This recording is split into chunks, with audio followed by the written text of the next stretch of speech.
Hello and welcome back to my channel What If Deku 2.0. Join us as we delve into the realms of fanfiction and fantasy, bringing you the best stories and discussions. Today we're kicking off part 16 of our series, What If Deku Became the Villain Emperor? If you enjoy this video, please give it a like and subscribe for more content in the future. The author of this story is DekuVerse from Archive of Our Own. All the relevant links are in the description. Feel free to say hello to the author on their profile. Now let's dive into the fanfic. Fight me. Endeavor, the high-end Nomu yelled at the flaming hero in anger as it flew through the air between the streets. Endeavor scowled before he launched himself at the flying Nomu, chasing after it through the city. What he didn't know was that he was flying to a literal trap. Then let's fight. Endeavor declared as he chased after the monster, using launched flames from his feet to sail through the air while looking like a human rocket. Fight me. Fight me. Endeavor yelled the Nomu as it launched blast of light on the flame hero. Endeavor used controlled blasts of fire to change his trajectory, successfully evading the blasts while chasing after the monster. Then stop running and fight, you freak, yelled Endeavor as he launched a fire blast at the escaping Nomu. The Nomu dodged the attack by moving to the right and fired a light blast at the number 2 hero. Endeavor shot a fire blast to the right, pushing himself to the left before throwing a fireball at the escaping monster. Weak, roared Nomu loudly as it regenerated from the fire attack and extended its arms, slamming the fire hero onto a building. Gotcha, you freak, now you have nowhere to go, Endeavor yelled in triumph as he grabbed the arm and pulled the Nomu to him. As the Nomu was in reach, Endeavor put both of his hands on the creature's head and ignited his flames. The number 2 hero raised the temperature to inhuman degrees as it started turning blue in color. The head of the creature started burning until it was carbonized. The body dropped off the building on the ground and made a splattering noise as it hit the floor, repainting the pavement with red. Carbonized cells don't regenerate, declared Endeavor as he sighed, now to go somewhere else and deal with this cluster F. There were still places where the Nomus were still around. Then there were the alarms of villains causing mass destruction and murder in multiple parts of the city. And Shoto had ran off when the chaos started, yelling about finding his classmate before it was too late, but secured a permission to fight if needed. Smart choice, and Endeavor was proud of his masterpiece. He was going to rush off into the next Nomu location. Into the large advertising screen started displaying something. The hero killer and a silver-haired woman with a pair of revolvers were standing menacingly over a bunch of beaten-up heroes in a threatening position. These fakes who dare to call themselves heroes has committed several unforgivable crimes, started staying on the screen, looking down on the defeated heroes. They used their hero positions to get away with it, with help from the Hero Commission of course, so I can just kill them now, but trailed off Stain as he looked at the camera. Number 2 hero Endeavor, we challenge you to a duel. Come and we will let those guys go. Ignore us and they die. Simple enough if you ask me. Now we give you 5 minutes to come to the park and then killing will start, announced the silver-haired woman, firing a shot in the air for good measures. Endeavor scoffed at that. Fools, if they think they have the chance to beat me then they are mistaken. I guess I will have to prove it to them, rumbled Endeavor as he ran to the park. In another location, a silver-armored teen perked up at the message as he ran off to the park. And a pair of blondes along with an old man followed suit, knowing what will happen. Those three were the only ones to realize the true intentions of this entire disaster. We still do not know the extent of the damage, the reporter on the screen announced with a nervous expression. She was one of the few lucky reporters to be in Hosu at the time of the attack, and is now fully taking advantage of that fact. What we do know is that a fire broke out in the headquarters of local police, forcing it to be evacuated, and that the 3 main hero agencies in the city came under attack by villains, stated the reporter. What is that boy planning? Wondered Night Eye as he stared at the TV screen in the meeting room. There was Detective Tsukachi, David Shield, All Might, Eraserhead and Nedzu with him. All of them are staring at the TV screen with shock. That boy has taken over a city, said David in amazement and disbelief. That's a bit of a stretch, Shield-san. The League is merely causing diversions. To cover up whatever they are planning? Shoyuta said with a frown, wondering what the problem child is planning this time. Some of them have been identified as members of the League of Villains whom are causing multiple cases of mass murder and robbery around the city. What's more, phones throughout the city stopped working, but it's too early to say if that too is the work of villains or if the network is overwhelmed by call attempts. Heroes appear incapable to respond to emergencies sprouting throughout the city? Oh dear, said Nedzu, fascinated obviously by Karma's newest stunt. Taking over a city is something even the rat never thought I'd achievable with such smoothness. Suddenly the image of the screen shifted and changed, the reporter's wave of words cut in half. Instead of the woman, they see the familiar figure of the number 2 hero Endeavor. He is running on what appeared to be an abandoned street. Probably somewhere in Hosu the street was destroyed. Endeavor mentioned in an interview 2 days ago that he is going to move to the city to catch the hero killer. "Oh no," said Shoyuta. "You've got to be kidding me," groaned Tsukachi as he slapped his forehead. "Well, he killed the number 3 hero, why not go for number 2, sighed Night Eye as he cleaned his glasses. "This is gonna be a disaster." The number 2 hero has entered into the park where Stain and the other woman had challenged him, just for the image of Stain and Razor standing over a bunch of bleeding dead heroes to greet him. So it was a trick? Of course that's predictable from villains. You will just arrest them then. "You said you will let them go," growled Endeavor as he glared at the 2 villains in front of him. That caused the 2 to laugh menacingly. "We honestly thought you wouldn't waste your time saving them while you could get some more PR by beating the monsters and stopping the crimes around the city caused by our friends," shrugged Razor as she aimed her gun at Endeavor. The number 2 hero prepared to launch a fire blast at the 2 villains, but then it happened. Pitch black mist forming between Endeavor and the 2 villains that expanded and formed a portal. The flaming hero narrowed his eyes, just as figures started to emerge from the portal. There was Karma personally, but he was lacking any mask or helmet, displaying his face to the whole world to see, along with a scarred man that everyone identified as Dabi, the fire villain that some people said to be a rival to Endeavor. "Hello, citizens of Japan. I am, as you know me, the number 1 villain Karma and the symbol of evil," announced Karma as he spread his arms. "Apologies for the inconveniences we caused you, citizens of House City, but we've decided to interrupt your day in order to judge the number 2 hero Endeavor for his many crimes. Since we can't exactly expect the police, heroes and the courts to do their work properly like everything else in this country." Karma apologized as he bowed to the camera.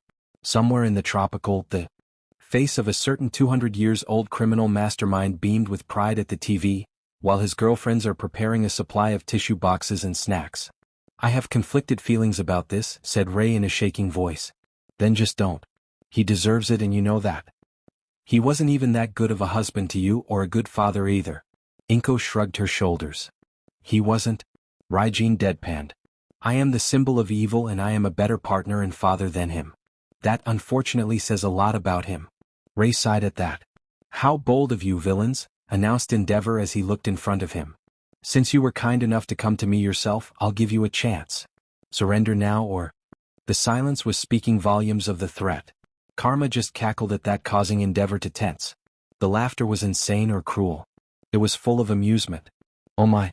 You really are pathetic and as arrogant as you are stupid," announced Karma with a pitying smile.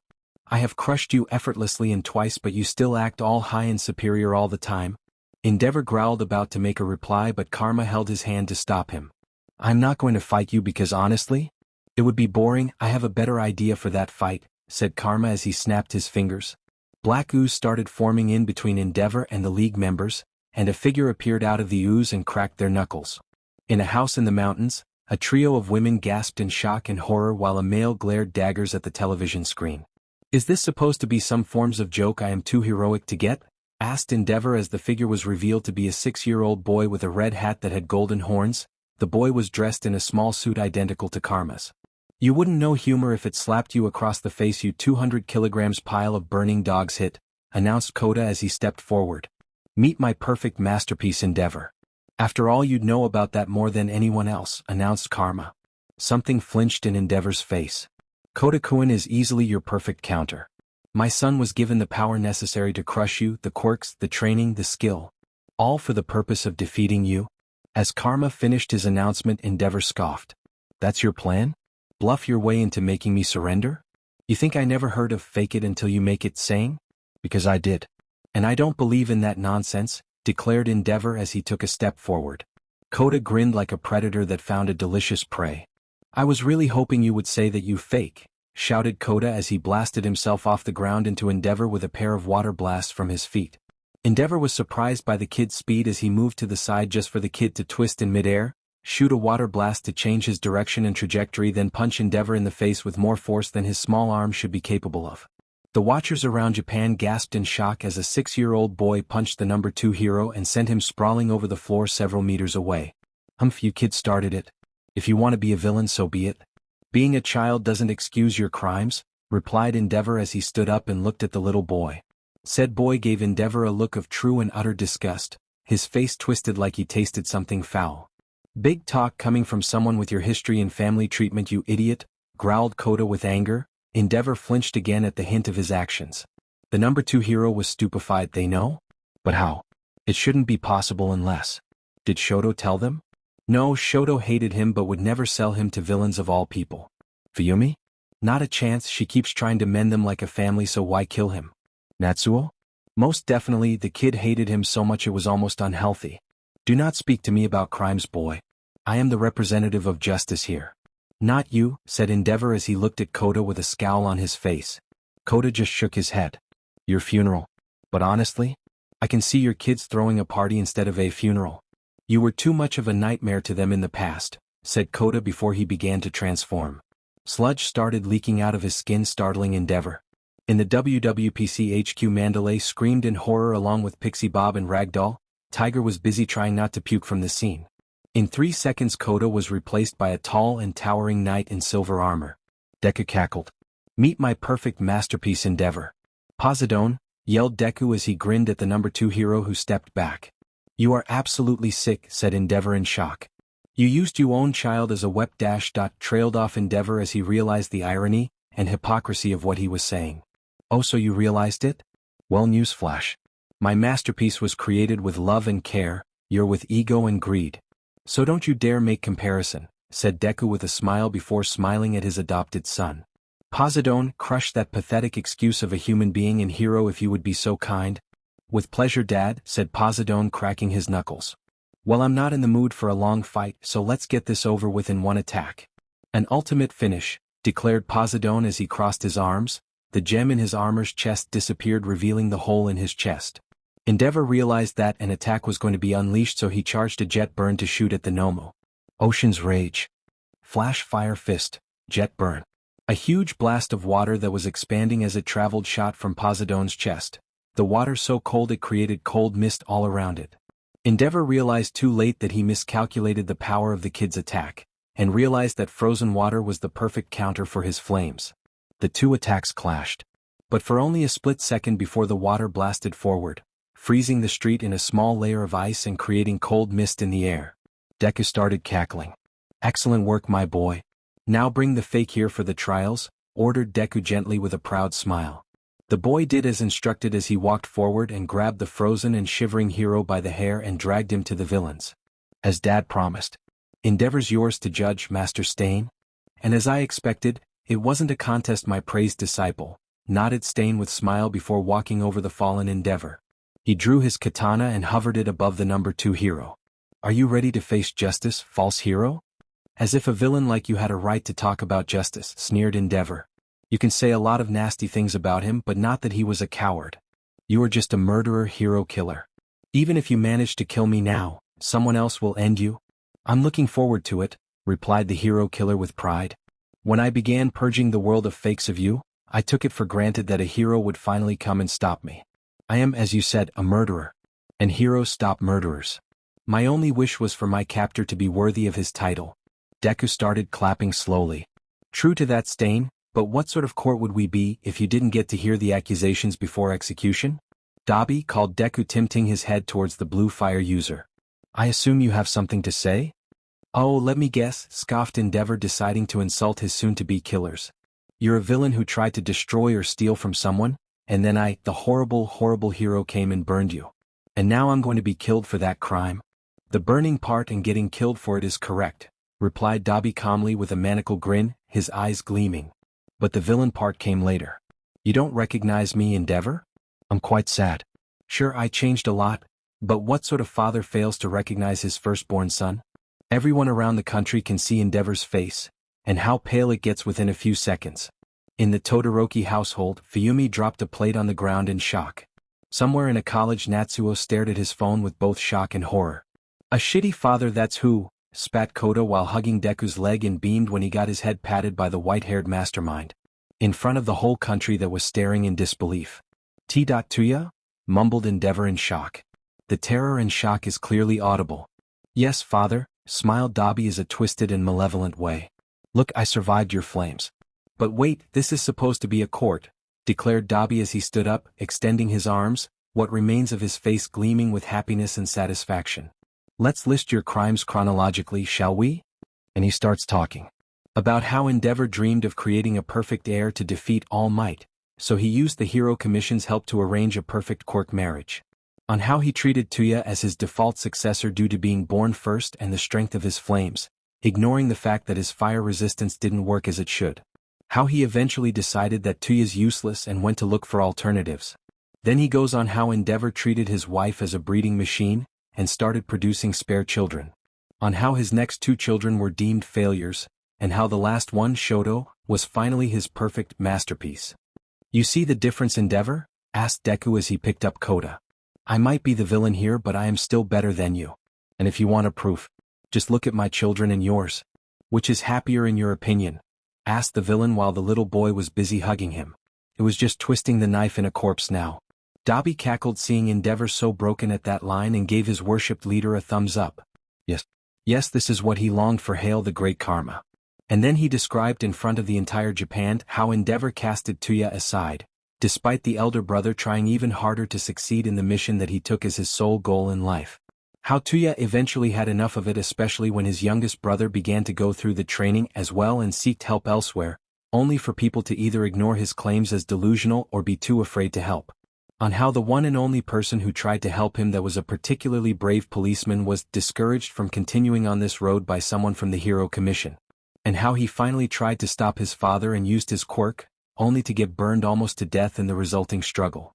How the flames of his father and his own burned his skin off, and how he managed to fake his death thanks to some kind soul in the hospital that he ended up in. And how the Hero Commission helped to cover his death as an accident too. All the while the LED kept helping and keeping up his image as the prime role model for heroes for all the solved cases and defeated villains he had in his record, using him as a leash on mid-level villains and to uphold their image. Somewhere hidden in Japan, in a highly protected building, the most powerful woman in the country yelled in both frustration and horror. The image of the white-haired menace still gives her unending nightmares, like having 2 all-for-ones haunting her dreams wasn't enough. In Tokyo, in the LED building, the Prime Minister Mizuki crushed the glass of wine in his hand, and fails to calm down as he phoned his workers to interrupt the broadcast and wake up from the PR nightmare. And finally he says how his mother finally snapped under pressure and threw boiling water at Shoto's face, on the half that resembled his father. How the Hero Commission helped his father put her in a mental asylum while making sure that nobody would ask any questions about the reasons for the snap. "And this isn't even everything," speaks Karma as Dabi finished his speech. "The Hero Commission does it all the time. Does anyone still remember the 12 victims of that horrible fire in the Jairu family's musical party 2 years ago? It left so many victims. In fact, Kyoka Jairu from Class 1A of U.A's hero course lost her parents to that. Some people do remember. If not, many others will find out tonight. Only the villain fight was, in fact, Thunderbolt messing up," continued Karma with a scoff. "Took me months to find out the truth since the Hero Commission did their cover-up so well. And thus I am here. A villain dispensing justice because he cannot trust the heroes to do that," laughed Karma sarcastically. In Gang Orca's agency, Kyoka gasped in shock. Touched that the man she both moved and idolized still brought her up, spoke the truth of her parents' death to all to witness. "Dabi?" Stain motioned for him to come closer and he did. Koda and Razor vanished from the scene, teleported away by the warp gate of the loyal bartender on Karma's orders. "Any last words, Endeavor?" asked Stain with narrowed eyes. The answer he got was silence, as Endeavor was still shocked and broken beyond repair. "Very well. I pronounce you a fake hero. A villain that became a false idol to the masses. An insult to the very concept of heroism. And the punishment for that is death," declared Stain, the sword raised by the serial killer. Meanwhile, Dabi raised his hand, ready to burn the fake to ash once stabbed by Stain. Deku watched with glee, grinning all the while. Oh, this is just perfect for him. And that's when things started going to shit in Deku's opinion. Up until this moment, the plan was going swimmingly, more than that even. Local heroes were occupied with the distractions. Policemen were running around like headless chicken. Endeavor had his crimes exposed to the entire world. And besides him, Stain and Dabi, everyone else is teleported back to safety of the base. In short, it was going perfectly. Then, right before Stain could nail Endeavor to the ground with his sword, the number 2 hero suddenly vanished. Something, or more like someone, as he saw hands for a second, pulled the number 2 hero underground, the massive body somehow melting into it. "What the?" said Stain in surprise. "You startled too?" He took a step back and looked around. Then got kicked in the face by something small and very, very quick. Then another kick followed up as the small yellow ping pong started bouncing around and hitting the hero killer in multiple places. Gran Torino. Oh, for F's sake, you old fart. Dad was right, Gran Torino is a pain in all for ones as, and now it was Izuku's turn as the new all for one. Then as Dabi tried to turn and help, he jumped to the side, avoiding the gigantic ice glacier that was sent at him, almost trapping him. From the other end of the glacier, Shoto Todoroki could be seen with his left side already ignited in flames. "Hey lil bro, came to visit?" greeted Dabi as he grinned at Shoto. "I should be pissed, you know, but since my baby brother wants to be a hero so much, I should be proud you'd still try to save that idiot. After everything he did." Shoto's face was unreadable, but he still replied with passion. "He deserves to be arrested and taken to the court to face his crimes. Not killed in public television and traumatize the whole nation, big brother," declared Shoto as he unleashed a fire blast at his older brother. Dabi was more than happy for the bonding time with his baby brother, but was now busy to do anything. Deku cursed quietly, seeing both Dabi and Stain being busy, but kept the same expression, not letting the smug smile on his face change in front of the cameras. Well, he tried anyways until he heard it, and not 10th a second later felt it as he whirled around and threw a fist as he blocked with the other, all the while activating Absorb for Occupy, letting the power surge through him. The entire block was shaken by the collision of the two attacks. Wind pressure exploded like a whirlwind, and the smoke and orange flames were fanned and mixed, creating an inferno, all that mixed with the black lightning, making an amazing show to the spectators. "It's been a while, Zuku," said Katsuki, blocking Deku's right hook while throwing one of his own. "Yeah, and I am shocked with the look in your eyes. Catch on. You almost reminded me for a second of my old friend," exclaimed Deku with a smirk as he was in the same position as Katsuki. Endeavor emerged from the ground 20 meters away from them. Next to him is someone wearing the familiar armor of Ingeniums. Tenya Ida came for Stain. Revenge sprees of petty pissed off teenagers. Now Deku is being a hypocrite. "Thanks, I'm actually trying to get there." "How's the little unicorn, by the way?" asked Katsuki casually as he blasted himself backwards and took a stance. Deku just removed his gloves with a smile as he shrugged his shoulders. "Perfect, I am trying to give her all the love and care possible, like every father should," yelled Deku the last part just to add salt on the wound of Endeavor. It was petty, but he didn't really care. Oh, and another hero kid is here too, whom he recognized instantly, as he met him in the Shai Hisaikai raid and kept an eye on ever since then. Mirio Togata, also known as the hero Lemillion. In a certain school, the number one hero, his former sidekick, and a certain teacher, one gasped loudly simultaneously, shocked by the new arrivals that they recognized.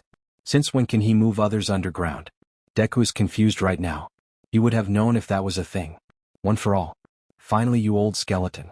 "Kurogiri," Legion says calmly. "Evacuate the other teams, then come back." The warper obeyed and vanished from the street with swirling vortex of black purplish mist. Well, time for some war-ups it seems. Both Lemillion and Dynamite in the same time? Sounds fun enough. "Die?" shouted Katsuki as he used explosions from his feet to launch himself without being vulnerable. Gran Torino did a good job at teaching him. The explosive blonde sailed through the air, quickly closing the distance, instantly leaving a trail of smoke, orange flames and sparks, as well as air pressure behind as he closed. And Deku. Air cannon. Deku threw his hand forward as he unleashed a blast of wind at the incoming blonde. Katsuki used a well-timed explosion to shoot himself to the right, dodging the attack while putting his left hand in front of his right. "AP shot," yelled Katsuki as he shot what seemed like a concentrated nitroglycerin blast at Deku quickly. "Barrier."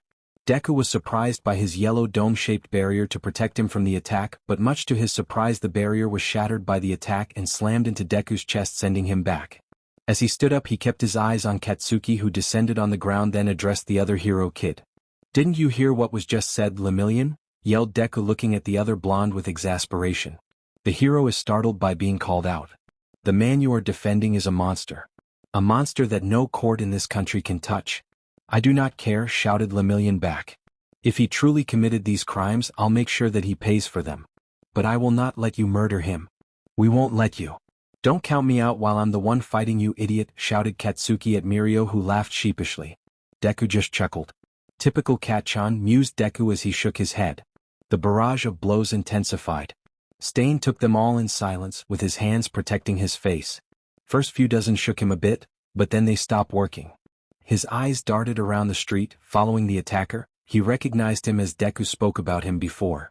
It was an honor to the hero killer to battle All Might's former mentor, who still Kikita's apparently. Stain was reading his movements better and better with every second as he kept focused, analyzing the old man with his eyes and predicting his next move. Good answer, Lemillion. Same with you, Cat-chan, shouted Deku cheerfully. On another part of the street, Dabi flew over another ice glacier from Shoto's right side using blue flames under his feet to fly in the air as he melted the ice with a jet burn. His blue flames are far stronger than Endeavor's. He could burn Shoto to death in second. 2 years ago he would have been ecstatic about that. But now he was avoiding it. Couldn't you really just let him die, Shoto? He doesn't deserve help, you know, said Dabi as he shot a fire blast. Shoto countered with an ice wall. In the past he would have tried to burn Shoto to death to break his donor, but now he was trying his best to not scratch him. Deku really changed him, huh? Not that he regrets it. Joining the League of Villains was the best thing he ever did, and he was doing great. His family was doing great. Well, his mom for now, and thanks to Uraraka and shockingly Bakugo, Shoto was too. He just ruined Endeavor, and even if the guy survived he was done for.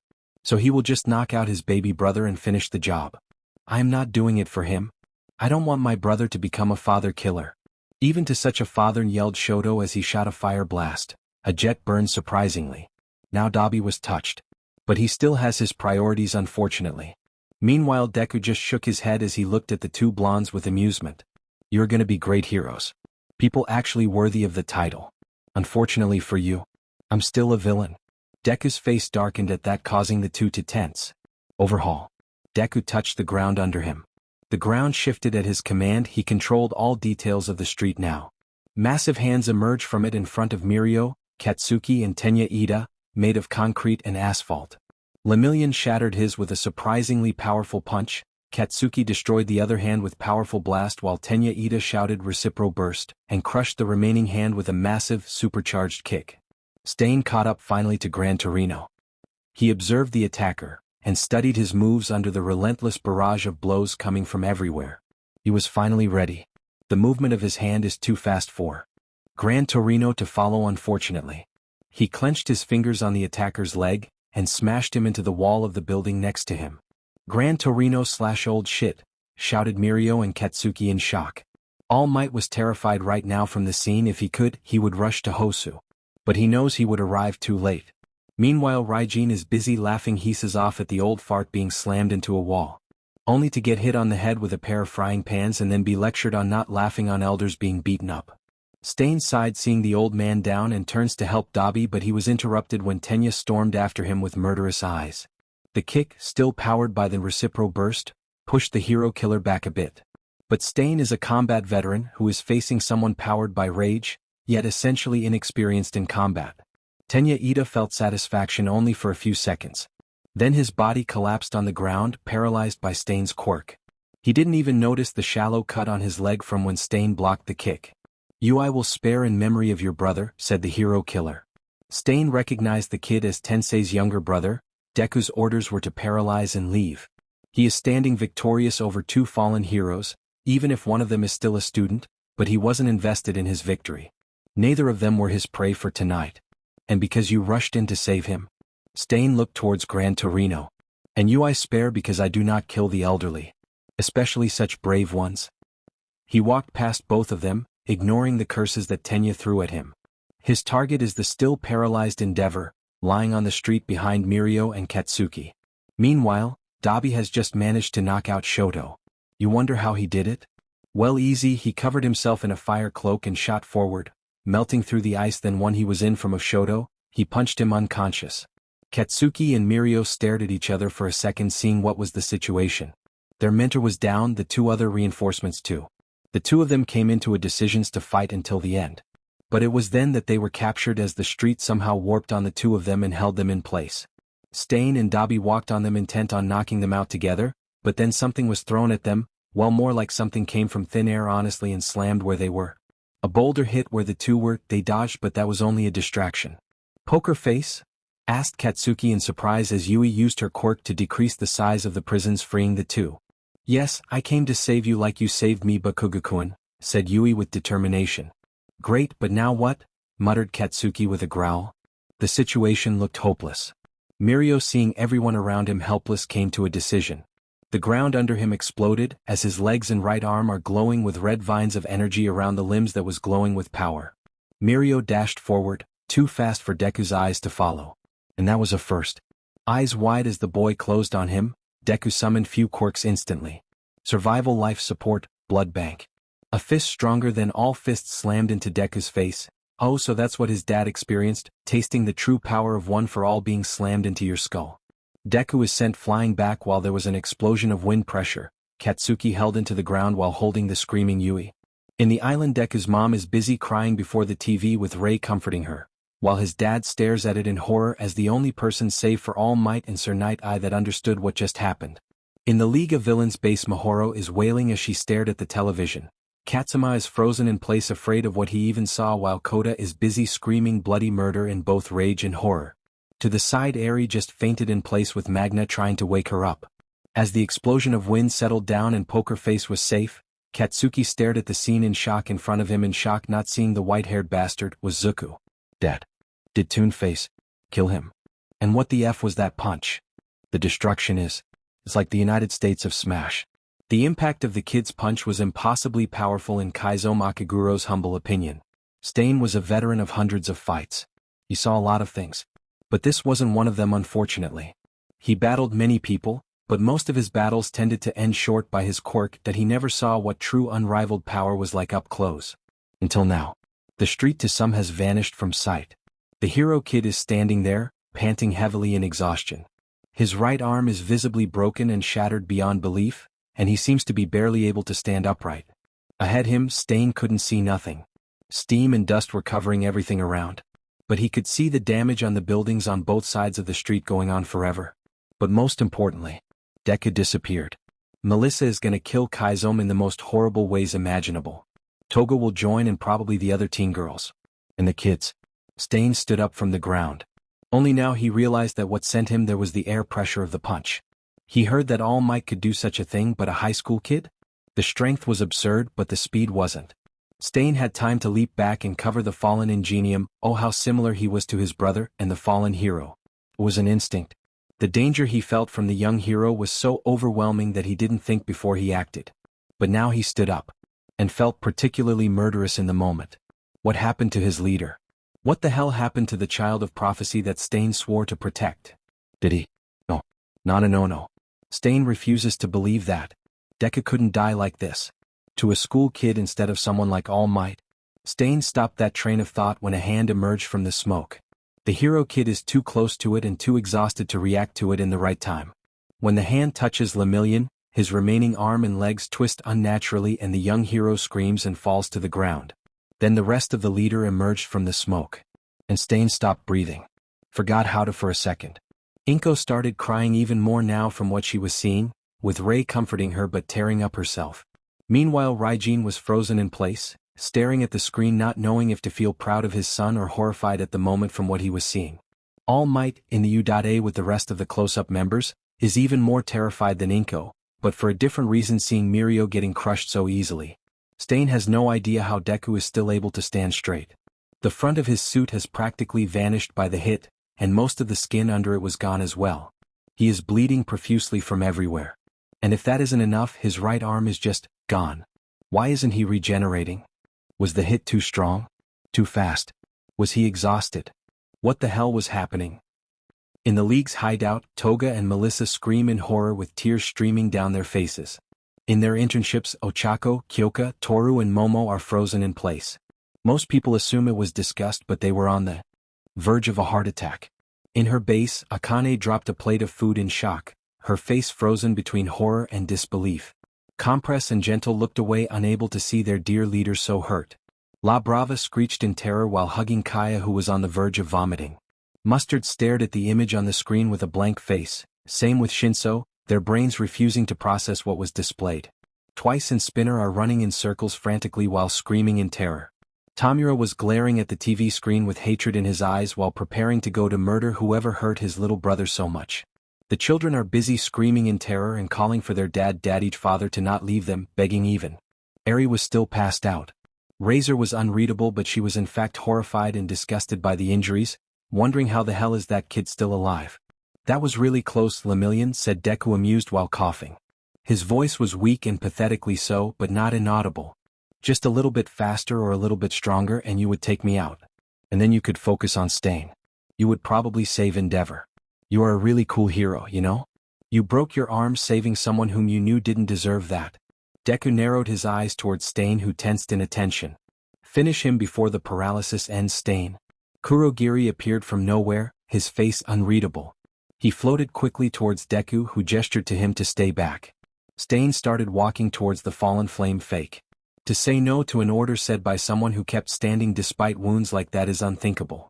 The strength of conviction alone is almost unmatched. Far greater than his own, honestly. He is impressed. More than he would like to admit in public. But he would if someone asked him.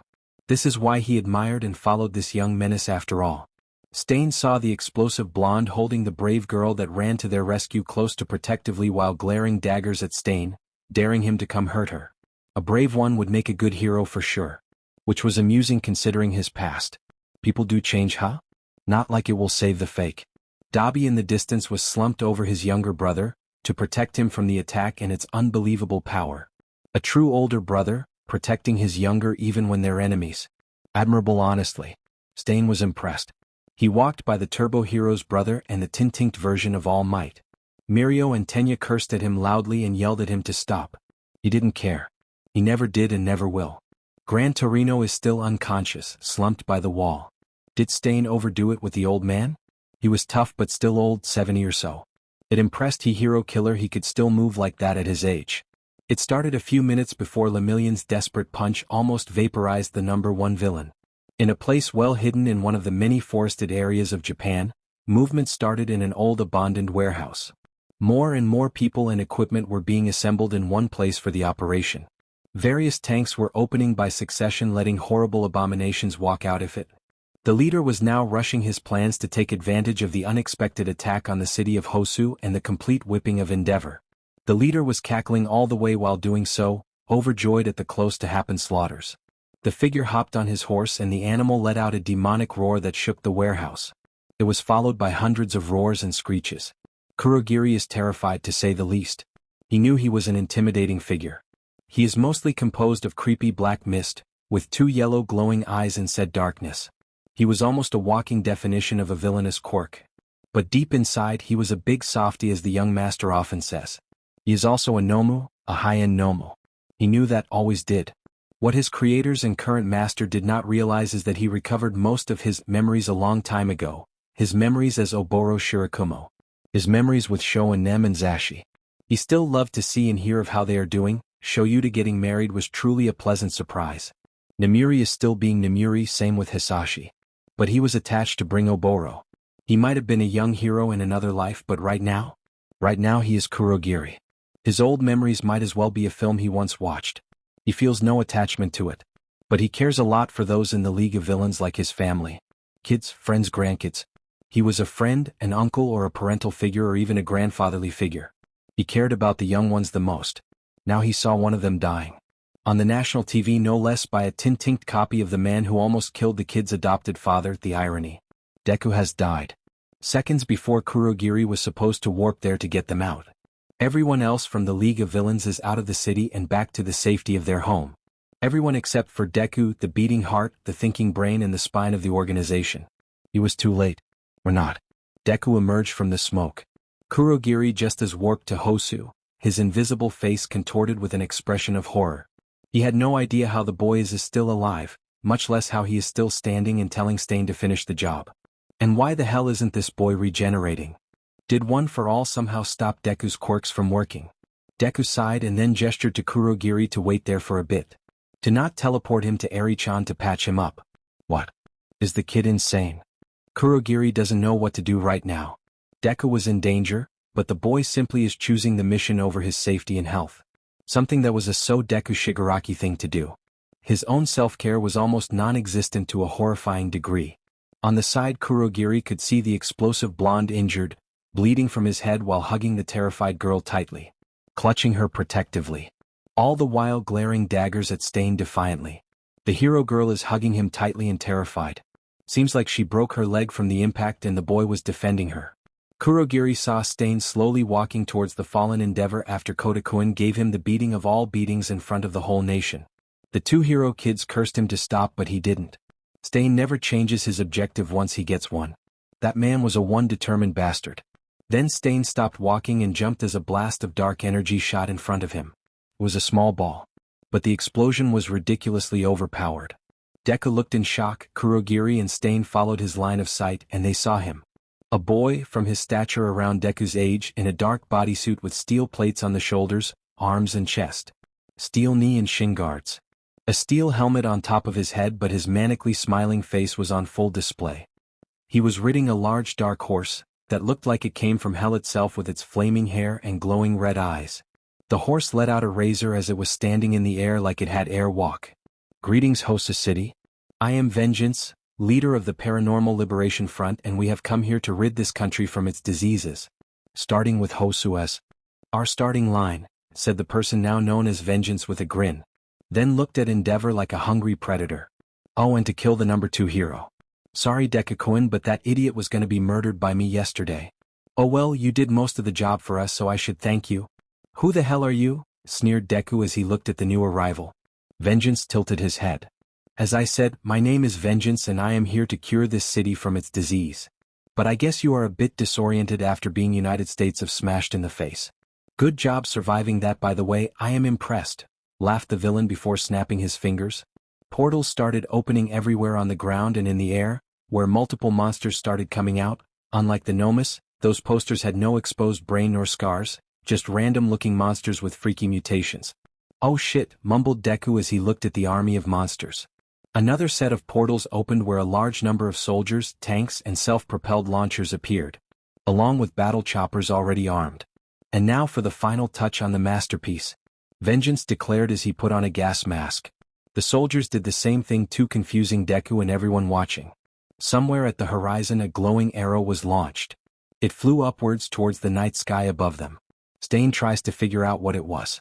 Warp everyone out, said Deku suddenly. His face, calm and confident even after his horrific injuries, is now filled with terror. Even Hero and kids. Leave only Endeavor. Stain heard it and turned his face to look at Deku. What he saw on his face shocked him. No, shook him to the core. The fearless leader is terrified, and that meant he should be as well. Kurogiri was confused. Now, roared Deku in panic. Kurogiri obeyed frantically as he covered Deku, Stain, Gran Torino, the Todoroki siblings and the injured Katsuki with the terrified Yui with his dark mist. Kurogiri warped everyone out as fast as possible. And thank God he did. Few seconds later the arrow exploded. Red gas enveloped House City. And everywhere in the city and even around it, the quirk stopped working. Alright people. Time to start the purge. The first one out of many, declared Vengeance before looking down at Endeavor. The camera was still recording, now showing Endeavor without his flaming facial hair. The paralysis worn off, but his quirk was unresponsive to his command. So Endeavor, any last words? Asked Vengeance curiously as he held his hand forward. It glowed with light for a second as it bulged and transformed, growing tubes and engines like ingeniums all over his arm turned backwards. I am a merciful punisher after all. The boy grinned. Endeavor stayed silent, staring at the kid like an empty corpse. Very well, when you get to hell. Save a room for Redestro. Or should I say my father? You can say I'm Rikiya Yatsubashi's Tuya Todoroki, said Vengeance as a black orb of concentrated spinning darkness formed in his hand. That gave a reaction from Endeavor as his eyes widened. He gave the boy a look of pity. That angered Vengeance. Don't give me that look, you idiot, roared Vengeance as he unleashed his attack. Wind blew from the hole in his hand by the tubes into the orb, unleashing what could be described as a dark prominence burn. Hellgate's release. The blast of darkness destroyed a good chunk of the city. And the army and demons started their attack. Hosa stood no chance. Deku and the others warped back to the base. Deku was standing in the middle, Stain by his side and Dabi few meters away on the ground, unconscious with Shoto besides him. Mirio and Tenya are in the corner, paralyzed and furious. Katsuki and Yui are behind Deku, the girl looking around frantically with a terrified expression while Katsuki growled in hostility. Deku barely had the time to register what has happened and that he was in the base now when his children leapt at him, tears in their eyes and fearful evident in their faces. They didn't grab him, probably too afraid that it would kill him, and just stand right in front of him. Not sure what to do. Everything will be alright, children. Deku says weakly with a small exhausted smile. Stain? Stain. The serial killer is there. On his face, a complicated mix of emotions. The captives scream at them. While most of them, the girl is silently and the geezer is knocked out.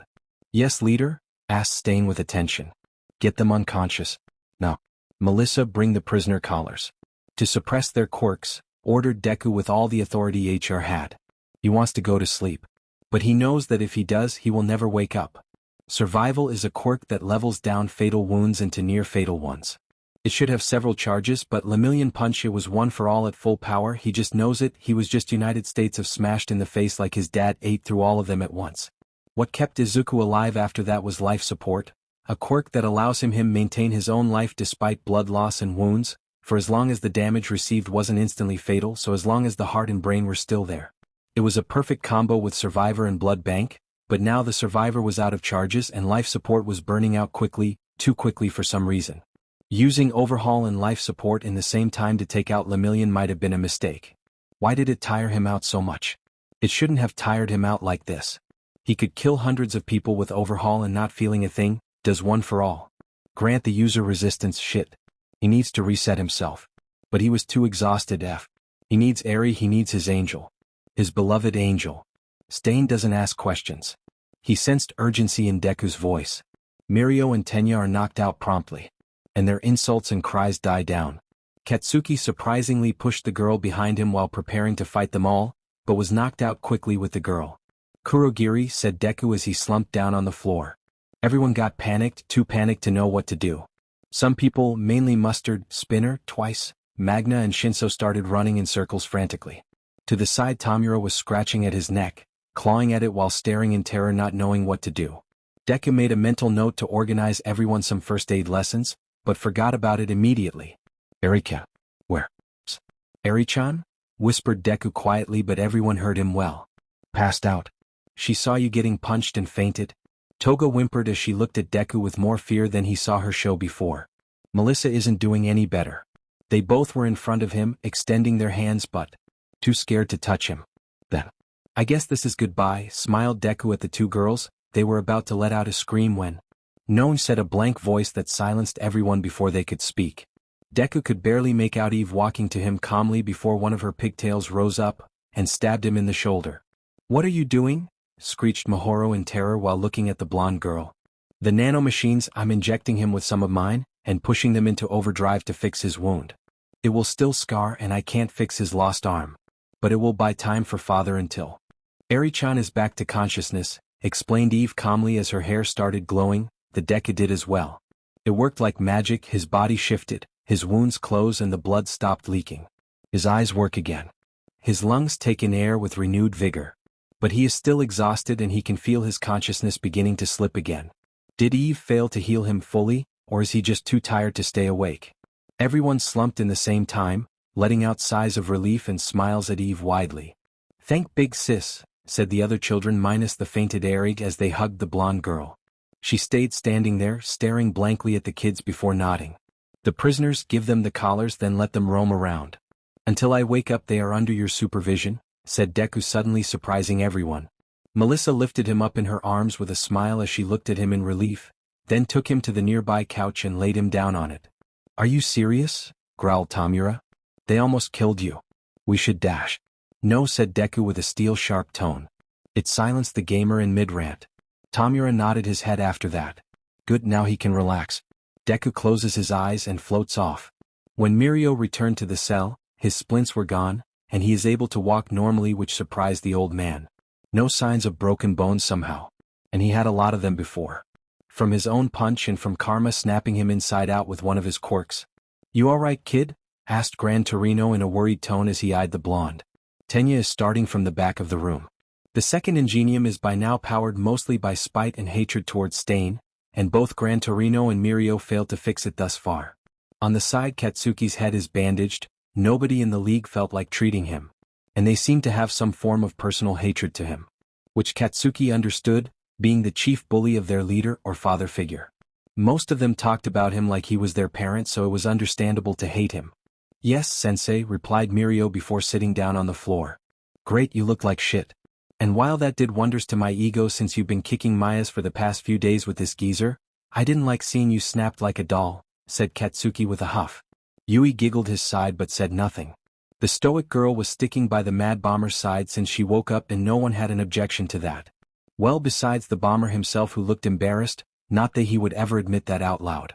Eri Shigaraki healed my injuries back to normal, but she seemed torn between being mad and understanding while looking at me, said Mirio with a smile, a safe one. They are imprisoned for few hours now without news from the outside. They don't even remember everything that happened clearly because of the beatings they took, and because of the explosions that happened. Yui was the one that was the most conscious, and all she remembered was snippets from what actually happened. Well, after your punch Togata-san. Well, I guess you all saw karma on death's doorstep with all those injuries, started Yui with the same stoic expression. Katsuki scoffed at that. Everyone looked at him with confusion. That nerd won't die, trust me, when we were in middle school he didn't know what spite was and didn't break, now that he has it? And tons of it? Yeah, good luck with killing that idiot. Trust me, he is unkillable, said Katsuki with a wave. Tenya looked bothered by that. Such a shame, one less scumbag off the streets if you did the job correctly, said Tenya with anger. Gran Torino can't move like he used to with that damn quirk suppression collar. But he can still smack a student on his head when they deserve it. Ouch, said Tenya startled, looking at Gran Torino with surprise. Stop that, Tenya. Gran Torino said with his best stern teacher you just pissed tone. It's unbecoming of a hero. It would make your brother smack your head like I did. And you are speaking about a kid, a father, 4 children whom are definitely bawling their eyes out by now. What would you do or feel if some villain said your brother deserved to die? Sorry, said Tenya after a pause. That one seemed like it did some progress but nothing much.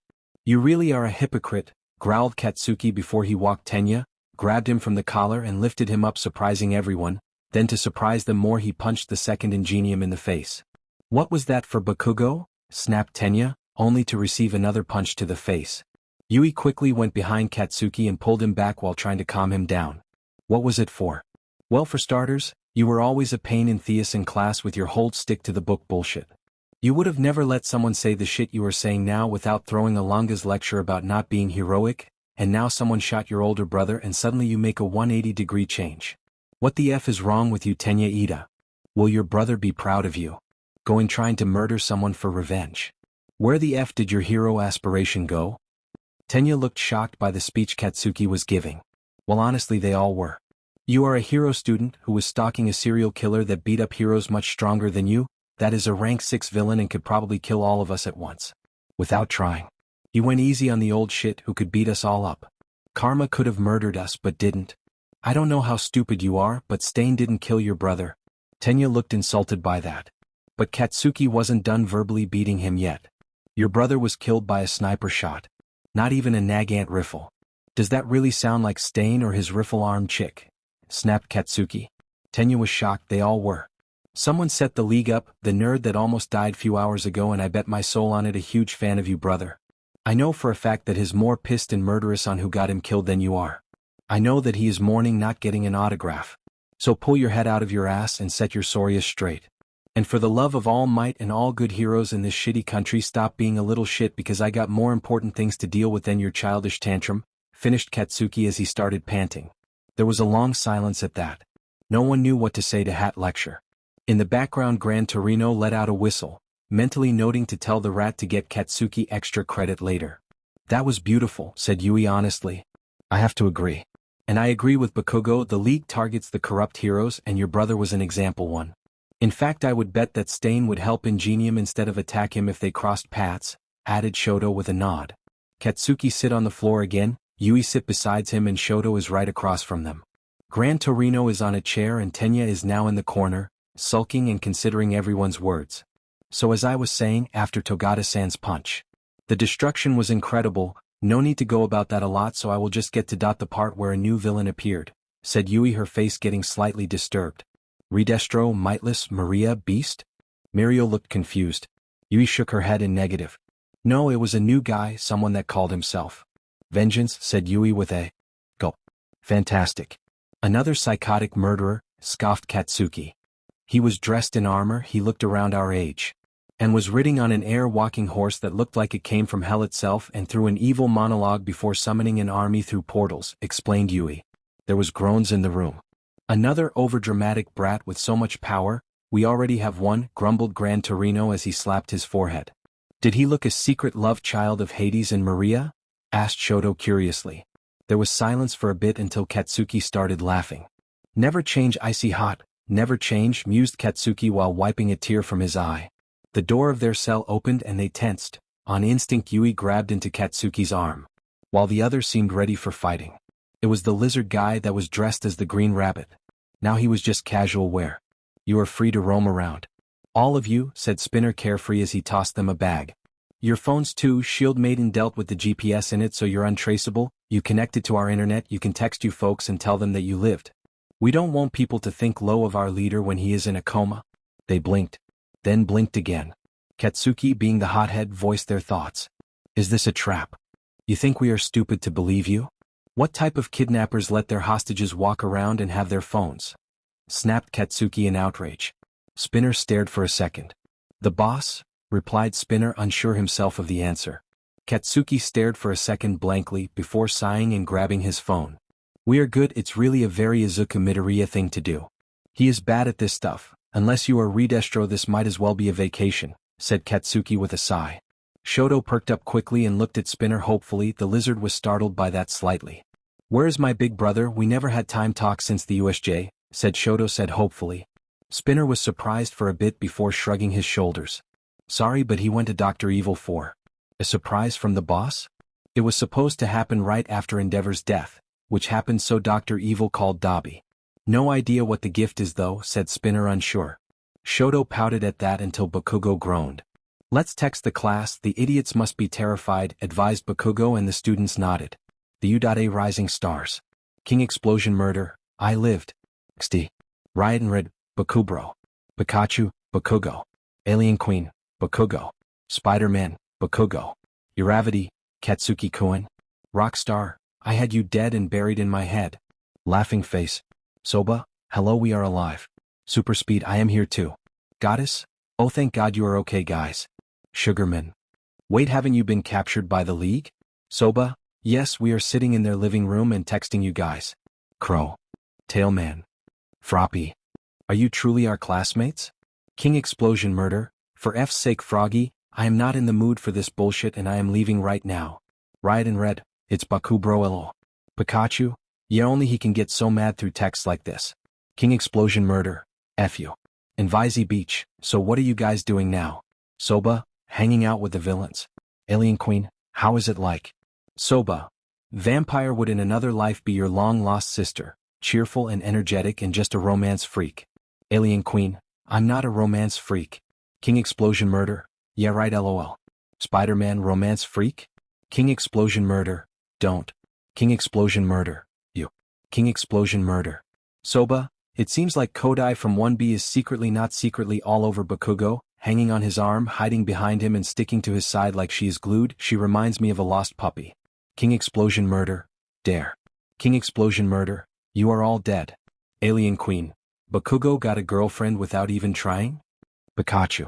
Riot and Red, so manly. Uravity, I read what you said 3 times Shoto-kun and I still can't compute. Rockstar, how the F did that happen? Invisi Beach, no idea. Froggy, she was probably hypnotized by when he was hugging her after Minimite's punch. Alien Queen, oh yeah, he was hugging her. King Explosion Murder, I wasn't, she would have flew away if I didn't catch her, that punch was bullshit strong. Pikachu, let's ignore the teasing and actually talk about that punch. Riot and Red, oh yeah. That was one crazy punch in there. Seriously WTF? Spider-Man, that looked like the United States of Smash for crying out loud. Froppy, and somehow Karma stood up after it even though he was a walking corpse. King Explosion Murder, walking corpse my ass, that nerd is alive and kicking. Crow. Oh. Soba Eri-chan. Alien Queen, oh. Tentacles. Well, it makes sense that she would save her loving father. Sugarman, even if said father is an idiot. Uravity, but not on the same level as Redestro or Vengeance. King Explosion Murder, how do you know about him? Goddess. Goddess, Hosu was burned to the ground. Riot in Red, people were massacred. Pikachu, and today they attacked another city, it was destroyed too. Invisi Beach, Vengeance is waging a war against the country and winning, heroes, police, government agents, politicians. Vengeance killed them all in cold blood. Soba, oh, an endeavor? Froppy. Blasted to hell by vengeance. Soba, haha, nice pun, thumbs up. Tentacles, what? Soba, I am not sad, F endeavor. Now I can live with my siblings in peace without worrying about him trying to screw me over. Goddess, Todoroki-kun, we are taking you to therapy. Soba, no. King explosion murder. Is it because endeavor said it's for wimps? Uravity, going would be like spitting on his corpse. Soba, okay. Tailman, All Might, you need help. Serious help, man. Alien Queen, enough about that, let's get back to teasing Bakugo. King explosion murder, for F's sake. The U. War Council. Mad Scientist joined the group chat under the default name Evil Genius. Evil Genius, I am so pissed right now, Uncle Might, and you have no idea how much. Hi mind, Melissa dear, please calm down. No need to exaggerate. Evil Genius, enough to punch that Tintin abomination of you right in face at my full power, which would honestly hurt you badly. Evil Genius, just so I could splatter his brains out on the floor of the training room. Evil Genius, just to send you his leftovers in a box with a recording of me punching him at full power. Evil Genius, that's how pissed I am. Super Punch. Melissa my dear, Karma is a villain. And young Togata is a hero. It was just the unfortunate end for their clash. Evil Genius, you mean that Lemillion cheap shot my crush in the face with the United States of Smash and splattered that handsome face all over the street? Evil Genius, learn context, you old man. Super Punch. Hi mind. The brain, and how are my students, Shield Maiden? Evil Genius, if it was up to me, I would kill the short geezer, snap the Tintin's neck on camera, and then beat up the students to end their careers. I spy. Super Punch. I mind. Need nap. Evil Genius, Boowood, our leader is a merciful king and you should be grateful for his mercy and compassion so much. Evil Genius, he ordered us to put quirk suppressing collars on them and let them roam free in the base, under our watch of course. Evil Genius, treat them like guests when they almost killed him. Evil Genius, I am half considering telling Eri-chan to forget about you. And be like her dad to spite the Tintin. The brain, now that's being petty. Evil Genius, I saw the love of my life, even if he is too dense to realize it. Almost die Nedzu, I know that you are not good for this type of things. I'll summarize. Evil Genius, my heart almost stopped beating when I saw that blonde idiot, Tintin not Bomberanian, punch my dream boyfriend to super death like Uncle Might punched his adoptive father before. Evil Genius, I cried and screamed more than I ever did before when he emerged from the smoke, looking like a walking corpse for a man, covered in blood and missing a limb and not healing on the spot. So tell me, Evil Genius, how the absolute flying fresh F can I not be pissed enough to brutalize those heroes for over a master plan and almost murdering my dear leader and crush? Super Punch. Need nap. I mind. I spy. The brain, because it will make him upset? Evil Genius. Evil Genius, F you rat. Need nap, so that's what I look like in a particularly bad day. It's amusing. Hi mind. My daughter is literally trying to find a reason to not commit murder on an old man and kids and tape it for funsis. Hi mind, how the hell is this amusing to you? Need nap. Need nap, I regret a certain text and ever waking up from bed today. Super Punch. Melissa, are you saying that you like him despite me and Dave? Evil Genius changed their name in the group chat to Mrs. Shigaraki. Mrs. Shigaraki, does this answer your question? Hi mind. Super Punch. I spy there screaming. I spy, loudly. Need nap, it's painful to listen to. Miss Shigaraki. Good, now how beaten up do you want your students to be delivered? The brain, not at all? Mrs. Shigaraki, LOL in your dreams. Once Deku wakes up I'm punching your Tintin to super death, he said don't hurt them when I'm asleep. Once he wakes up your idiot blonde is screwed. I spy, alright lady that's enough. Mrs. Shigaraki, est if you idiot, Tintin is your intern so it's on you what happened to Deku's handsome face. Mrs. Shigaraki, you open your mouth and I will drop something nasty in your agency. Did you know that you could do a lot of amusing things with white phosphorus? The brain. I mind, horrified. Mrs. Shigaraki, I will laugh so hard when I see your sidekicks choke on it while burning. I might even film it. Have it as a quality entertainment for the league members after a stressful day? Maybe murder both Sun Eater and Nijire-chan out of pettiness? I spy. Need nap. Need nap, how do we persuade you into not doing any of that? Mrs. Shigaraki, you can't, Deku is in a coma. If he doesn't wake up soon or ever. Mrs. Shigaraki, I just tell you to say goodbye to the country. Mrs. Shigaraki out. Mrs. Shigaraki left the group chat. Need nap F. I spy, It's spreading. Evil is spreading like wildfire. Super Punch, you're telling me? High Mind, I'm begging to consider building a time machine to go to the past and fix all the mistakes I did so far, maybe even stop Karma from being a villain? The Brain, I would happily fund the project. Need Nap, because you want him as you discipline and world domination. The Brain, I will neither confirm nor deny that statement. The list of Japanese supervillains, updated after the fall of Hosu. Sis rank. Karma from the League of Villains, rank 1, possibly killed in action. Vengeance from the Paranormal Liberation Front, rank 2. Redestro from the Meta Liberation Army, rank 3. Maria from the Creature Rejection Clan, rank 3. Posidone from the League of Villains, rank 3. Mightless from the Quirkless Liberation Front, ranks 3. Beast from the Inhuman Supremacy Party, rank 4. Wolfram from the East Asia Mercenaries, rank 4. Sis rank. Reaper from the League of Villains, rank 5. Shield Maiden from the League of Villains, rank 5. Dobby from the League of Villains, rank 5. The Hero Killer Stain from the League of Villains, rank 6. Lady Nagant from the League of Villains, rank 6.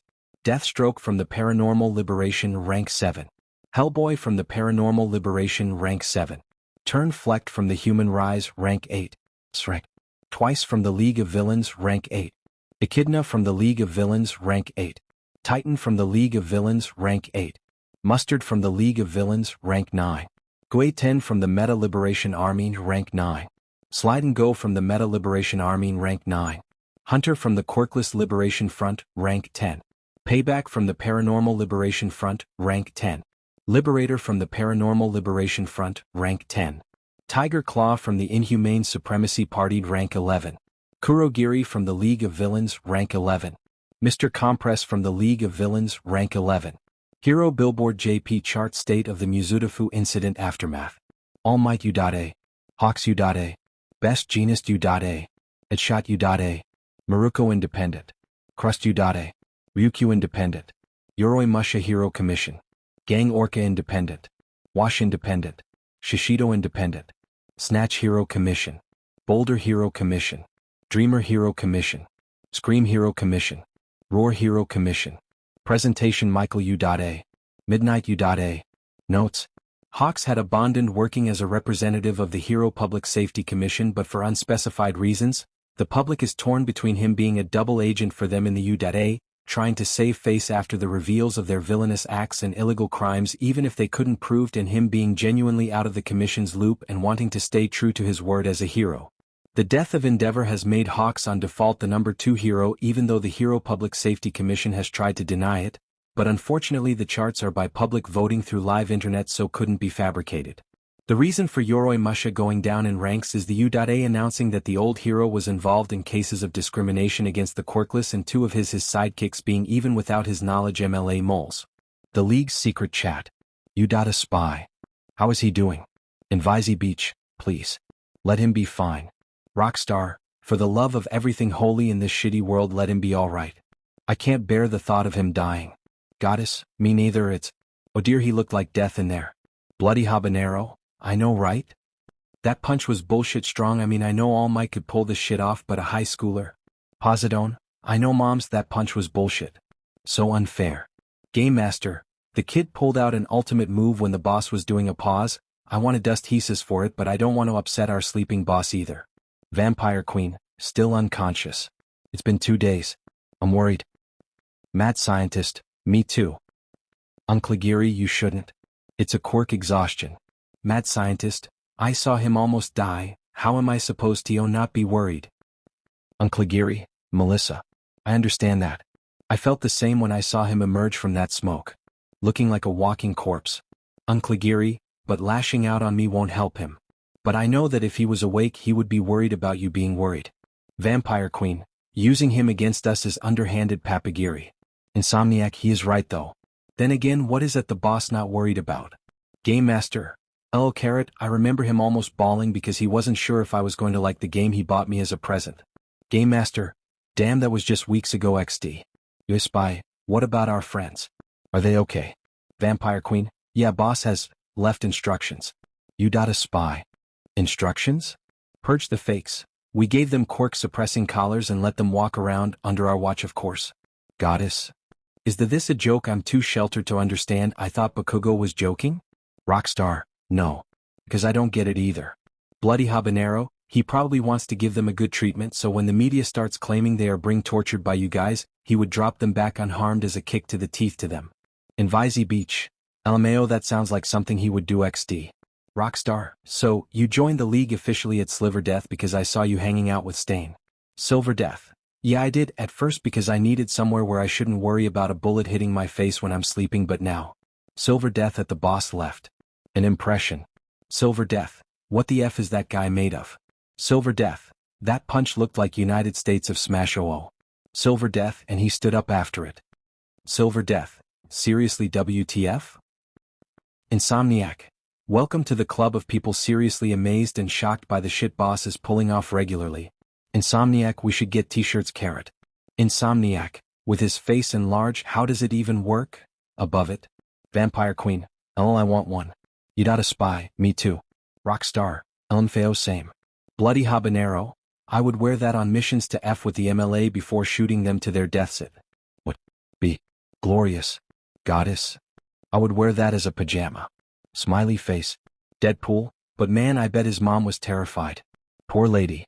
Uncligiri, you should all be happy that I immediately warped to his house and told his parents that he will be alright and will make a full recovery.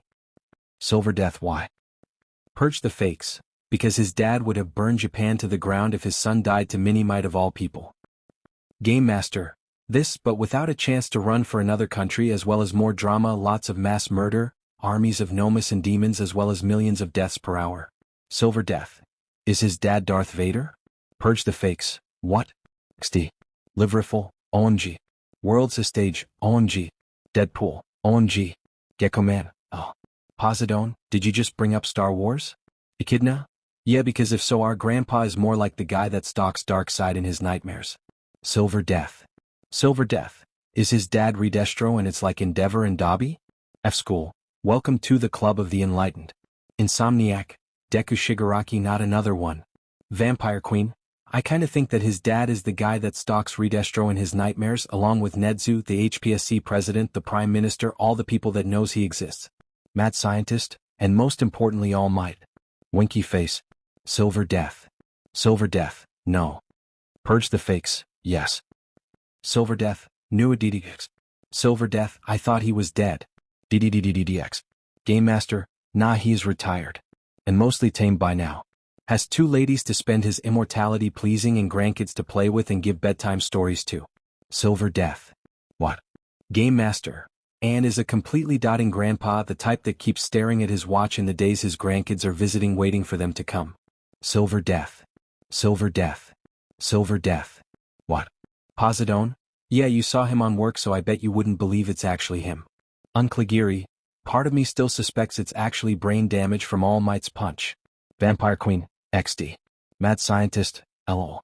F School, LMAO. World's a stage.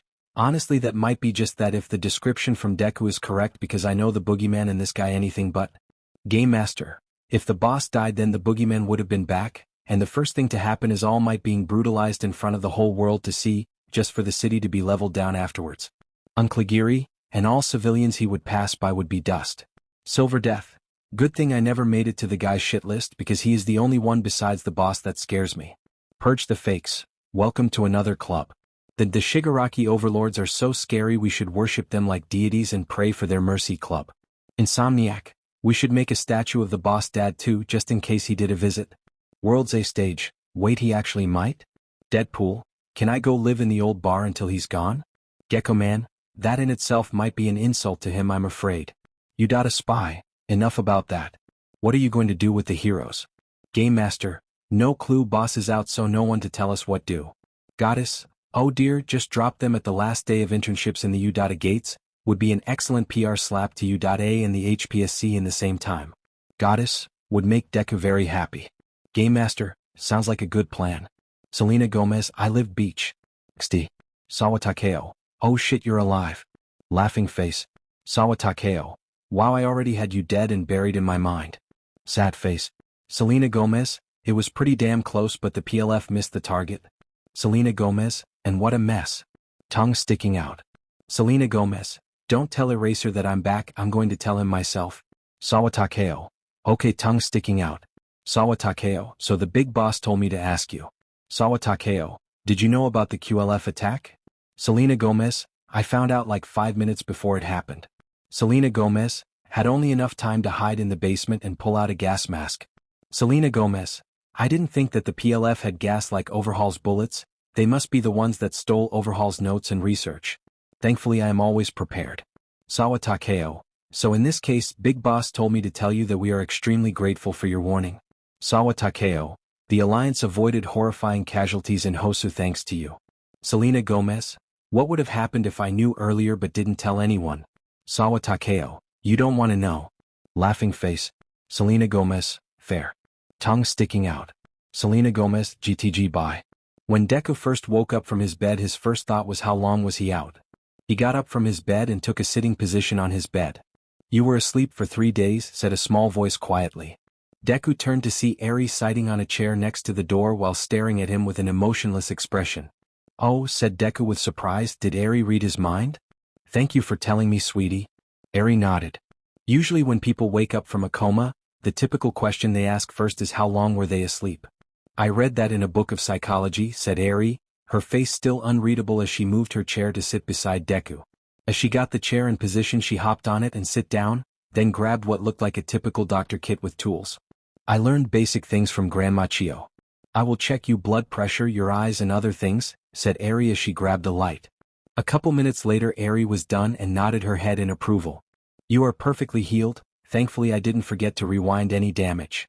Your muscles are perfectly fixed. Your bones are aligned correctly and your face is intact. Your eyes are working properly as well, said Eri as she sighed in relief.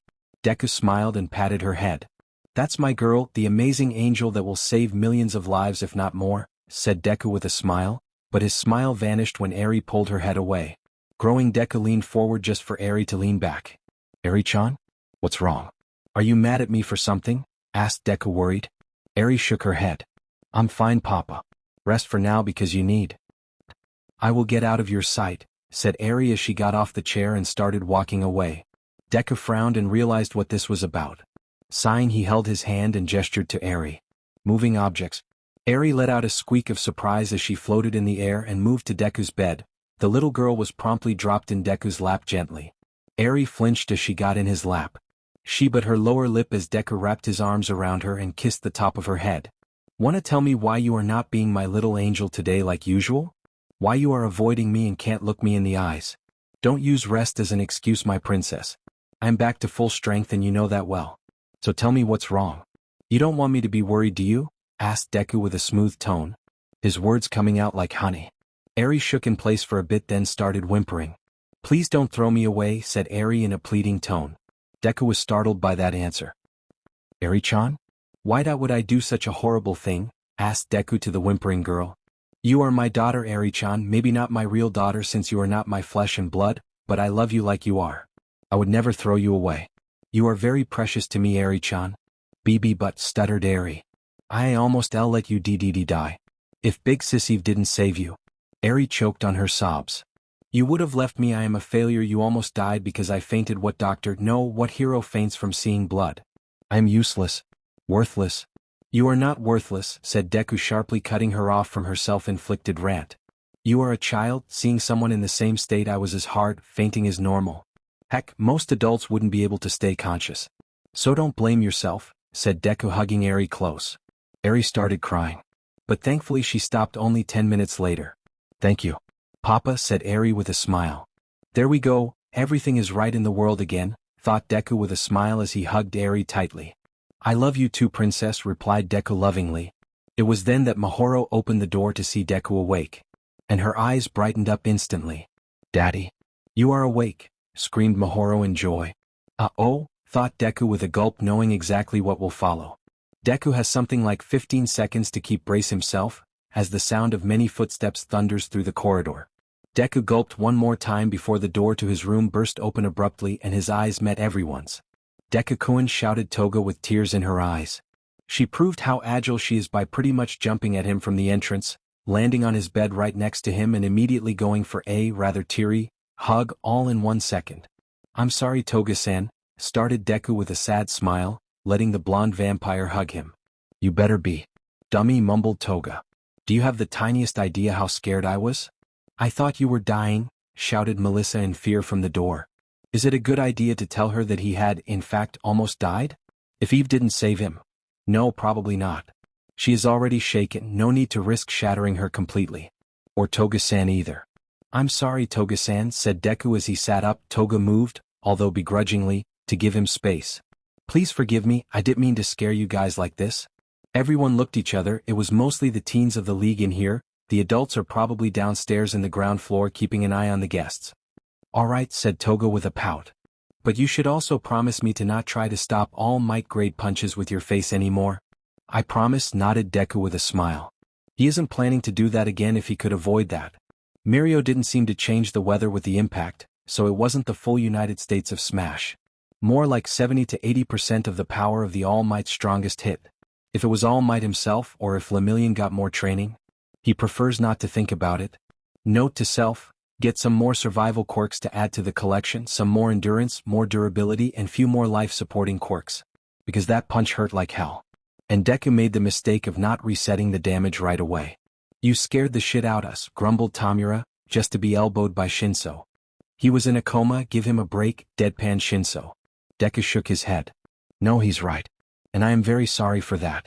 Someone text the girls and tell them I'm fine, said Deku looking around. Mustard grabbed his phone and did so as asked. Alright, they sent relived emojis. They are happy. They wish you to be fine, said Mustard with a nod. There was a short pause as Deku was just hugging his kids. Then he remembered something. Oh, what did I miss? Asked Deku sheepishly. Vengeance killed Endeavor in front of our cameras, grumbled Koda. Stealing our show and saving the Prime Minister's ass. The blow we dealt to it was a lethal one, but Vengeance is fighting a war against Japan and seems to be winning. So the Mizuki managed to save Hisa's by pointing out that this isn't the good time for him to move out, explained Melissa with a sigh. Deku scoffed at that. I will skin that Hell Knight version of me alive for that, mumbled Deku to himself. But to that day, society was split 50-50 between the Gov and the UH, started Tamura. But now you get skinned and salted on the internet for saying something nice about the commission or the minister. So a job well done even if someone else killed that fake. Finish staying. Also, the spies mentioned something about the gas being a quirk suppressor, rather than quirk erasure. Izuku breathed a sigh of relief. Vengeance is now a public figure and an SSS rank and ranked number 2. I'm an SSS rank 2. And you, the world thinks you are dead, are still number 1 and an SSS rank? Grinned Koda smugly. Deku's eyes widened at that. And smiled widely at his adopted son. Also, we are still housing the guests and they are pretty chill, even that Bakugo guy. Shockingly, he is just sitting around, chatting when spoken to and just hanging out by the hero girl like her bodyguard. He even helped in cooking. The mini-mite was playing video games with Tamura here. And he doesn't strike me as a gamer, chuckled Shinso while Tamura mumbled I still don't like him, which was bullshit. Although the old looks on the verge of punching someone in the face, he walks around like trying to gather info, which, well, good luck, because even we don't know where this place is. In fact, I would bet we are in another country and never noticed. He walked by my lab, took a look and left, reported Melissa. Then we got Todoroki. I think I found my best friend. He actually argued on my theories, grinned Mustard. So, what do you think if I told you that Tokoyami from Uraraka's class is Hawk's long-lost brother? Alright, thanks. The reason I asked you to hang out with them is to show the world, to show this society that we are not monsters, we are people. People that became villains due to society's reckoning. Deku shrugged at that with a smile and a sweat drop. And finally we have that Ida kid, so let's just say that he looks like Stain on a bad day, but on everyone, and most importantly Stain, said Spinner, and Deku sighed but nodded. Oh, for the bad news now. The Paranormal Liberation Front is burning down cities left and right because Vengeance apparently could use his quirk as a warp gate or has a warper. Nobody knows which of them. Finished Tamura. A lot of people claimed that Dabi was talking shit, but then the Toon-rejected kids of Endeavor came forward, confirmed all that was said, and mysteriously vanished. They are now living within the UA grounds. Nedza played that masterfully, said Melissa with a smile. Deku nodded. Alright, thank you everyone, since we still have the captives. Well, I guess I could hit 2 birds with 1 stone. Because I am really hungry. But first I'll take a shower, declared Deku getting up from the bed. They protested by Deku pointed out that he was in peak condition and can't stay in bed for too long. He also has some things to deal with now. Mirio was now playing video games with Tamura. Welp, they got Reaper's name, that's definitely something. And even though he saw him in the internet, this dude was chill. Welp, after the whole "I hate your guts for almost killing my brother's" heat went off, Mirio was playing video games with the other guy, and well, he was impressed. The guy was pretty good. "You don't strike me as someone who plays video games. How the F are you this good, blondie?" asked Tamura as the two were playing a multiplayer RPG. Mirio was doing most of the heavy lifting. My best friend has the social anxiety of 20 people. I spent a lot of time playing video games with him. So I decided if I'm playing video games then I'll be the best I can be," smiled Mirio. "Too bright," muttered Tamura. "Plus Ultra?" asked Shoto from a close table. He was sitting across from Mustard, both of them monster duel. Mustard offered him a round and Shoto fell in love with the game. "Yeah. I always liked that motto," said Mirio with a grin. "Wanna play a round, Bakugo-kun? We could use a third player." "Bae, I'm busy," said Katsuki. Yui was sitting beside him because of course she was. The clash chat is on fire. "Did you know that Gang Orca has a crush on Maruko?" The room exploded into chaos and some people started laughing. "And Cheek says that Maruko apparently found sparring partners, which seems to be just another way to say boyfriend." Nobody noticed Tamura flinch in his place. It was then that Kurogiri came and looked at Mirio. "Hello, Mr. Togata. The young master is requesting your company for dinner," said Kurogiri politely. Everyone stiffened. In he corner, Gran Torino seemed ready to jump in and start a fight, but knew that he was surrounded. Mirio thought for a bit, then looked around. "If the boss wanted you dead, you'd be dead already," drawled Tamura in boredom. Mirio thought about that for a bit before looking at everyone. Katsuki, Yui and Shoto nodded at him while Tenya looked away. Gran Torino grumbled but said nothing. "Alright then. Let's go." "Alrighty then, thank you for the cooperation," said Kurogiri with a bow. "Now follow me." Seeing no choice, Mirio followed Kurogiri. The bartender began to emit black mist, covering the two of them. Soon Mirio could only see the bartender and nothing else. Then after a second, Mirio felt like he was lifted to another place. Kurogiri turned to Mirio, startling him. Mirio was about to ask what he wanted when the black mist suddenly drew back into him. A second later, Mirio could see a chair and a long table. Was he warped? Alright, the bartender was a warper. Kurogiri gestured to Mirio to take a seat, to which Mirio did so cautiously, wondering what was going on. "Ah, Mirio Togata. I am so glad you could come," proclaimed a smooth, cheerful voice in front of the blonde hero in training. Mirio looked towards the source of the voice and stiffened slightly. Standing in front of him was Akarma himself, in a bright green suit, with his hair and eyes both green instead of their usual colors, with a friendly and welcoming smile on his face. Yet, despite all this, Mirio's instincts couldn't help but scream danger. No matter how friendly the person in front of him looked, he was dangerous. "As you might know, I am Izuku Midoriya, or previously known as that. Now my name is Deku Shigaraki and the villain known as Karma. Number 1 on the most wanted list in the country." Deku's eyes turned to Mirio. "And you must be the newest user of One for All. After all, that punch gave you away, Mirio-kun," mused Deku. Mirio immediately jumped back in panic, knocking over his chair in the process. Deku chuckled in amusement at that. "Please, Mirio-kun, there's no need for such panic and fear. I merely wish to speak with you, nothing more, nothing less," said Deku, motioning for Mirio to sit back down. The blonde took a good minute before silently picking up his chair and taking a seat. Good, and just like that, you are a much politer and kinder person than your brute of a predecessor." "All might," complimented Deku with a smile, causing Mirio to glare at him in response. Mirio didn't care what he says about him, but his predecessor was a line he draws. "You must be hungry," continued Deku, gesturing towards the side and waving something forward, making Mirio narrow his eyes. "Here, some food to fill your stomach while we have our conversation." 2 silver platters with domes floated over towards them, landing in front of each other. With another wave of his hand, the dome floated away, revealing a 12-ounce filet mignon with roasted garlic, mashed potatoes and mushroom bordelaise. On the side, as if the serving size wasn't enough, was a plate of takoyaki. "Feel free to choose either one or both if you wish, it's yours after all," stated Deku as he began to cut his steak, still smiling cheerfully. "I understand the desire for some simple Japanese food over some of the more expensive tastes, being Japanese myself. But I like to indulge every now and then as well. One of my friends is American, so I learned few dishes from her," mused Deku before looking at Mirio, causing him to flinch. "Life is short, Mirio-kun, and I would like try different things." As if showing off his powers, Deku snapped his finger before creating 2 wine glasses in his hands, one of which he telekinetically floated to Mirio. "As you are still following the rules of drinking age, I won't serve you wine." I would rather have you focused than intoxicated. However, I did receive some quality cider if you wish to indulge in something, offered Deku with a smile. As if appearing on command, a maid with orange hair stumbled forward, carrying a wine bottle, and another girl with blue hair had a cider bottle, and a girl with brown hair and braids and glasses had a jug of water in her hands. The girl with orange hair poured the wine into Deku's wine glass while the blue had pouring cider for Mirio. Such quality wine, mused Deku as he swilled it under his nose, enjoying the smell.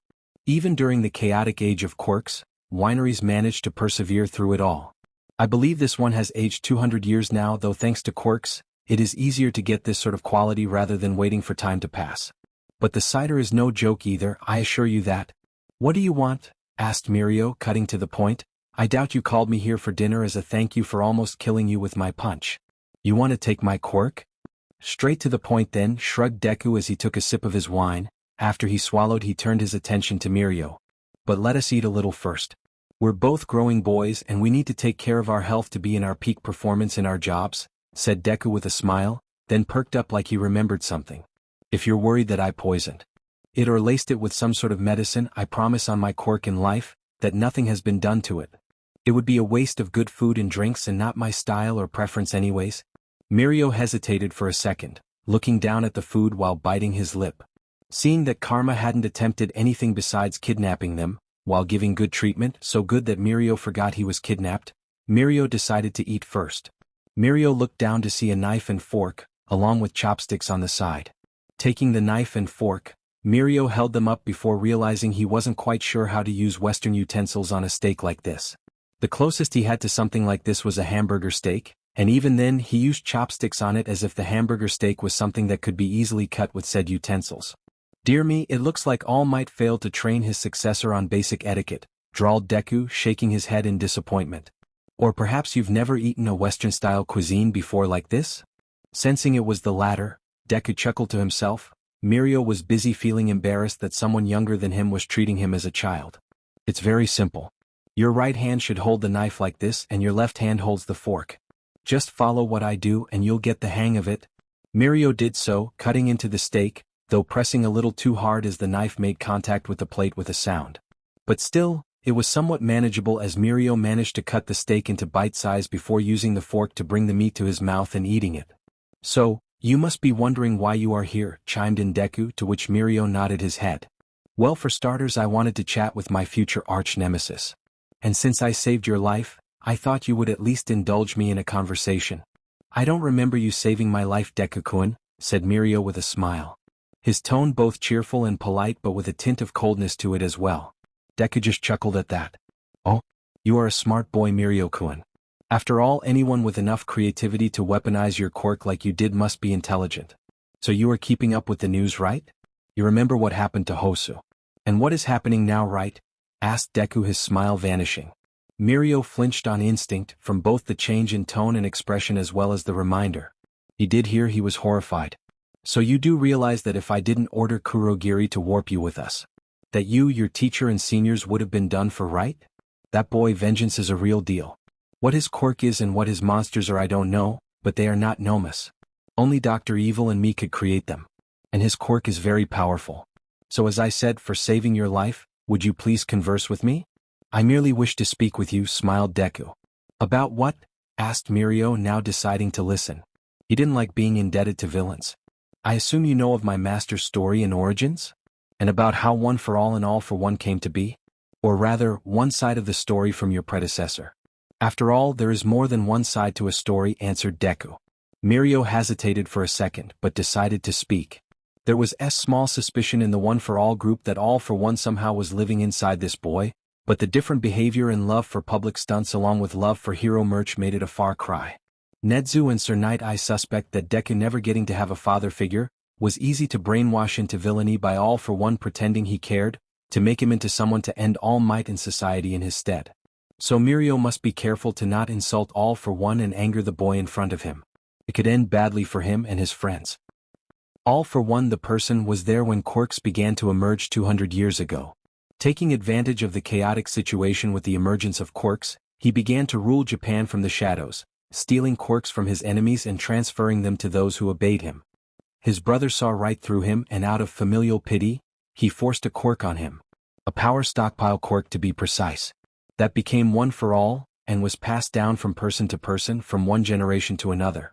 Growing in power in order to defeat All for One, explained Mirio carefully. A passable and somewhat truthful story, nodded Deku, taking another sip of his wine. But now, allow me to explain my master's side of it. Deku took a deep breath to gather his thoughts, then took another sip of his wine as if to parch his throat, before beginning his story. True, Dad was born about a few years after the first emergence of quirks. By the time he was an adult, the world had been thrown into chaos. Quirks were becoming more and more prominent as time passed by. Dad? Repeated Mirio, surprised that the boy in front of him cared so much for the villain that was supposed to be heartless. Deku just nodded and continued. The government and citizens tried to suppress the growing numbers of quirk users rather than regulate it, hoping to maintain the status quo, but it proved too much for them. It didn't take long before anarchy came, sighed Deku. Of course, muttered Mirio to himself. An example is when a quirkless mother who loved her child despite having a quirk, only to be killed by an anti-meta terrorist group, scoffed Deku. Mirio flinched. In the midst of that, Dad's parents were killed in a gang fight, leaving Dad to take care of my sick little brother. In a world where the local government couldn't help you, he decided to take matters into his own hands. And could you blame him? Asked Deku. Mirio wanted to say yes, but he read about the dawn of quirks. It was a war to even live. The current Japan was a much better place, and that said a lot. So thus he began small, forming his own local gang. He granted quirks to the powerless, to those who couldn't defend themselves, and took from those unworthy of such gifts, those who abused them to hurt others, explained Deku and chuckled. I started the same way, funny enough. Mirio found the fondness disturbing, but didn't voice it. He granted relief to those who had quirks that made their families shun them, helped change the status quo for the better, gave the government breathing space, though it gave rise to the Hero Public Safety Commission that would come to oppose him. And the government specifically is trying to control all he built, scowled Deku. For once Mirio agreed, once he became the symbol of peace he will do everything in his power to rid the world of them. But in the end, the formation of Japan's current government is all due to Dad's influence. The ones who rose in power both viewed our power in awe and jealousy, thus labeled Dad as a villain despite all he has done to help, always trying to do the right thing, even if some people viewed it as wrong, explained Deku. Yet despite what he has done, good or bad, the main fact is that he did all this so he could protect the only remaining family member he had, even if he despised what Dad had done for him. Now Deku's face showed true anger. Mirio decided to keep note of this story. But ask All Might for his input too. There are two sides, yes, but you can't discard one for the other one. Dad gave his brother a stockpiling quirk in hopes of making him stronger, as he had a weak constitution to begin with, but Dad never imagined that my uncle had a hidden quirk. Due to a lack of foresight on his part, Uncle Yoichi managed to pass on his quirk when he ran off with a pair of vigilantes. Funny thing is that one of them was actually the ancestor of Katsuki, snickered Deku in amusement. Mirio was surprised by that. Bakugo was a descendant of One for All? It was ironic that he was also close to All for One too now. But unfortunately, being sick and weak, he wasn't capable of protecting himself away from Dad's protection and was killed in a gang fight. My dad, in feral rage, slaughtered each and every person from both gangs while hunting down the two vigilantes that took away his family. It is something he regrets to this very day, killing people that were friends of his brother. Since then, it has been a cycle of fighting between All for One and One for All. There was silence for few seconds. I see, said Mirio while eating. Deku hummed in thought. But do you know why, even though he could just kill them and get rid of One for All, Dad was so avid on getting his hands on it? Obsessed even? Trying so hard to take that quirk instead of ending it? Why would someone as smart as All for One make such a mistake? Asked Deku, looking at Mirio in interest. Mirio thought about it for a second. And he didn't come to an answer. Boredom? Wanting a worthy rival? Wanting the only quirk he couldn't have? I don't know the answer, admitted Mirio while eating. Deku nodded, deciding to give a hint. Did you know that? Even though you can't communicate with them, the previous wielders of One for All are still living in that quirk? Asked Deku casually. Mirio, for his part, choked on that for a second until a glass of water was floated to him.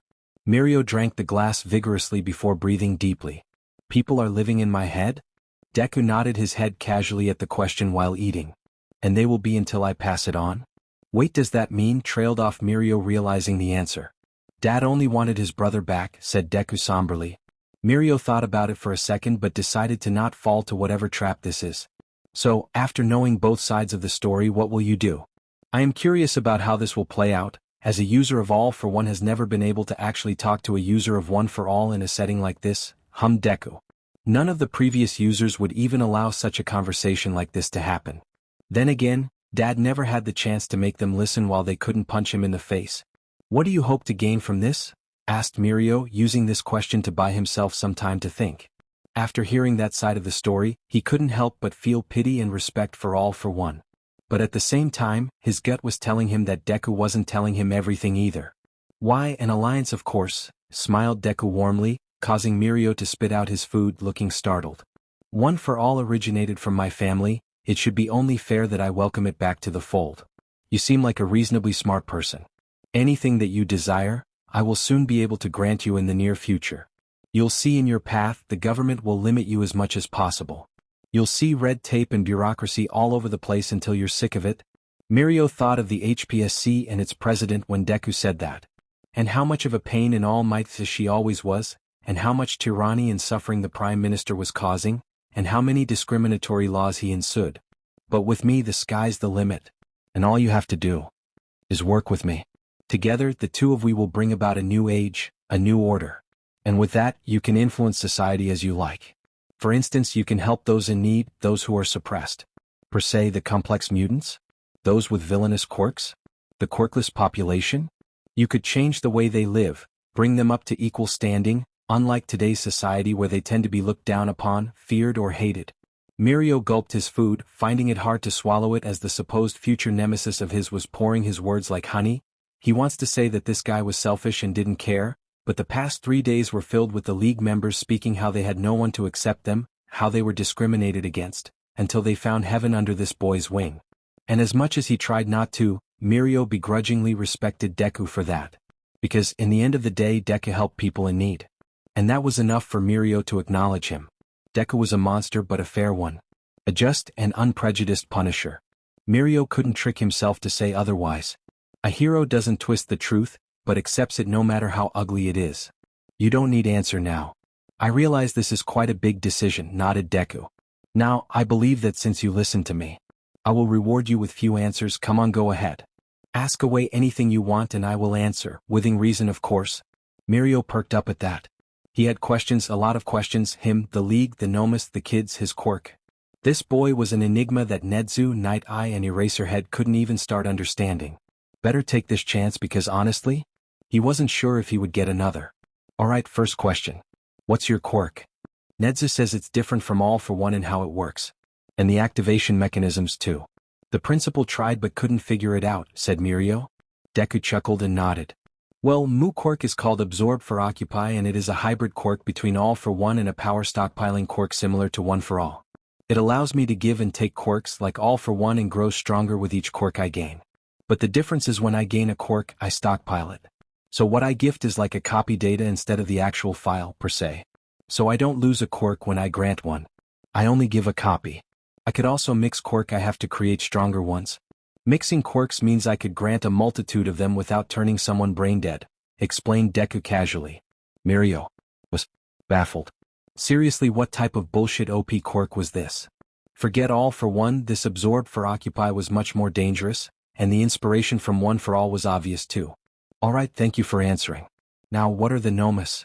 Because excuse my language but those freaks scare the shit out of me, said Mirio with frown. Deku hummed before answering. Nomus are, in the simplest of terms, bioengineered multi-quirked super soldiers with unquestionable loyalty to me and Lu alone. There are 3 generations for the Nomus. The first generation Nomus are reanimated corpses with hearts that beats and lungs that breathes but brains that doesn't function. They don't think for themselves. They have 4 categories. Low tiers, middle tiers and upper tiers as well as the high-end Nomus. The first 3 are levels, the upper tiers and even middle could go toe-to-toe with top 30 heroes while the low are more of distractions. The high-ends though could potentially defeat top 10 heroes. Then we have the second generation Nomus. Which, to be precise, are based on animals that developed quirks thus could be given more. The ranking system is the same. And then we have the third generation Nomus which, well just look at Kota, Katsuma and Mahoro and you will get the answer. Children tend to have undeveloped quirk factors and overall DNA so giving them biological changes and extra quirks isn't as harmful if done correctly. Does that satisfy your curiosity? Mirio wanted to vomit. So to sum up, before you took over the business, your dad was violating the laws of nature and humanity. But you decided to do something less manically evil, so you decided to invite a new level of both animal and child abuse, summarized Mirio with cold glare. Did I get correctly? Pretty much correct. When you say it that way, it does sound much worse than it is, mused Deku while taking a bite from his steak. What do you define as the two of us working together? Because that part was very vague in this conversation, asked Mirio. Nothing much. Not as bad as you'd think, dear Nemesis. All I ask is for you to not get in my way while I get rid of this nightmare war. Redestro, Maria, Beast and Turnflecked, and those are some to name. I want to get rid of Dad's old lieutenant because honestly, they took their villainy way too far for my liking. Then I shall become the symbol of evil, equivalent of the symbol of peace. And then the balance will be restored, answered Deku truthfully. Once I am fully crowned, you are free to try your hardest with your bunch to try and dismantle my shadow empire, but I will politely ask you to not aim to the face when we clash. And in turn your guts won't come out to the wrong side of your body. Mirio flinched at the description. And why should I let you become the symbol of evil? You do realize that would be a waste for a 20 years war All Might raged against your dad, right? Asked Mirio. Deku chuckled. Because as I said, the balance is a must. The current state of Japan, the overly rampaging villains? It started when Dad was punched to super death by All Might. He survived long enough to take me under his wing. But with his injuries he had to make it seem like he died on that wretched battlefield to your mentor and predecessor.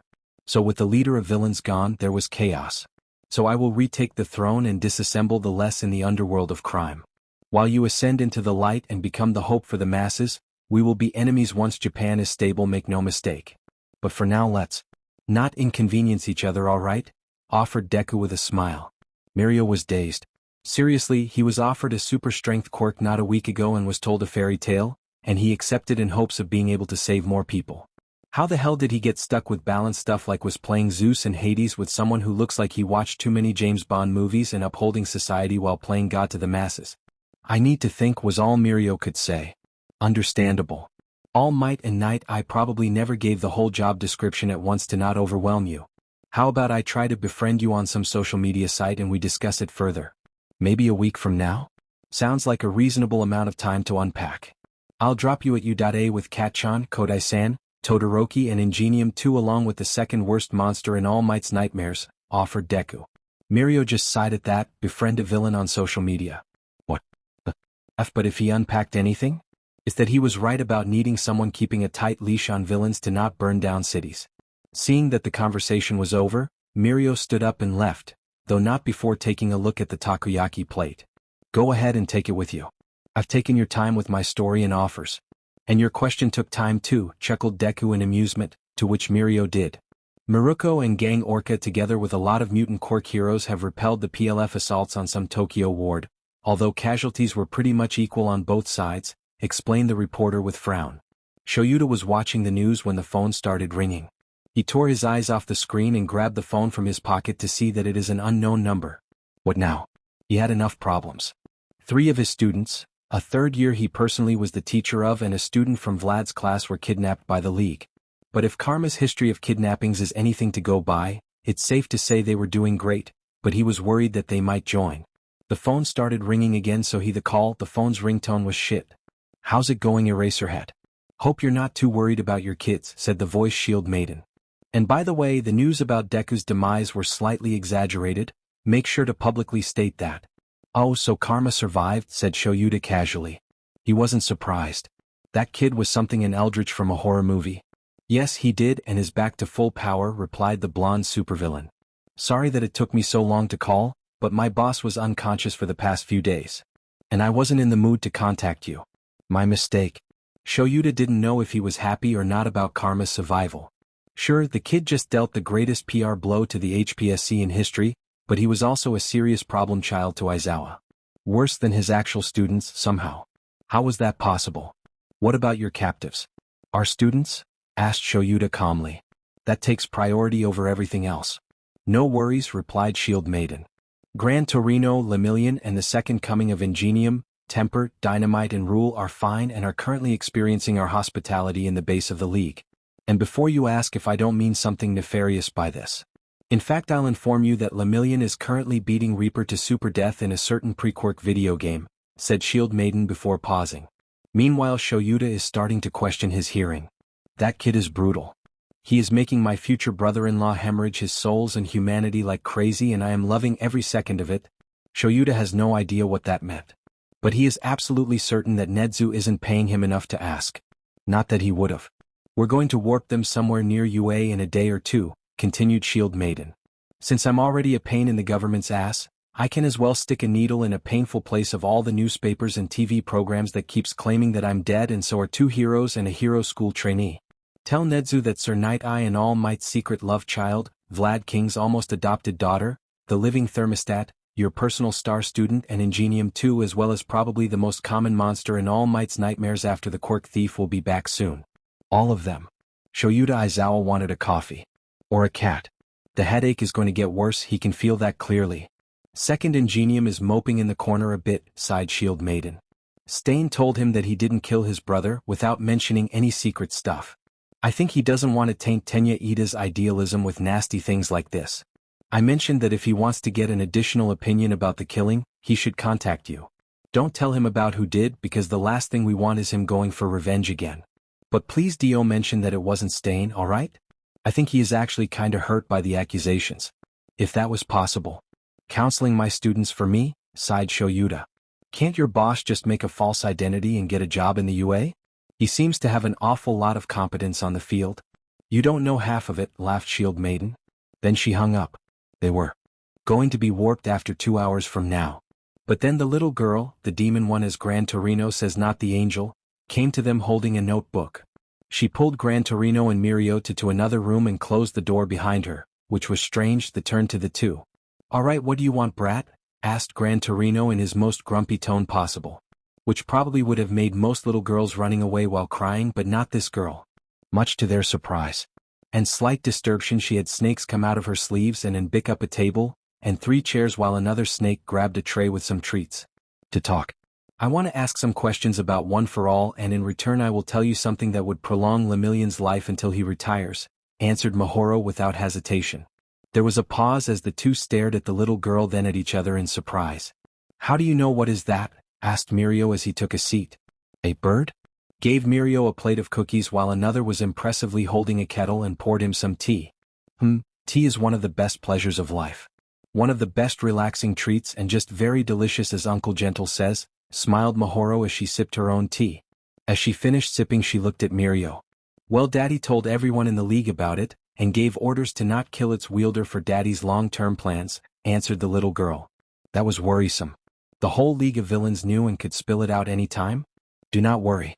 Daddy gave orders for secrecy, so your quirk is to stay unknown unless you for some reason publicly declared it, answered Mahoro, as if sensing their worry and reading their minds. Why do you ask? Asked Gran Torino. Mahoro gave an innocent smile at that. Did I ever tell that I want to be Daddy's successor? Asked Mahoro cheerfully. They both flinched at that. Well, I do, and I keep trying to prove myself to him even though he already accepted. I want to earn my position. So I asked him for missions. He gave me lessons and taught me stuff. And do you know what my first investigation mission was? Asked Mahoro rhetorically. Well, I'll answer, finding out as much info about One for All. Then keep it for myself, shrugged Mahoro. And you did? Mirio asked, surprised. I doubt you found more about One for All than Night Eye and Nezu, scoffed Gran Torino. How many past holders of this power did you manage to track? Well, before Nana Shimura, obviously? Asked Mahoro, unfazed by the ridicule of the old man. Before Nana? Asked Gran Torino. Only one. He was a rather secretive individual. Ah, I see, said Mahoro, sipping more. Before giving a deadpan expression that said losers, and sighed. You bad in information gathering and analysis, you know? I found 3 of his predecessors. And the full name is Entayutai Bahiwe. Who? Asked Gran Torino, his eyes wide in shock. En got the quirk from Daigoro Banjo, the Black Whip hero. He, in turn, got it from Hikid Shinomori, pretty much a hermit who decided to spend his life in a forest, honing his quirk to give it to someone stronger. He was way more secretive than En. Finding someone before him was a nightmare. But as a Shigaraki, death is more sweet in my tongue than failure. So I kept working and searching until found him. Tetsukuriko. A vigilante with the ability to let his attack, whether physical or weapons, bypass the defenses quirks grant you. So if you could transform to smoke, he could still stab you. You could regenerate? His bullets and knives don't heal. Tell Night Eye and Netsu to ask Dad for private lessons, they might learn something. Gran Torino would tell them that just to be petty. He can imagine their expressions twist into both anger and shame and humiliation while trying their damn hardest not to show how pissed they were. Oh, and when he tells them that the daddy's girl is the one who figured it out, they would break. Why are you telling us this? Asked Mirio, confused. Your daddy doesn't seem particularly interested from what you just told us. So why tell us this? Well, I would ask simply out of curiosity if I had nothing more than that, admitted Mahoro with a shrug. You wouldn't believe just long Dad can mumble about a single interesting quirk which I inherited from him, and one for all is beyond interesting. But you are right. I have an agenda. It's about Hikage Shinomori. He received the quirk somewhere between his 18th and 20th birthdays. He is the second longest holder I found, right after All Might. But he died of old age, at the age of 46. What? Yelled Gran Torino in shock. How's that possible? Mirio is listening intently but silently. There is more than that, frowned Mahoro, her smile vanishing.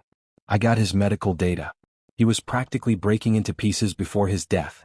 The doctors were completely stupefied, because they didn't know that Hikage received a special quirk from someone. Ever heard of quirk singularity theory? The two looked at each other, then looked at Mahoro and shook their heads. They were fully invested in what she was saying now. The little girl just sighed. It's a theory according to which every subsequent generation is going to have stronger and stronger quirks, due to both random mutations and inheritance, until finally human bodies will collectively start failing to survive under strain, leading to extinction of mankind. It's a bit of a fringe belief currently, but I believe that your quirk, Mirio Togata, is undergoing a similar scenario just on a microscale and many times faster, explained Mahoro. What about All Might? Asked Gran Torino, leaning forward a bit, narrowing his eyes in suspicion. He had that quirk for decades. There are no signs of such. Let me make an educated guess, cut in Mahoro without hesitation. He was quirkless before he got that quirk, wasn't he? Gran Torino froze. While Mirio started to realize what Mahoro is suggesting. I thought so, shrugged Mahoro. His body had to deal with a single overpowered quirk instead of a single overpowered quirk, and his natural one, reawakened into a stronger form. Oh, said Mirio with a blank. Mahoro looked at him in pity. I regret to inform you, Lemillion, but if you continue having that quirk, it will shorten your lifespan. I don't know how much, as I lack data to guess it. I don't know how many people owned it before Hikage, and I don't have anything to compare it to. 10 years perhaps? Maybe twice as that, since you will now know what to look for, and I'm sure you'll have proper healthcare instead of hiding in a forest almost until death like Hikage did. Plus you have access to Eri-chan, who can fix you old age if it got a problem too quickly. So you are implying that, started Gran Torino, and Mahoro nodded. If you add your power to it, Togata-san, I honestly don't think that you can have a non-quirkless successor. They'll probably die before they master it, stated Mahoro. Gran Torino was both shocked and horrified. He didn't know. And Night Eye definitely didn't, because he viewed Mirio as his son, and Toshinori wouldn't have given it to Mirio if he knew. But what was summarized from this talk is that Mirio will. Mirio thought of the options long and hard, what he can do, Sen can't, and the options. He came to a decision as he looked at the little girl in front of him with confidence. I took my hero name to signify that I wish to save at least a million people during my lifetime, started Mirio. If I have less years to live, I'll simply have to try harder to make it in time. Mahoro giggled to herself at that. Something in her face resembled a proud mother. Mirio doesn't know what to think about it. Gran Torino was as amazed as he was proud, but felt terrible nonetheless. Great, beamed Mahoro widely. That's exactly the type of heroes we need if we want to clean up this country. Someone willing to risk their own lives for others, and considering saving people the reward in itself. It's probably a bad moment, but I'm going to have to ask you for an autograph. Lemillion didn't expect one of the villains that captured him to ask for his autograph. Then again, the past 3 days was spent in video games, chatter and laughter, and unless Mahoro was lying to them ever since the start of the talk, the experience here was nothing like what he imagined. Less capture and more like a vacation/surprise court counseling? Although he was looking forward to go back home, Nijire and Talking must be scared shitless even though he texted them. And he really hoped that there was nothing bad in store for them before they left. Honestly, I am happy that the man who will rise up to be Daddy's arch-nemesis is a good hero. A true one with a heart of gold. You have no idea how relieved I am that you are not another selfish fake. After all, I wouldn't accept that the man who almost punted Daddy's face wasn't worthy. Now enjoy your treats, smiled Mahoro cheerfully. They did. And honestly the sweets were nice and so was the tea. After that the two walked to the door. But Mirio had a question. A question though, what would you have done if I was a fake? Asked Mirio out of curiosity. Gran Torino looked equally as curious. Mahoro drank her tea until the cup was finished before smiling at them, but her eyes had death, blood and fires in them. You don't want to know. Mirio and Sorahiko ran for the hills at that answer. They forgot she was a demon child. Or more like a demon princess. Bye-bye guys, hope we meet again, said Toga cheerfully as she waved at the heroes. Kurogiri opened everyone a portal to go through. This was an experience. Mustard and Shoto had a fist bump, somehow they became friends and Yui nodded at Razors. The two of them got along through silence. Ida has at least taken Katsuki's words and stopped looking murderous. Stain suggested he asks Eraserhead because he knows more than he lets out. And he will. Mirio waved at Tamura who waved back. Gran Torino got a hug from Eri, and looked trying his damn hardest to not look happy. But he failed, then they stepped through the portal. This was certainly the weirdest kidnapping they ever heard about. Eraserhead relayed Shield Maiden's words to Nedzu, All Might, Sir Night Eye and David Shield. They wanted to believe him. But they couldn't. It was much more likely for it to be a ruse, but David was optimistic. Come on everyone. I know my daughter. Know much how she changes. Melissa Shield is always a person of her word. Plus what would Karma gain from keeping them there? Asked David around. There was silence for a bit before Night Eye spoke up. Steal one for all obviously? I think it's clear as day why did Karma take Mirio, even though it was better than leave him and the kids under the mercy of vengeance, stated Night Eye with a stoic face. Nah, he doesn't want one for all, said All Might dismissively. That got everyone to turn their eyes to the old symbol of peace. Night Eye looked surprised, David looked confused, Nedzu's face was unreadable and Shoyuta didn't give a shit. What do you mean by that? Asked Nedzu politely while sipping his tea. All Might cleared his throat before speaking. Well, to put it in simple of terms, Karma doesn't want to take one for all, and before you argue just think of how many chances he had to take it from me. He could have kidnapped me in the USJ and tortured me to give it up. Then he could have done that in the destruction of the HPSC HQ but didn't bother with it. Instead, he yelled at me for not picking a successor yet and threatened to just kill me and be gone with it. He didn't lie to Aizawa over here. Karma wants a symbol of peace to oppose him and help him keep Japan grounded, explained All Might to everyone. There was another pause at that. And what's the treatment of our students, Aizawa? Asked Nedzu politely. Being he first fully digest what All Might said. Apparently, Todoroki has found his best friend Mustard since they were both conspiracy theorists. Mirio is playing video games with Reaper and as Shield Maiden said royally crushing her future brother-in-law and she is loving every second of it while Bakugo and Kodai are hanging out with Vampire and Hypnosis and the four of them are watching pre-Quirk era movies together while throwing jokes. Deadpan Shoyuta, he wants coffee and cats. And to cuddle his wife to the end of the week. And maybe retire too while at it. Everyone blinked to register that before David sighed loudly and tiredly. Are we sure he is a villain and not some vengeful demigod from another realm? Asked David with a groan. Because 1 hour he is committing slaughters in the city, the next one he is destroying human trafficking gangs and saving lives. What about Gran Torino and young Ida? Asked All Might, to which Shoyuta sighed. Ida is mopping because Stain told him that he wasn't Ingenium's killer but didn't go into details. The hero killer didn't want to corrupt a prime hero material with the dirty truth, so we are supposed to handle it, said Shoyuta, looking at Nedzu with a glare. The dog bear mouse nodded his head at that. And Gran Torino is just walking around looking like he will punch someone in the face soon enough. And is completely grumpy in that. How can someone look grumpy while being murderous? Asked Shoyuta more to himself. That confused him. It's just typical Gran Torino, said All Might with a shiver. Night Eye followed All Might's example, remembering his first meeting with the old hero. So many traumatizing memories he shoved into a box and locked away. Shoyuta looked at the two questioningly with concern. What has All Might done sending Bakugo to that guy? His student needed an improvement in attitude. Not a lifetime psychological damage. And Shield Maiden told you that Karma is alive and back to full strength? Asked Nedzu in interest.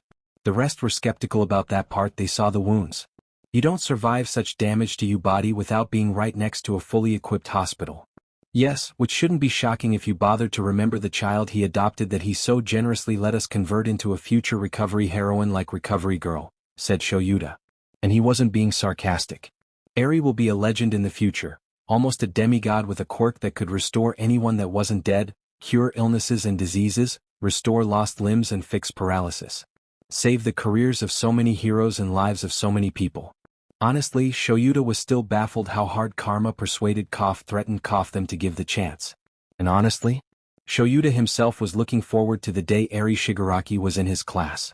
Because she had potential, not just the immeasurable potential of her quirk but her determination and morals along with her devotion. She wants to save people because she can. That's honestly the type of heroes they needed. I see. I neglected to remember that part, admitted Nezu, forgetting about one of the best potential students Yudata might produce in the future. Honestly, if young Eri saved her father from such wounds and sent him back to full strength, then Nezu couldn't wait to see the wonderful things she would do as a hero. So, what does that mean now? Will karma actually drop them off tomorrow? Asked David again, to which Shoyuta shrugged. Well, karma is many things. Evil, ruthless, charismatic, and malevolent, but a liar he is not. So yes, I do believe that's the truth, stated Shoyuta. There was a bit of silence before All Might sighed. I really hope so, said All Might, shaking his head. The underground hero wasn't even surprised when Katsuki Bakugo, Shoto Todoroki, Tenya Ida, Yui Kodai, Mirio Togata and Gran Torino, who was cursing like a drunken sailor, appeared in the UA ground in the very next day. The police quickly rolled and vultures naturally followed, and Detective Tsukachi asked them questions about their captivity. To which the detective ended up asking if they were kidnapped or treated to a fancy hotel with friendly teenagers. Shoyuta wanted to know the answer himself, but Bakugo looked thoughtful. Like he wasn't fully with them. He didn't look scared or traumatized, he looked like he was considering few things, and Shoyuta noticed Kodai sticking to his student's side. Then after a couple hours and one questioning for each of them, they were all released and set free. Shoyuta just sighed. He had a talk scheduled with a student of his about trying to take revenge, and the death of his brother. As well as a talk with his two other students who jumped into danger stupidly and almost got killed for it trying to save Endeavor, which increased the PR of the school, which was reckless beyond belief. After Shoyuta was done chewing down Tenya and telling him the truth, while excluding Razor because no need to make him go after the league again and giving Katsuki and Shoto a light but well-earned scolding to which the two weren't affected in the slightest, he knows they would still do it again, he was called to Nezu's office. We have to make a serious talk, people, said Gran Torino with scowl, looking around the room, and people stiffened under his gaze. Right now. Gran Torino glared at All Might, who visibly deflated even beyond his normal level of deflation. Before that, I have a quick question. Nezu intervenes before Torino starts. They met a few times during their joint war against the All for One, and he did technically work for Nezu for a year, but the less is said about it the better, and he knows the risks. It's about the League of Villains? Yes, grumbled Gran Torino. He growls slightly. Throw all the personal analysis you made on them, Nezu. Throw them through the window. The League of Villains is a one huge family. And Deku is the head of the house. You thought that Stain was a co-worker or someone being hired. Bah. Stain is pretty much living with everyone, and I heard him call Deku Leader-sama in front of everyone. Oh dear, said Nezu, surprised. How did Karma manage to tame down the hero killer? Don't ask me, said Gran Torino with anger. When that menace was asleep, he let us cruise around a part of the hideout, but we didn't see much, and they were doing their best to make us not see anything potentially compromising. I can walk around quietly, so I did overhear a talk or two. But nothing I heard suggested that it was a setup or something. And well, this place is like a giant home. The kids are playing rage, hide and seek and other childish stuff. The girls are doing girl talks, applying makeup and trying clothes on, and they added Kodai to them who actually fit in. Todoroki and Bakugo got along with the others, mostly Spinner, Mustard and Hypnosis, sighed Gran Torino. So, it was all true? The League was friendly to you all? Asked David. Yeah. All he asked us was to tell the truth. He wants to show that they are villains. But not because they wanted but because they were forced, said Gran Torino. I see, said Nezu with a sigh. And hey Mirio, what did Karma speak with you about in private? He took you for dinner, didn't he? The eyes in the room turned to Mirio, who sighed and looked at everyone tired. Sorry, but he wanted to chat, speak with me about One for All and All for One. Their shared history. The two sides of said story, and to speak of 8 temporary truce to make Japan stable before we become each other's archenemies. He also provided me with answers for questions of my choosing, explained Mirio to everyone. His side of the story? Asked All Might, and Mirio nodded. Yes. He said that he wants to hear what the story of One for All was from my side, and give his deceased dad's side to me. To let me see the full truth, then choose whether to work with him for now or not, explained Mirio with thoughtful expression. There was a concerned pause at that. Karma views All for One as his dad? That was worrisome, but it doesn't seem like it influences his decisions, because All Might is still here. It was a hard pill to swallow, but the reason All Might is still alive is because Karma wasn't interested in his demise. If he was, All Might would have been killed. Something All for One himself never achieved. And what was his dad's side of the story? Asked Night Eye, narrowing his eyes. Well, All for One was born about a few years after the first emergence of quirks. By the time he was an adult, the world had been thrown into chaos. In the midst of that, All for One's parents were killed in a gang fight, leaving him to take care of his sick little brother. In a world where the local government couldn't help you, he decided to take matters into his own hands. So thus he began small, forming his own local gang. He granted quirks to the powerless, to those who couldn't defend themselves, and took from those unworthy of such gifts. The ones who rose in power both viewed his power in awe and jealousy, thus labeled him as a villain. Yet despite what he has done, good or bad, the main fact is that he did all this so he could protect the only remaining family member he had, even if he despised what All for One had done for him. All for One gave his brother a stockpiling quirk in hopes of making him stronger, as he had a weak constitution to begin with, but All for One never imagined that his brother had a hidden quirk. The first holder managed to pass on his quirk when he ran off with a pair of vigilantes. But he wasn't capable of protecting himself away from All for One's protection and was killed in a gang fight, so in feral rage, All for One slaughtered each and every person from both gangs while hunting down the two vigilantes that took away his family. Since then, it has been a cycle of fighting between All for One and One for All. That's the story Karma gave me. So what do you think? There was silence in the room after Mirio finished narrating Karma's take about All for One. Nobody knew what to say. A somewhat true story, but Karma forgot to mention how many people All for One had killed in the past. And how many crimes he committed. Even if he was doing what he was doing to stabilize the country and protect his family, he still did a lot of horrible things and killed a lot of people, said All Might with a frown. Mirio nodded his head. I know, I just wanted to give everyone the same story he gave me. And see what you think of it, said Mirio. What questions did you ask him? Asked Shoyuta, curious. Mirio frowned slightly before answering. Well, I asked about the full nature of his quirk, what his nomus are and what he wanted from me in detail, said Mirio. And this Mirio explained in details what Karma explained to him about Karma's quirk and how it works, as well as the nomus, how they were created and the 3 generations, then explained to them what Karma said about 2 symbols duking it out to preserve the balance in the world. By the end of Mirio's explanation there was a mixed reactions and feelings. Mostly nausea from how the nomus are made, fear from how powerful Karma's quirk was, and fascination from the talk about the balance. That's not even the worst of it all, scowled Gran Torino. What's the worst then? Asked Sir Night Eye. He couldn't imagine something worse, honestly. The absolute humiliation. Gran Torino exclaims. The League knows about One for All, Mirai? Well, yes, started All Might. They all know I have a time limit like everyone else now. Gran Torino slammed his hand on the desk and All Might almost jumped through the window in terror. Not that, Tashinori, yelled Gran Torino, he is only getting more furious. They know that your quirk is inheritable. They knows that you got it from Nana, and they knows that Mirio has it now.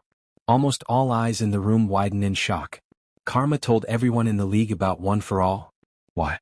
But apparently they won't talk about it because Karma made them swear secrecy, started Mirio, only to receive a nasty glare from Gran Torino. And Karma's daughter, Mahoro Shigaraki. You know her, Echidna, started Gran Torino. The others flinched at the mention of the demon child. She invited us to a tea party. And do you why? To give Mirio an urgent court counseling session because apparently we are too ignorant to know anything. I doubt that child found out anything we didn't, started Night Eye, just for Gran Torino to slam his fist on the table. Night Eye shut up immediately.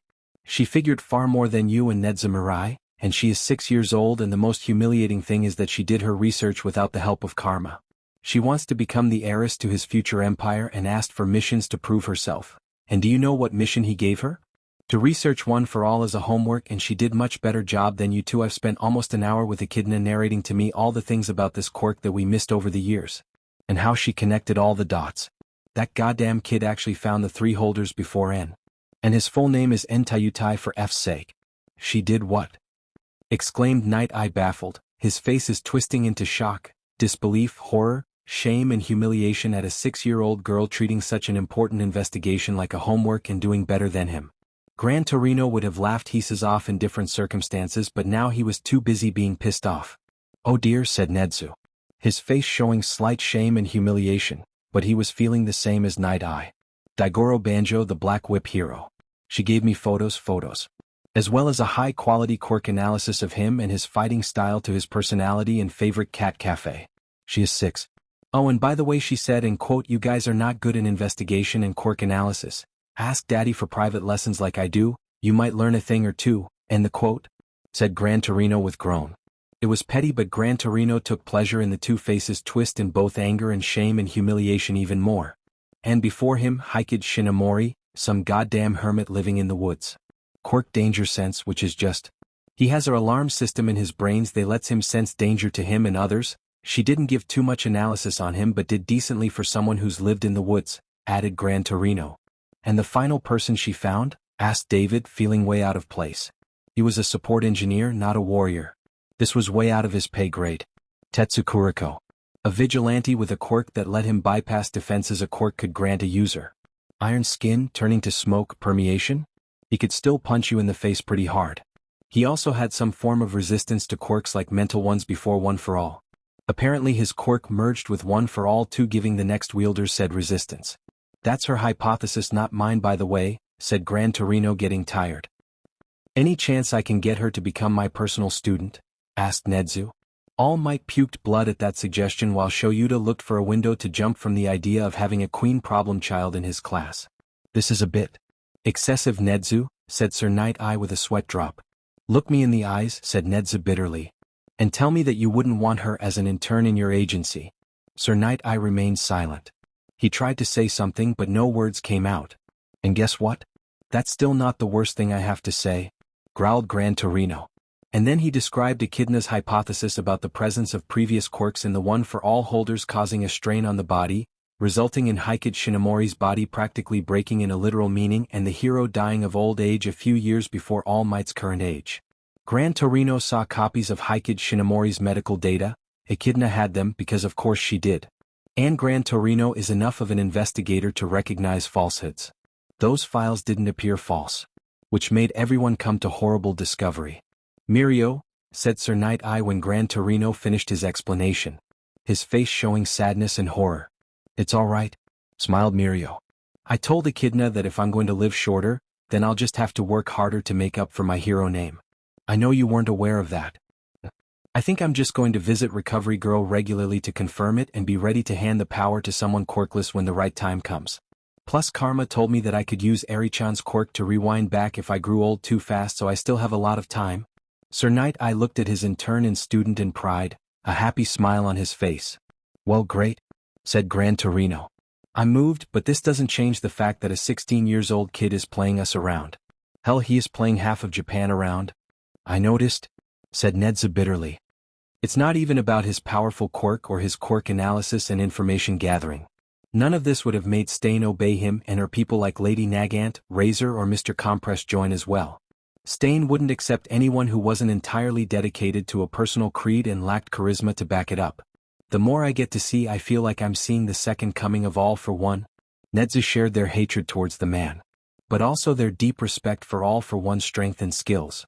Comparing someone to him not in the morals department was their highest form of praise. Even All Might himself. More than that, said Gran Torino. What do you mean? Asked Shoyuta, interested. He was always game when it came to the problem child. Listen, I spent a lot of time seeing All for One's goons.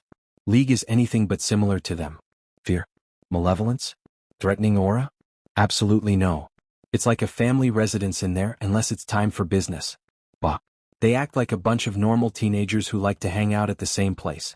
They play computer games or watch films together. Karma is cuddling with his kids in the living room. They make jokes about what's happening in the country, or express shamelessly how much they worship their leader, even Stain somehow. And then that white-haired menace decides that he is going to kill the number 2 hero today, attack the HPSC, or attack the Udata head-on. So everyone pulls out knives, guns, support gear and villain outfits, then go to slay, burn and maim at his orders. Without thinking to question them. And he goes with them. Even the kids are 100% added into the business. So a natural leader, Nedzu replies. Rather than an authoritarian boss. Gran Torino nodded. Yes.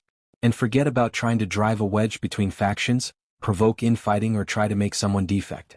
I observed them for 4 days and I can attest that none of this is going to work. If anything, they'll probably see your attempts as a form of a joke and laugh about it while eating together and watching something on TV. But it doesn't mean that the league is without weaknesses. Oh? Said Nezu and Sir Night-Eye simultaneously. They seem to be suddenly interested.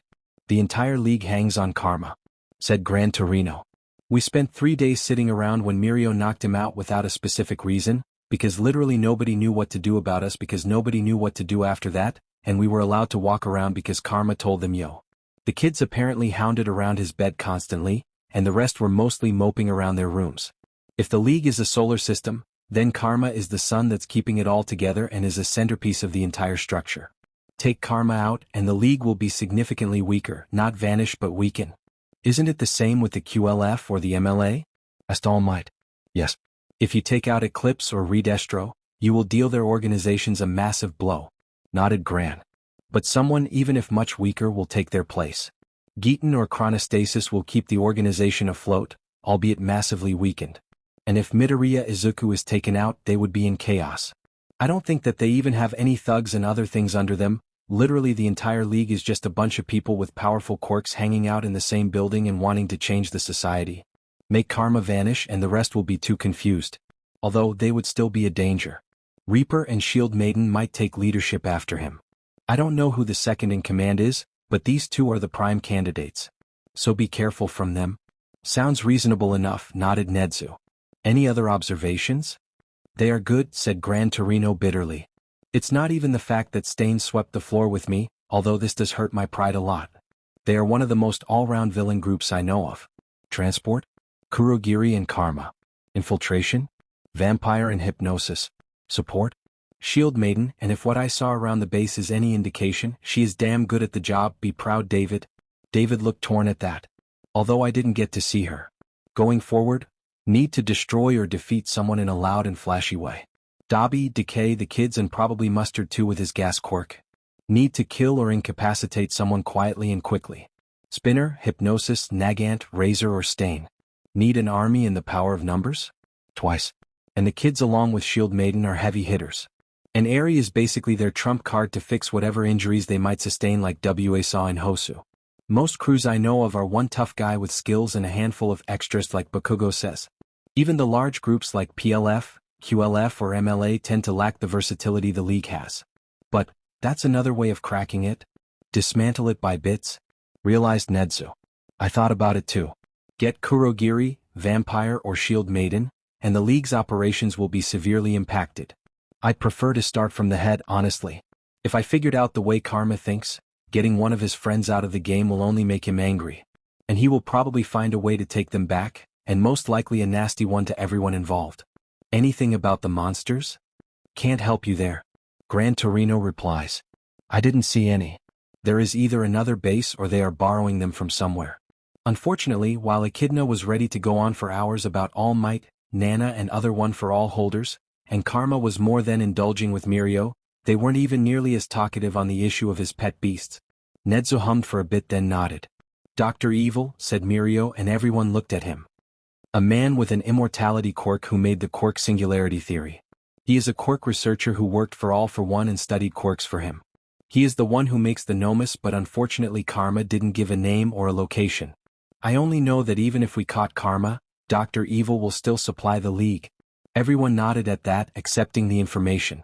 Financing? Asked David, trying to help. Wars wasn't really his thing. Listen, I saw a lot of villain bases, alright, started Gran Torino. The old hero is visibly tired by the questioning, but is pushing through for the sake of the meeting. But, inquired Nezu. That one looked like an entire apartment block internally rebuilt to suit their needs. It had to cost a lot. I guess that's why the Green Rabbit did all those high-profile robberies, and why Mr. Compress keeps robbing the corrupt heroes in the HPSC, because the Homa Castle. Kurogiri has a literal goddamn bar in their base with a really nice selection of alcohol that the adults are enjoying, and Mirio saw Karma enjoying really expansive and rare wine when they had dinner together. Reaper and the kids are drowning in video games and other stuff. Karma has a whole room full of limited edition hero merch, some stuff looking like he robbed them from a museum. Shield Maiden is, honestly, I don't know what that nerd does, but they have more support stuff on them and around them than I ever saw aside from my island. They are drowning in money. Drowning? Nezu sighed quietly. What nobody noticed was that the whole damn thing was being recorded. Soon, all the students were returning from their internships, all excited to share their own stories. "Wow, you even got to fight villains?" asked Mina in amazement with stars in her eyes. "I'm so jealous. I just helped people evacuate and did logistical support, so I didn't do any fighting though," stated Kyoka as she twirled her earphone jack with her finger.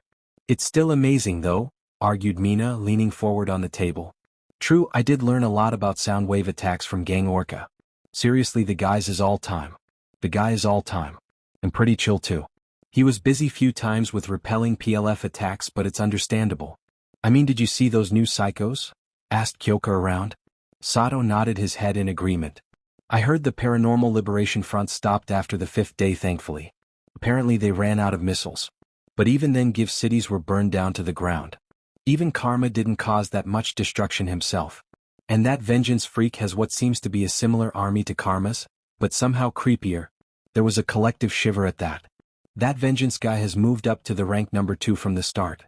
And if Karma was actually dead like the HPC thinks, then vengeance might become the number 1 villain, said Shoji, entering the conversation.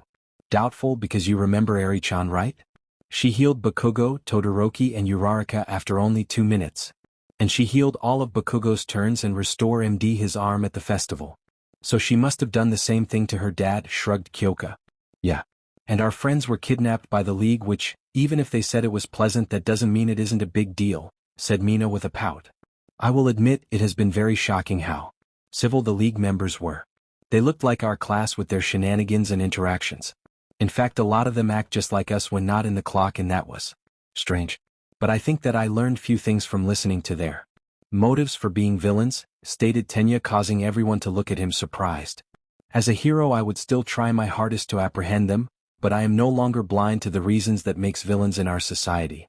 When I graduate, I will do my best to combat the unfairness of society," declared Tenya while chopping the air. Everyone smiled widely and started applauding furiously to his speech. The secret spies smiled widely. They just realized that this was Deku's plan all along. Momo was amazed with Deku's foresight and his ability to use the situations for his advantage like this. It amazed her honestly. "That was do manly," cried Ijiru before looking at Bakugo with a grin. "What about you, Bakubro? Did you get some world-changing experience?" asked Ijiru teasingly.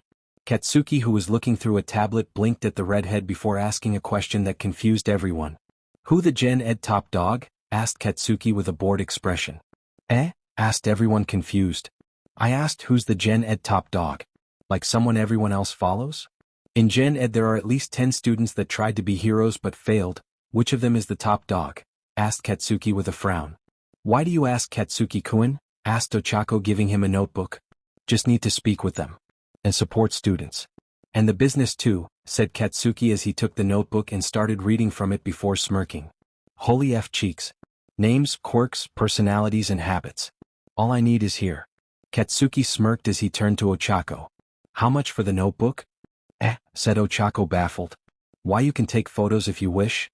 Katsuki nodded before taking photos of the pages that had details and observations of the students in the school. "What? Do you need all this for Bakubro?" asked Ijiru, confused. "To make this school a better place," said Katsuki with boredom. "And give some people a punch in PR like none ever happened before." Oh dear.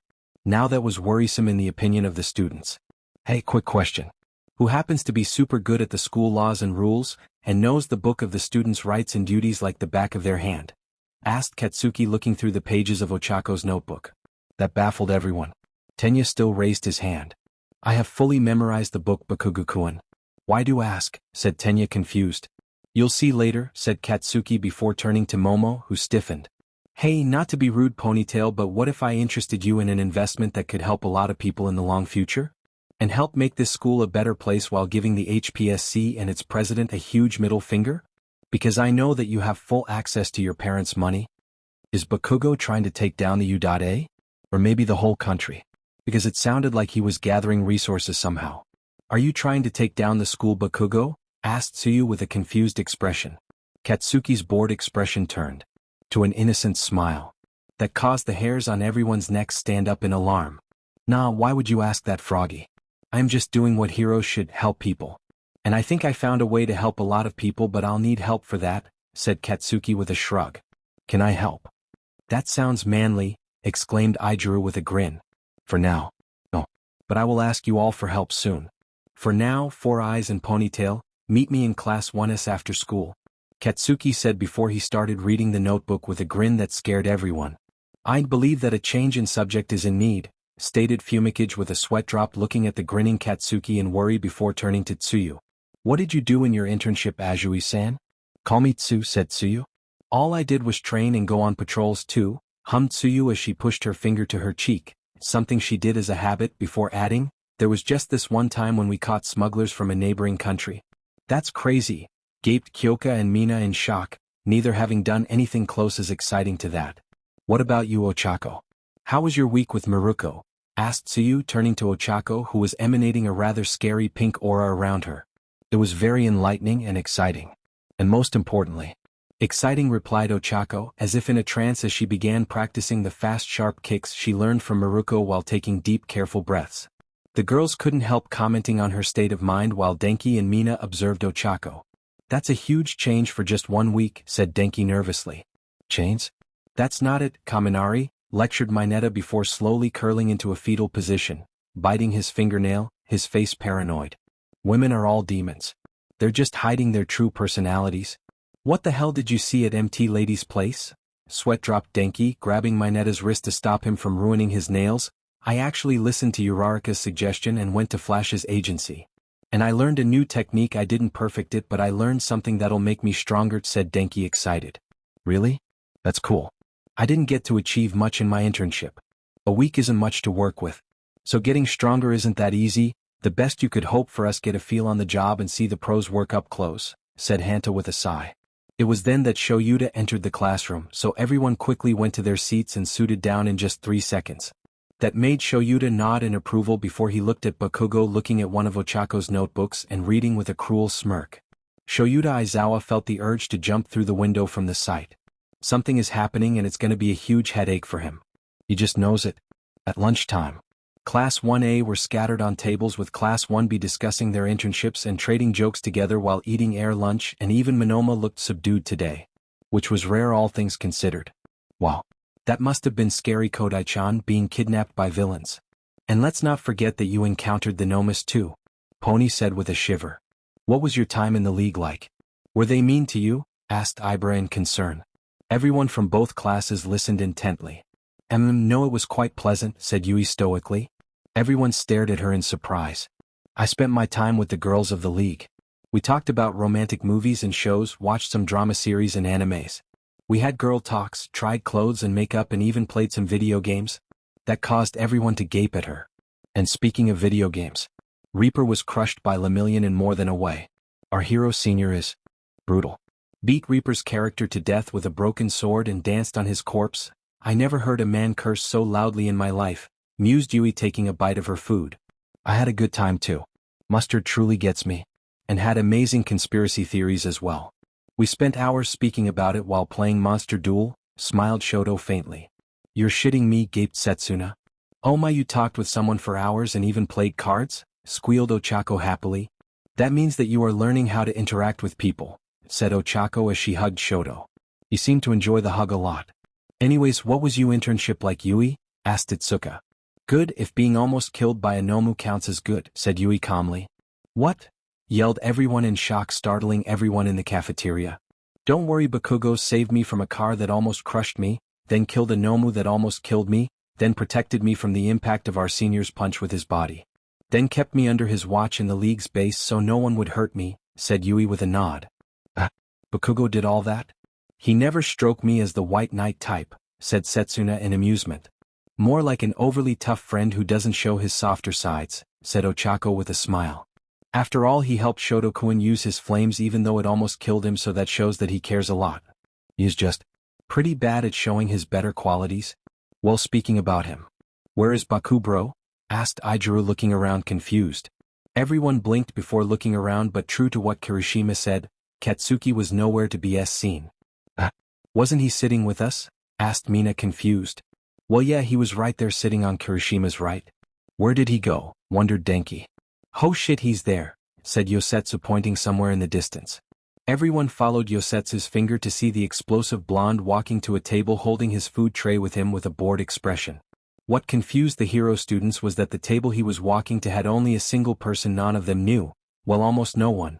Why is Katsuki-kun walking to Arashi-san? Wondered Ochako loudly. Who's that ribbit? Asked Tsuyu curious. A Gen Ed student that happens to be someone who applied to the hero course but unfortunately didn't pass because even though her quirk is super cool wasn't any useful against the robots, explained Ochako. Then why is Bakugo going to her? Wondered Toru looking at Katsuki in confusion. Katsuki meanwhile took a seat on the table across from a girl with dark blue hair tied up in a ponytail with dark blue eyes, and a scowl that would give Endeavor a run for his money. The girl saw Katsuki and hissed sharply like an angry snake. Katsuki Bakugo, snarled Erasure glaring daggers at the blonde in front of her. Katsuki meanwhile didn't seem to be bothered by the hostility. Mira Erasure greeted Katsuki with a casual tone. What the F do you want, you idiot? The star student of the U.A's hero course, a brat with flashy and bullshit powerful quirk and everything he would like, what the F would someone like you want from me? Asked Mira looking at the blonde with something close to murder in her eyes. Can I interest you in a private conversation? Asked Katsuki taking a bite of his overly spiced curry. The girl blinked before looking even more angry than before. What? Asked the girl and Katsuki looked at her. Can you follow me to the roof? I need to speak with you. You'll be interested. She opened her mouth to spit some insults.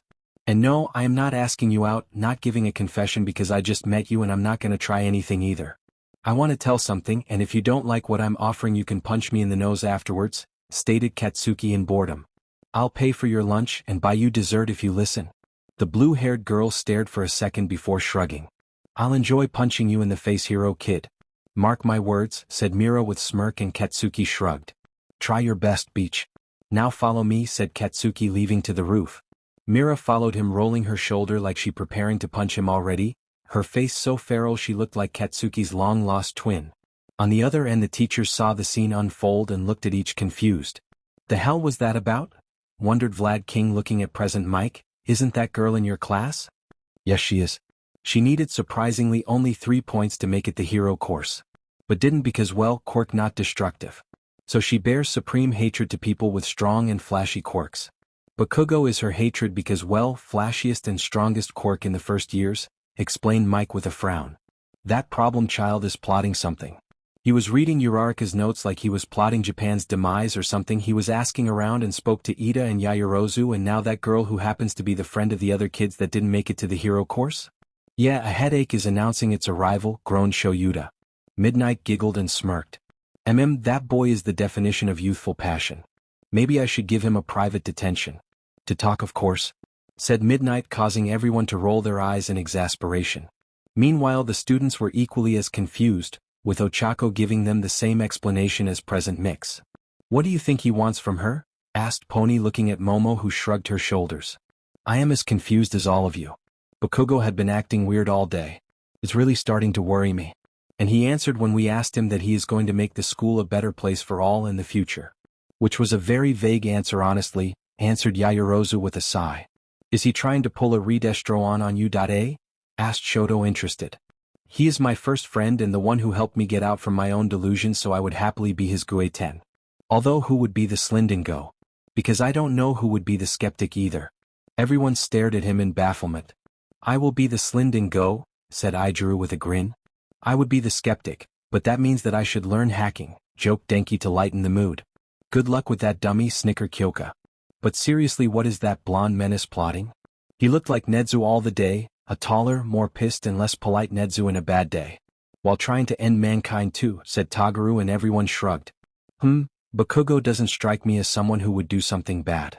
He might be plotting something. Chaotic but not bad.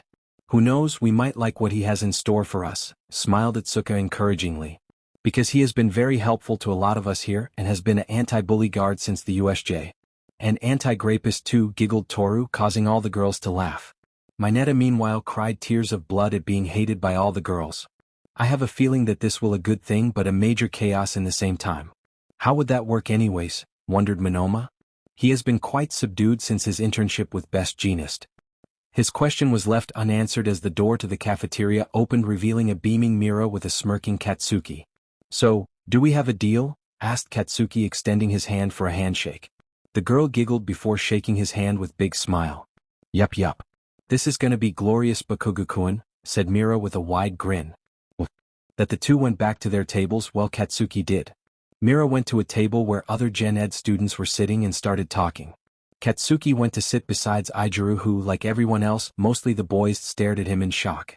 The girls were surprised that he got so friendly with the girls so easily, while the boys looked at him like he was some type of a god.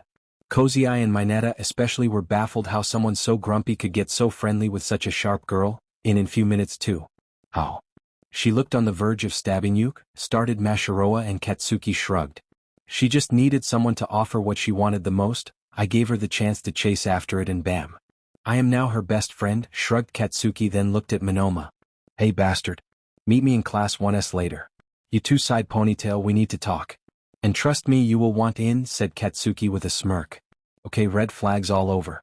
Whatever karma did to Bakugo seems to be turning him into a chaotic, mysterious, overly charismatic person with hugeous plans that will probably scare the shit out of Nezu himself. Alright, that's it. What? Yeah. Are you plotting? Asked Sen, deciding to be the man and ask what they were all wondering. To do something that should have happened long ago. Something that will make this school a better place, less bigoted, more friendly, and less exclusive. Oh, and make the president of the HPSC claw at her eyes like a maniac, while the idiot monster will be yelling his lungs out. But unfortunately I need some help at that, said Katsuki, then smiled. One thing I promise, you are going to like this. Because I'm sending this place into Plus Ultra. There was a long pause at that, where nobody knew what to say to Katsuki. What the hell is this blonde menace plotting? Later at Gym Gamma. Soon after lunch everyone had to go to the heroics class. An interclass exercise between 1A and 1B was held, with both classes choosing 2 students randomly, with 2 students to race against the other class in a race in Gym Gamma. After the end of the exercise everyone was back to their changing rooms, having finished their training for the day. So frustrating that I'm not that fast, bemoaned Mina, unhappy with her time. I don't know how you do it, Ochako. Well, it might help you if you invest in learning parkour, suggested Ochako, smiling encouragingly. You usually use your acid to slide through surfaces, which isn't a bad idea. Try to make neutral to not eat at the surfaces while running. And try to improve your speed since you already have an amazing agility. My sensei had me take several sessions at another gym. That sounds fun, grinned Mina. Indeed, it would be beneficial for you, nodded Momo, who had placed a first in her group with the utilization of skates, claw shots, and various other gadgets. Their conversation broke off when they arrived at their respective changing rooms. I'm jealous of you to have, your quirk easily gives you amazing mobility, pouted Kinoko, and Setsuna laughed. Thanks, but you still did well. You all did. Especially you, Kendo. How did you score second place in your group? Asked Tokage, and Itsuka blushed. Hard work, said Itsuka with a smile. The girls laughed at that. That was some hard training we just did, commented Sato as he took off his mask. Why, yes it was. But it was very fruitful and showed us our weaknesses and what we need to work on, said Jiroda with nod. Our first class in a while made me sweat too much, huffed Yuga as he wiped off his sweat with his towel. I need to work on my mobility. I scored the last in my group, sighed Ijiru to himself in disappointment. Same here, man, same, said Tetsu dejected. You must compensate for it by gathering information and scanning the environment, advised Fumikage, adjusting his tie.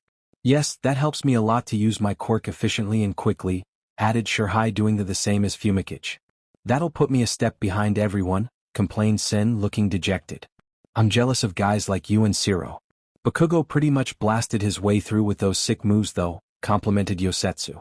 Yeah, seriously, where'd you learn that? You now shot blasts from your feet like crazy, and somehow got faster than you used to when you used your hands, exclaimed Ijiru. My internship mentor taught me that, or more like he kicked my ass so badly that started improving to get less's kicking, grumbled Katsuki. I need support gear to do that because right now I have to take off my shoes or boots to use the technique. Still sick, man. And I'm surprised with my performance as well, grinned Denki. Yeah, what the hell was that, man? You just burst into electricity and shot forward like a lightning bolt, said Yosetsu in surprise. Nah, just a live I learned. Instead of shooting my electricity forward, I let it flow through my boy. It makes me stronger and super duper faster. And lets me react much quicker too, explained Denki. There was collective cool said between the students. Mineta meanwhile motioned to Kozai to come closer. Kozai blinked before shrugging and walking to the short boy. Hey Tsubaraba. I discovered something crazy. Come here. Mineta revealed a small hole in the wall that had been covered by a poster, which had conveniently peeled off, somehow. Look at this hole, Shawshank. It's probably thanks to the efforts of those who came before us. Next door is, the girls' locker room. The discovery of a lifetime had a few boys interested in it before Tenya came barreling in with a stern expression. Stop this, Mineta, reprimanded Tenya, looking outraged. Peeping is definitely a criminal act. I asked to stop this instant. My little Mineta is already a criminal act, cried Mineta as he completely tore the poster down, already peeking in the peephole. Yayarosa's ample. Ashido's slender waist. Hagakure's floating wear. Uraraka's fine Uraraka body. Ajui's unexpected figure, and don't forget the 1A beauty's dash. Before Mineta could even see the inside of the girls' locker room, Kyoka's earphone jack slammed into Mineta's eye, causing him to cry in pain. What he didn't notice was that behind him, several students had crushed whatever they had been holding or clenching their fist when a certain name that Mineta wanted to peek at came up. After that, Katsuki grabbed Mineta, his eyes filled with fries, death and blood. Let's have a small chat, shall we? Asked Katsuki as he dragged the begging boy outside. Meanwhile, at the other side, Kyoka was slowly withdrawing one of her earphone jack while the other one was connected to the hole above to listen in on what was being said. The only reason she had done it was because Mineta wasn't exactly quiet about his intentions. Kyoka wasn't sure if she was happy or not to hear that Mineta didn't say anything about her. She didn't want the pervert perving on her, but to hear him not even mention any sort of quality about her was also displeasing. She was aware that compared to her classmates, her body wasn't as curvy or gifted compared to them. Kyoka's body had a more petite frame. It made her slightly conscious about her looks, and if she would be loved back by her crush. Compared to the other girls, she was very undeveloped and petite. Momo and Tenya went to class 1S after the end of classes like Katsuki asked them to. They didn't know why he needed them, but they, as his classmates, decided to indulge him. Plus of course get to know what that blonde-haired menace is plotting, and if it was completely insane, talk him out of it. So Ida-kun, what do you think Bakugo is planning? He has been very secretive today about his big project. Momo started hesitantly. Well, I'm not sure what Bakugo-kun is planning, but I think I was him go to the support and business course to speak with someone. And considering he talked with us and someone from the general education, it seems he is planning for something big, explained Tenya with thoughtful expression. Soon they reached class 1S and found both Itsuka and Monoma along with Mira, and Mei and someone from the business course. Ah, you guys are here too, smiled Itsuka as she waved at them. Momo and Tenya looked at each other before taking seats. Soon Katsuki came and took the auditorium. Alright, first. I'm not good at being formal, so thank for coming people, but let's skip the nonsense, started Katsuki. Cross eyes, did you stop the cameras from working? Yep, we have 30 minutes before they're back to work, said Mei with a thumbs up. Good, now let's discuss my offer for you. And see if you want in, started Katsuki. 30 minutes later, everyone exited with wide grins, including Tenya and Momo. Oh ho, this will be glorious. The League's secret chat. Goddess, oh my god. Goddess, I have seen the truth of the world. Goddess, and I really like it. Everything is clear now. The boss, are you okay at Goddess? Because you sound. The boss, shockingly out of character? Goddess, sorry my lord, but. Rockstar. Was that about what Bakugo is plotting, that screaming chaos? Vampire Queen. Bakugo? You mean the person Deku-kun calls Katchan? Invisibitch, yeah. He is plotting something, and big, because he looks like a more sinister Nedza somehow. Insomniac. Wait, that possible? You a spy, apparently. My lord? You had lunch with him. You a spy, in private after Lemillion. You a spy. What did you to our resident Bomberanian? The boss? Nothing. We chatted about our childhood. He had questions about if he was the reason I'm a villain. The boss, I said he was just the final nail in the coffin. Then I went on a tirade on how much society sucks, how corrupt the government is, how evil the commission is, how people that doesn't have flashy quirks can be heroes, how people with villainous quirks become villains from the bullying. The boss, that's all. What did he do? Goddess. Well, that explains the project he offered me. Ida, Monoma, Kendo, Hatsum, Arashir and Yakushi to join. Goddess? And oh dear, Nedzu will either be overjoyed someone decided to go plus ultra, smiley face. Goddess? Or will be in for a rude awakening. F school. Is he trying to pull a redestro on the U.A? You spy. Deku Shigaraki, that's exactly what Shoto-kun suggested. Seriously, one of you two take the other's family name already XD. World's A stage, Now that's both mysterious and exciting. What is that blonde menace planning behind the closed doors? Goddess, not spoiling the surprise because it's going viral soon, but all I can tell you is, Goddess, Katsuki Bakugo has embraced the role of a chaotic, mysterious, overly charismatic mastermind. Think to our Lord, and he is going to overthrow the society and government from the inside. Goddess, whether Nezu will be the first supporter of our group or the first we overthrew, that depends on him. Insomniac, now I'm scared. That blonde grew with at the boss, so who knows how good can he be? The boss at Goddess, send me screenshots of whatever this is about please in private. Few minutes later. The boss, oh my god. The boss, I have seen the truth of the world. The boss, and I really like it. Everything is clear now. Mad Scientist, oh dear. Uncligiri, now I'm scared. Game Master, join he club. Goddess, it's glorious isn't it? Laughing face. The boss, absolutely amazing. Truly a masterpiece. But it needs some refining if you would like. Goddess, yes please. The boss, welp, I'll send you my own ideas on a private chat. This project has gained the support of the King of the Underworld and the Prince of Darkness. Game Master, so that Bakugo kid has leveled up from a warrior to a leading character? Game Master, WTF? Gecko Man, I am getting increasingly more worried about what is this about. You'd oughta spy at Goddess, please tell us that Katsuki-kun hasn't somehow turned to villainy. Sad face. Goddess, more like turned to a chaos gremlin, and if this project pulls off then a lot of people will be eternally in his debt, some may even worship him. World's a stage, now I really can't wait to see this happening. The boss, I will give donations under a false identity and a fake company. I'll send you the details later. Invisibitch, Season, we know what the hell is this about. The boss, no. Goddess, no. Mad Scientist, I will donate myself if tell me. Goddess, okay, I'll text you privately. Few minutes later. Mad Scientist, ah ha ha ha ha ha ha ha. Yes. I am in. XD. World's a stage, ah. Magnificent. Truly a show worth participating in. This worth a book. A play. A movie series. A school, I give up. Insomniac, yeah, let's just wait and see. Game Master, yeah, I guess we will have to wait for the game edition like everyone else does. Uncligiri, I have a feeling the U.A is going to go through some major changes. The boss, I will just sit back and watch the chaos unfold, and considering that I have eyes in the principal's office, this will be a treat to watch for all of us. Invisibitch, I am always at your service, my king. Bows to the floor. The boss, stop it. Vampire Queen, bows to the floor. Mad Scientist, bows to the floor. Yudata Spy, bows to the floor. Goddess, bows to the floor. Insomniac, bows to the floor. F-School, bows to the floor. The boss has left the group chat. Game Master, LO Carrot.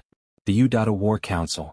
Neednap, I wish to announce that the anarchy is going to start soon. Super Punch, what? The brain, I ask for context? Neednap, well, to sum up, Katsuki Bakugo hasn't been himself at 100%. Neednap, he is plotting something. Something that will be a headache to me, to the entirety of U.A, in fact if not all of Japan. The brain, oh dear. So you are telling that something chaotic is happening? The brain, I love chaos. Revel in it even. I spy. I think he means the type you might not like at the brain. The brain, nonsense. I know that Bakugo-kun might not look like it, but he is someone with a high intelligence. I look forward to see what he is plotting. In fact, the brain, I have a feeling it will screw the HPSC president a lot. Mean Rabbit, if that's the case then I'm in, winking and laughing. Hot Bird, same. XD. Super Punch, when you say anarchy, what type at Neednap? Neednap, the type that had Bakugo reading Uraraka's notes on all the first years. Side note, I'm giving her extra credit for having such a thing. It would come in handy to do that in the field, like he was picking a war council. Neednap then went on and got Yayorozu and Ida to meet up with him in 1S, then somehow became after a private chat all buddy-buddy with Erasure, you know, the top dog of the salty gen eds as we usually call them, then as Power Loader said got his top student that is a chaos gremlin and hyper-competent support engineer to practically salivate on whatever his offer is. Neednap, I don't know where this is going Nedzu. But I know that I demand a pay raise. Right now. Because Bakugo is going way too plus ultra in whatever this is, and I'm afraid of what he is plotting very much. Captain America. That sounds oddly interesting, I look forward to see what those kids are planning. Mean Rabbit. Mean Rabbit, is he trying to pull a redestro on you guys? Fashion statement. Seeing that he is already like a ghost leader of his class with his power and charisma, more like a symbol of peace, a chaotic one. Which sound fashionable. Driller thread, that sounds interesting. Hot bird. More like a third coming of karma. I mean, he spent years with the green-turned-white-haired menace. He must have picked some skills. Dragon Queen, wait, third? Who's the second? High mind, vengeance? Mean rabbit, F that guy. Me and Gang Orca fought him, and let me tell you, that one is a monster. He kicked my ass so badly and he let me live because I am a good hero in this diseased society. Mean rabbit, whatever the F that means. High mind, that sounded a lot like overhaul. Hot bird, the guy claimed to be Redestro's Tuya Todoroki. You think it has some truth to it? Dragon Queen, honestly? I wouldn't be surprised. Fashion statement, yes, me neither. That long nose has done it so far. What says he is not an unfashionably horrible father too? Super punch, moving on. What do you think he is actually planning? Need nap? No idea, Nedzu? Night eye? Any input? The brain, oh dear. The brain, I am actually coming without an answer. The brain, young Bakugo is a wild card to say the least. Everything about him doesn't add up. He can be friendly, aggressive, dismissive or caring. But there is no pattern to him. And most importantly, what is happening now is completely out of character for him. The brain, Katsuki Bakugo is a lone wolf from what I observed. He seems to have joined the pack that is Class 1A, but unfortunately, he is still a bit distanced. The brain, so him just going like that to interact at his own free will with people outside his pack, and organize something is completely out of character for him. The brain, he doesn't strike me as someone with an interest in friendship, leadership or partnership in usual. My understanding of humans isn't that great, but Katsuki Bakugo isn't being himself. Need nap, I can agree with this assessment fully, and the fact that he is pulling people together for a cause is worrisome. Need nap, Ida, public speaking and student rules as well as formalities. Need nap, Yaoyorozu, funding and intelligence. Need nap, Kendo and Monoma, the support of 1B Erasure, the Gen Ed students. Mei Hatsum, a hyper-competent support engineer. And business students for financial support. Need nap, whatever Katsuki Bakugo is planning is big.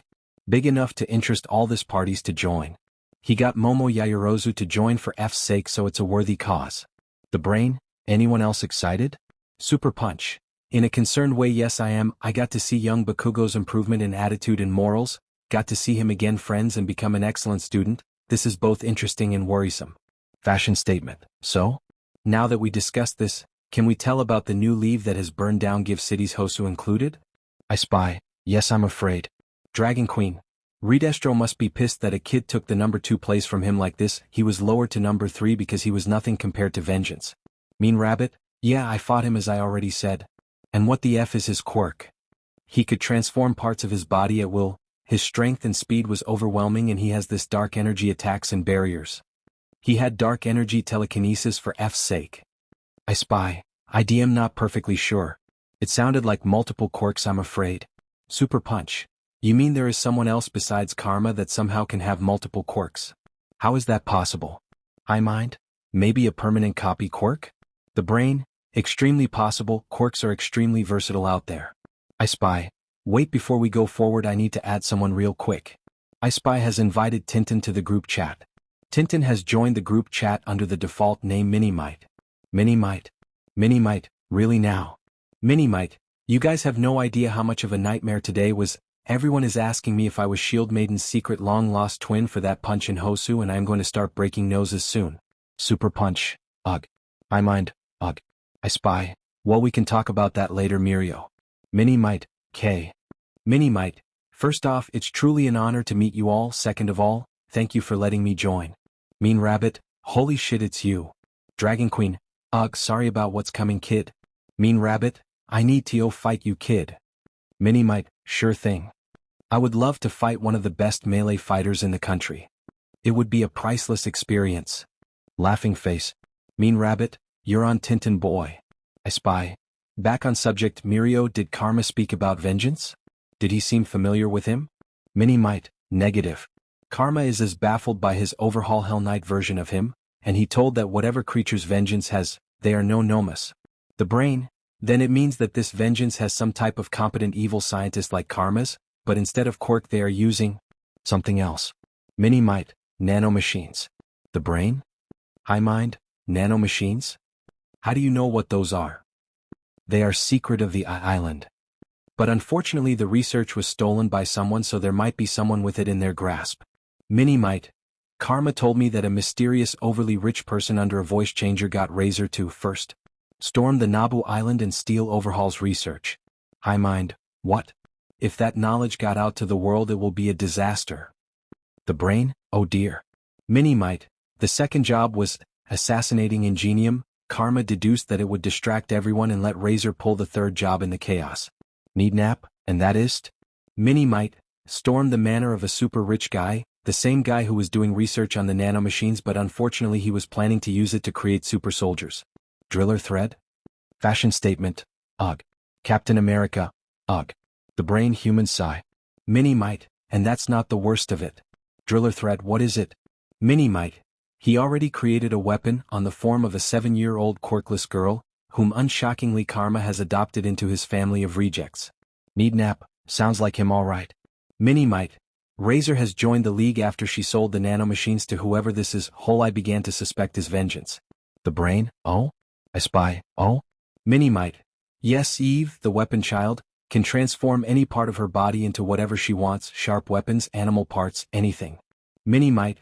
Her speed and strength, from what Karma said, is much higher than any enhancement quirk out there, save for the highest in class. Mini might. She can take a punch from Death Arms and shrug it off FFS. Mini might. And she can pretty much regenerate in 2 to 3 seconds from any blow that isn't instant death like nothing. Mini might. And she is 7. These abilities sound like what Vengeance is capable of. But you see that he is older and more experienced in combat, and his body is more developed, so it makes sense that him getting the nanomachines will make him much stronger than the little girl. I spy. Excellent deduction, Mirio. That sounds reasonable enough. The brain. So to sum up, Vengeance has just played us all for fools and took the nanomachines, and the overhaul research, which we already established, spoke of how to install extra quirks into someone. Super punch. This is only getting worse. Villains are popping out left and right. Hot bird. Yeah. What a mess. Mean rabbit. Bitching about it won't fix shit. What do we do to stop it? The brain. For now, dismantle them one by one. Regretfully, the Gov and HPSC are basically more concerned with furthering their own power than dealing with those problems. Fashion statement. Unfashionable. Need nap. Our only hope is that Karma would burn them all down. Which is ironic for the heroes to depend on the villains to deal with their problems. Mini might. I would rather think of Karma as an overly violent anti-hero instead. He showed heroic qualities, standing up to the corruption and helping those society abandoned, but also taking his justice too far, which I don't know if he is to blame. Mini might. My future archenemy is twisted in his mind, his view of the world is too dark. I spoke to him for only 2 days, but I could see that he despises society as a concept. The brain, oh? I spy, oh? Super punch, oh? Need nap, oh? I mind, oh? Mini might. And, don't freak out, but half a year before this year started, Deku was actually planning to make the USJ attack a mass murder instead of what he did, a bloodbath. Without a single survivor in it. Need nap. What? Driller thread, what? Mini might. Yeah, but he had a change of heart after he adopted Eri-chan. Mini might. Before he saw, he whirled in disgust. He saw the current society as not worth existing. He wanted to end because in his eyes it was too far gone in the rabbit hole of corruption to be fixed. Mini might. So he wanted to burn everything down to the ground and start over. The government, the HPSC, the U.A, the Elite Four. The Hero Society as a whole. The Japan as we know it. He wanted it turned to ash. Mini might. And from the ash, a new country, a new Japan and society would be born, a society that he would personally ensure is fair and just for all to live in. The brain. And what made him change his plans? Because his current goals are a far cry from what you just described. Humans are confusing. What happened to him to make a 180-degree change in heart like this? Mini might. Eri-chan did. Honestly, that little girl is, as Karma said, an angel that this earth doesn't deserve considering her past. And seriously, with the horrible things that happened to her, you'd think she'd be all for destroying everything, but instead she wants to save people and help them. Mini might. And the first thing heroic she did was talking Karma's hatred and bitterness, her existence in his life, her love to him, and her absolute cuteness and innocence tamed him down. Mini might. It did help that Karma wanted to be the best father figure to her, when she expressed her innocent and pure desire to be a hero, to use her power to help others. He decided that he couldn't destroy her dreams, that he couldn't wipe the hero system when she wants to be a part of it. Minnie might, so he decided to clean it up instead, so he got to work on that instead, and he is now trying honestly to create a better world, because Eri showed him that there is still good in the world, that it was still worth saving. Super punch. Love really redeems, huh? Minnie might. I know that it's a lot to unpack, but he didn't seem to be lying or over-exaggerating to me. Minnie might. Seriously, we should be grateful Eri Shigaraki exists, or Japan would be a smoking hole in the middle of the ocean. Hot bird. Can I worship her as a deity? Neednap. If the witch and the tyrant found out about this, they would pray to her constantly. Minnie might. Well, point is, karma is the creation of the reckoning of our messed up and twisted society, and I will do everything in my power once I graduate to make sure our society doesn't give birth to another monster who feels like the world let him down unfairly. The brain. We all should. Mightless, karma, vengeance, the League and QLF and many more villains are born from our twisted society. Mean rabbit. Ugh, I hate this country. Hot bird. Count me in. The brain. Well, that's all for tonight. Thank you everyone for your time. Katsuki sighed as he walked into the school with his friends. It was still surreal to him. In the past, he called them extras, not bothering to remember them or talk to them. That was people were to him in middle school. And in turn they only saw him for his quirk and nothing more. But here? He found people who saw him as more than just a strong quirk. They were people who wanted genuinely to be his friends because they liked him enough for it. Katsuki knew he was a pain in the ass. He yelled constantly and cussed in every goddamn sentence he spoke. And that's without saying that he couldn't be polite to save his life and never use someone's name properly. But they still tolerated him, and that was surprising to him. But the good type of surprising. The type he wouldn't question and be just grateful for. So? Bakubro, what did you talk with Yamamo and Ida about? I am very curious, it's almost killing me, said Ijiru looking at Katsuki with barely concealed excitement. Yeah man, I mean, what are you trying to achieve from befriending the leaders of classes and gangs in the first years? If I didn't know you, I would say you are amassing a villainous army or something, joked Shiro. Katsuki chuckled to himself. That surprised them a lot. Well, not SN army per se. More like I'm trying to do something that should have been done long before, said Katsuki with a wave. What do you mean? Asked Denki confused. Well, started Katsuki. You noticed that the other first years don't like us much, right? The group winced and nodded at that hesitantly. Well, that because, unfortunately, the hero course is the only one in U.A is only one that's treated like it's of any worth. You know that U.A has the best courses in the country, right? Not just the hero course, asked Katsuki. They nodded at that. Well, yeah, but I admit that most people forget that, if not chose to ignore it, said Mina with a pout. Well, that's correct. In Gen Ed we have this year 9 students who technically failed the entrance exam, students who wanted to be heroes, but even in the festival couldn't prove their worth because, well, when they were taking normal classes we were learning how to use our quirks. So to sum up, we would naturally wipe the floor with them and they wouldn't get the chance to be heroes. Blueberry that seemed like she would stab me yesterday is like that, explained Katsuki. That's horrible, gasped Mina. Yeah, so point is, we the hero course are treated like rising stars. While those who are Gen Ed, support or business are treated as subpar. And that's excluding the 9 I mentioned. So the others don't like us much because they think we are looking down on them. Point is, I'm trying to fix that. And pull us all together for a greater cause, explained Katsuki confidently. The Baku squad looked at each other suspiciously. What other cause, man? Asked Denki. Katsuki smirked at that. You'll see, and believe me, by the time the Interschools festival comes. You'll be surprised, said Katsuki with a grin. The what? Asked Ijiru with surprise. Oh shit, you didn't know? Well, the U.A Shiketsu, CI and Seijin will hold something similar to the sports festival, but as a competition between them.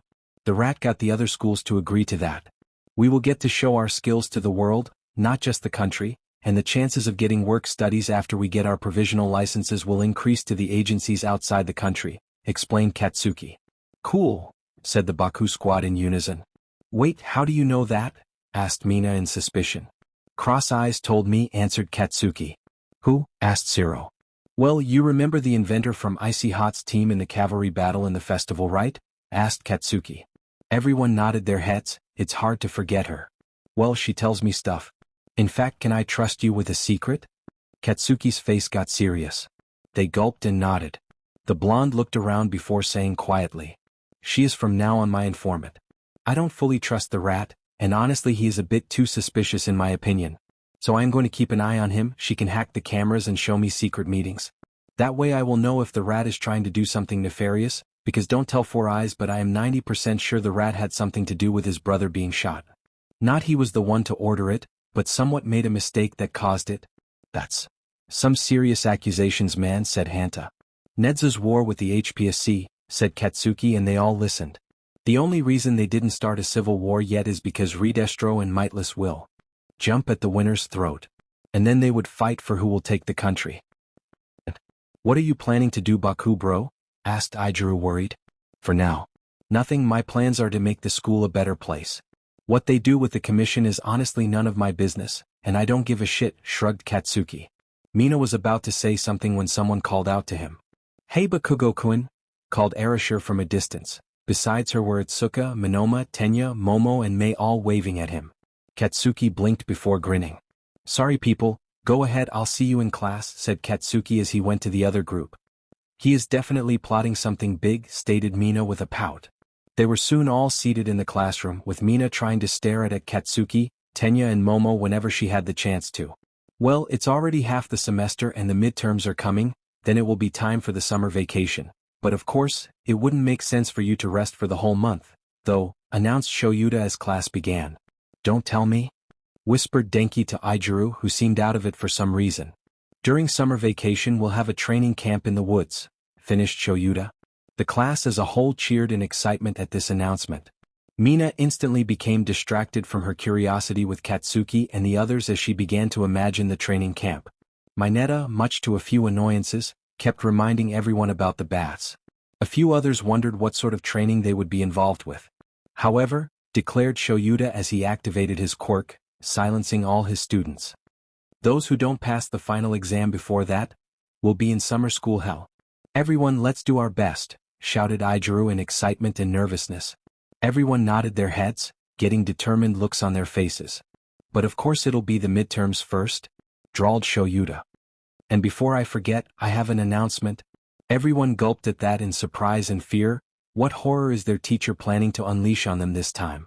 There will be an inter-school festival in 2 weeks, declared Shoyuta, just for almost everyone to give surprised and confused looks. So Shoyuta decided to explain. Well, the U.A, Shiketsu, CI and Seijin will hold something similar to the sports festival you took, but as a competition between the schools. The rat got the other schools to agree to that. You will get to show your skills to the world, not just the country, and the chances of getting work studies after you get our provisional licenses will increase to the agencies outside the country, explained Shoyuta. That got a lot of the students to cheer in excitement for the upcoming festival. Then Shoyuta used his quirk again, his intimidating glare making the students quiet down.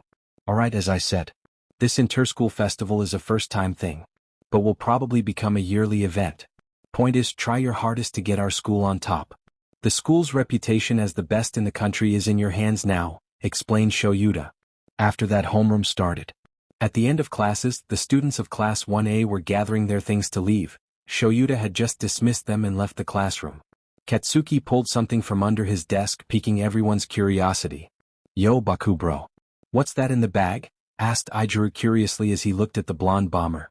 Detailed analysis for training and improving both our quirks and fighting styles, shrugged Katsuki. That got everyone to perk up. Where did you get those ribbit, because you don't strike me as an analyst? Asked Tsuyu while tilting her head to the side. When I was kidnapped into taking a vacation with the League. I asked the Nerd King for some analysis and he was game when I said quirks, answered Katsuki. Everyone quickly took a notebook labeled with their names and gaped. Holy shit. That's some scary amazing analysis. And even better suggestions. Heck, he made suggestions for super moves too, grinned Hanta. Ha, never thought of getting flashbangs in case Dark Shadow went berserk.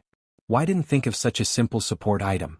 Mumbled Fumikage, feeling disappointed that he didn't think of that himself. It says here that I could get different types of enhancement by consuming different types of sugar. I should definitely try that, mused Sato. Wait, I could go beyond my normal hardening? That sounds super manly, exclaimed Ijuru with a grin.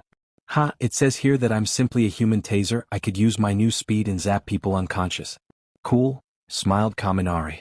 Got a bag for 1B, so someone drop it off to them, said Katsuki as he waved at everyone and left the classroom quickly. Soon everyone decided to follow the quirk training regimes and try the super move suggestions. And Tenya volunteered to take the bag to Itsuka, the class rep of 1B. Old hag. I'm home, shouted Katsuki with a bored tone as he took off his shoes. Welcome back, you little shit, called Mitsuki cheerfully from the living room. Katsuki heard his mom talking with someone and raised a brow skeptically. Who the hell would visit at this time? His old hag was having babies, so no work visitors. The blonde shrugged as he walked to the living room and almost fell as he stumbled forward, gaining the attention of the people in the living room. In the living here were Mitsuki, Inko and Rei sitting together and chatting with plates full of treats to snack on. "Untie Inko?" exclaimed Katsuki in shock before rubbing his eyes, but realized she was real because she was still there. Inko smiled as she saw the boy and smiled. "Katsuki-kun. It has been a while, hasn't it?" asked Inko with a smile. "How are you?" "Well, here. Didn't that nerd king put you in an island or something?" asked Katsuki confused. He half expected the nerd king to put his mom in a secret very secured island after the HPSC fiasco. "Well, yeah, but he gave a warping quirk so I could come visit Mitsuki-chan every once in a while," explained Inko with a smile. Katsuki blinked before shrugging.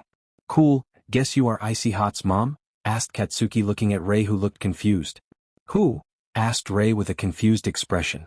"You kid, Rei-chan, my stupid brat couldn't say a name to save his life," said Mitsuki with an eye roll. Usually Katsuki would have snapped something, but he wasn't in the mood. "Whatever, wanna how's he doing?" asked Katsuki. Rei smiled warmly. "That would be very nice, dear, thank you." Rei nodded. So Katsuki told her how is he doing, and that he is hanging out with people, mostly him and Ochako.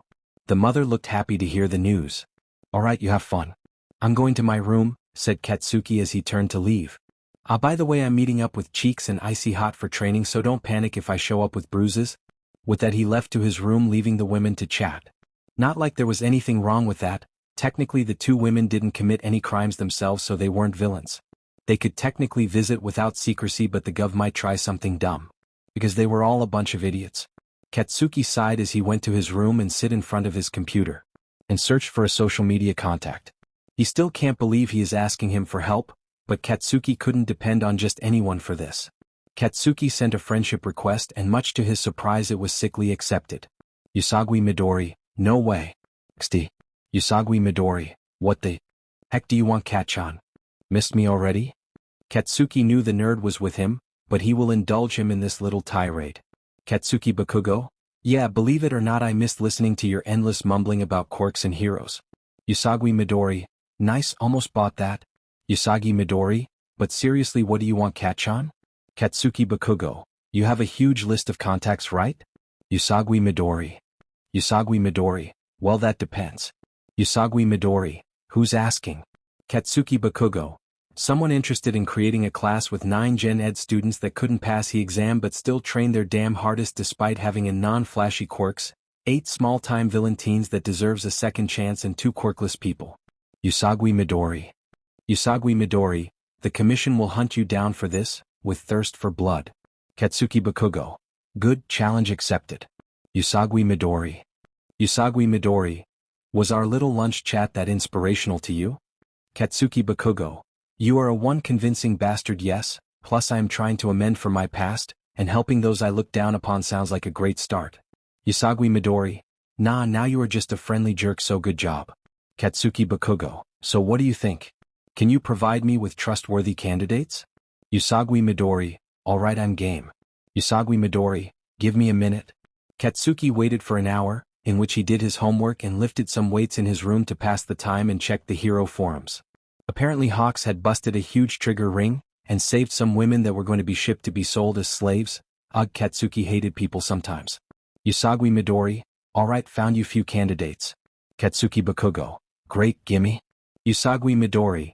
Himawari Saraki, 16 years old and will be 17 in 4 months. Quirk lets her create sunflowers, quirk labeled as villainous at her childhood. Katsuki Bakugo. Why the F was sunflowers labeled villainous? Oh. Usagi Midori. Said sunflowers could emit a gas that could make people fall asleep, die on inhaling it, or get hypnotized into doing what she says. Katsuki Bakugo. This country is such a shitty place to live in. Usagi Midori. Mood, anyway, she got bullied a lot but she tried her best. Parents died at a villain attack. She hated the orphanage she ran and survived with her quirk. A good girl all around. Her grades were quite high too. Crimes were only food and money thievery, no murder or anything very bad, so it could be argued that she didn't have a choice, especially that I have evidence on her orphanage. Katsuki Bakugo. Perfect, I'll take her. Sounds like she would get along with the weirdos in Udata just fine. Usagi Midori. Alright, next is Mika Amari. 15 years old, a warping quirk, similar to Kurogiri but without the mist, can open portals but needs coordinates to achieve it. Although her range doesn't exist the country while Kurogiri can. Katsuki Bakugo. Reason for villainy? Usagi Midori. Her dad's minor supervillain, ran away as a child and works now as a vigilante. How Knuckleduster didn't recruit I don't know honestly, he would kill normally for some like her. Usagi Midori. Crimes is basically vigilantism and illegal quirk usage with minor thievery. Nothing more. Katsuki Bakugo. Gimme gimme gimme gimme. Usagi Midori. Alright, next is Demoto Chikara, 17 since week now. Quirk is an enhancement type quirk that lets him increase everything from power to speed to reaction and perception to 10 times, 12 if he goes plus ultra. Same as Amari, villain mom and vigilante. The two are actually a package deal. Katsuki Bakugo. Again. Gimme gimme gimme gimme. Usagi Midori. Well, that's the final one for now. I'll find you another bunch by tomorrow or the day after it. Usagi Midori. Yuya Satori, 16 years old for 2 months now. Quirk allows him take over the body of anyone like he is a ghost, so no need to tell you that he wasn't popular. Katsuki Bakugo. Which is bullshit, he can probably defeat Redestro without fighting for F's sake. Usagi Midori. Yeah, people don't know something good when they see it. Usagi Midori. Anyways, small-time villain. More like a Robin Hood of the sorts, takes over rich idiots and uses them to donate money, pretty skilled at stealth. Katsuki Bakugo. Small-time villains and vigilantes? I can work with that. You think they'd be in for it? Usagi Midori. Guaranteed. Katsuki Bakugo. Great pleasure doing business with you, nerd.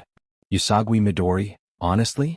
This idea is a pleasure for me too. I support the idea, and will be happy to provide candidates for the upcoming years.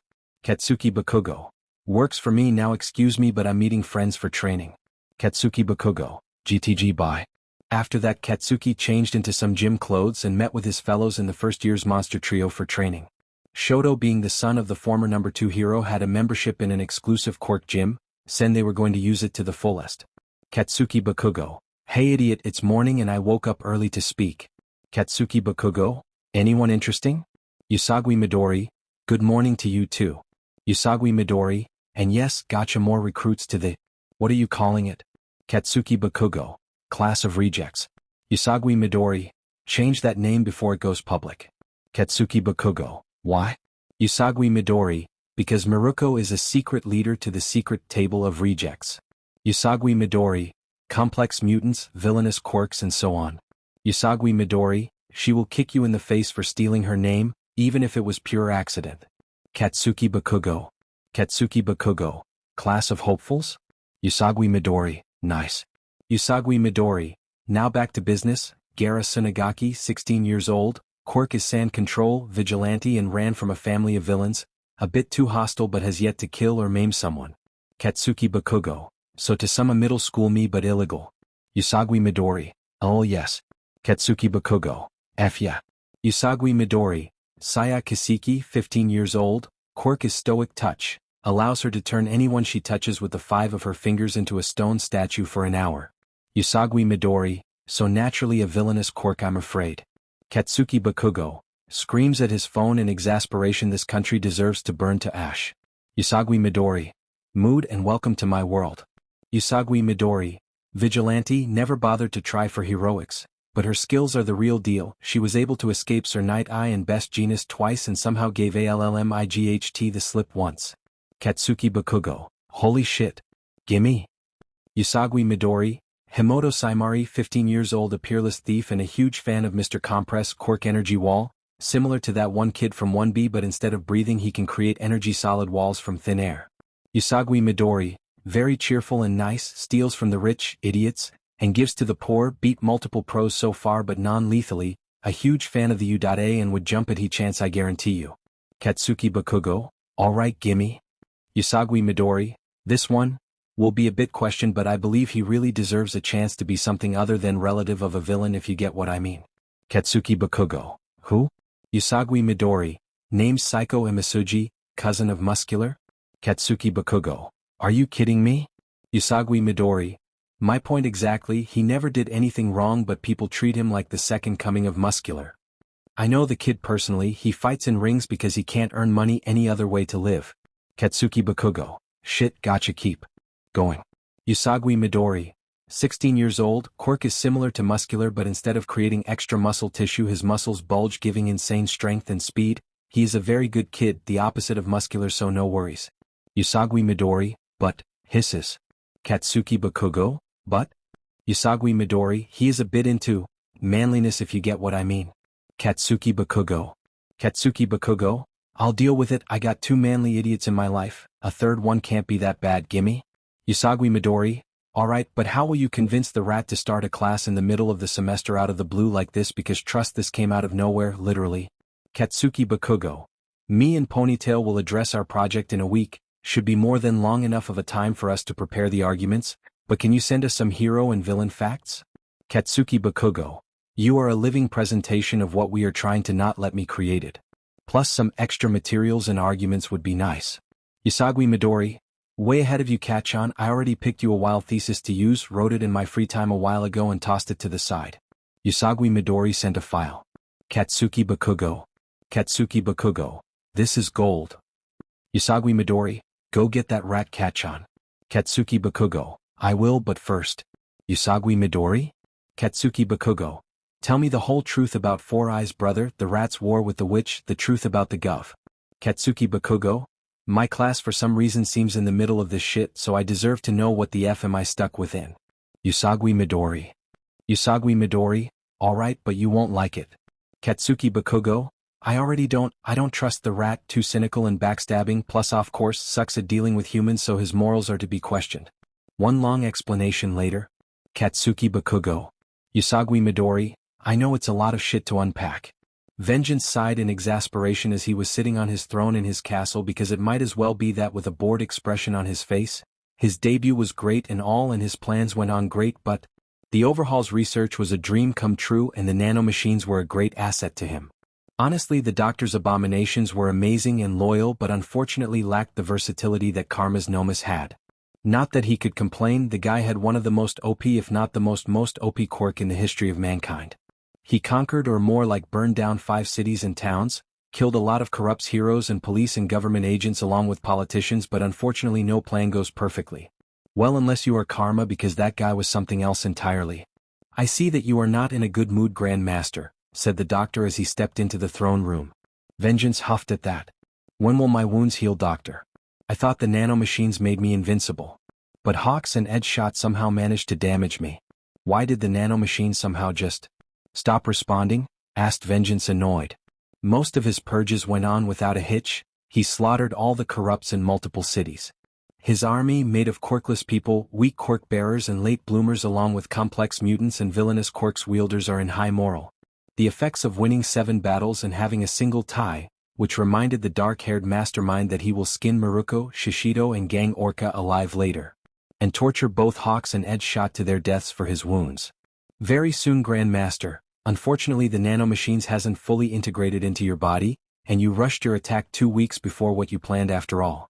Which I understand the excitement, and the desire to kill the number 2 hero but in your rush, you weren't as prepared as you should have been, lectured the doctor sternly and Vengeance scoffed. Yeah, sorry document guess I got excited for Deku pulling such a good stunt, the city was already in chaos. Couldn't resist using the chance to cure it from its diseased government, said Vengeance while drinking a glass of wine. Patience is a virtue, my lord. And look at Karma, he started off much longer than you. Gathered resources and allies before starting his war on Japan, said the doctor. I have resources, men, weapons and super soldiers, although the last could be improved, argued Vengeance. I know that you look up to your white-haired counterpart but maybe you should slow down. And we ran out of missiles. It will take me a while to make more of those. And the idea was very interesting, nodded the doctor. Well, using the blood of Eraserhead wasn't that complicated or creative of an idea. Even if it's temporary, few hours is more than enough to conquer a city. Too bad the heroes started investing into gas mask, mused Vengeance. All we needed is to deploy someone who can multiply the quantity of liquids as well as get a vial of Eraserhead's blood, and boy what a nightmare that was. But we pulled it off and now we have anti-quirk missiles? True to that. Such a weapon would be extremely useful but we might want to not overuse them. People are already realizing it's quirk suppressor instead of erasure. Plus, the nature of your quirk is being questioned too, added the doctor. Ah yes. When do you think they'd realize that my quirk is a negativity attraction quirk? Because they seemed pretty confused with my abilities, asked Vengeance with a chuckle. He read the debates on the internet. But none of them was even close. His quirk attracts and absorbs negative emotions, then turns it into energy. The energy is stockpiled for him to use later. Honestly, all he has to do is wear a hoodie and take a walk in the city and he will have enough energy to battle the top 10 heroes. He was of course a late bloomer. Those whom are late bloomers are always born with powerful quirks. The reason is because their quirks are developing from scratch from the age of 4. The stronger the quirk, the longer it takes to awaken, but thankfully he was excluded. His quirk fully matured at 14, so he had time to practice. He named his quirk Dark Aura, and it's that. A dark aura of concentrated power. It gives him superhuman physical strength. Even if not on the level of All Might, it's still pretty strong. He could also conjure things from thin air with his energy, barriers, swords, chains, you name it, and transmute it into black lightning and flames. He could just shoot it as blast as well. So to sum, his quirk was extremely versatile. It will take a while and you would need to throw a bone first, chuckled the doctor. I am thinking of storming the National Diet Building and kill the Prime Minister Mizuki. You think we have enough resources? Or should I threaten turn Flecked again? Besides him, all the quirkless, complex mutants and villainous quirks liberation terrorist organizations are buddy-buddy with us. We could ask them to give some more weapons and missile launchers. Maybe some more jets and choppers, wondered Vengeance. I don't think that's a good idea. Why don't you heal first? Or try something that doesn't need you to engage, offered the doctor. Because you still are in no fighting condition. True to that.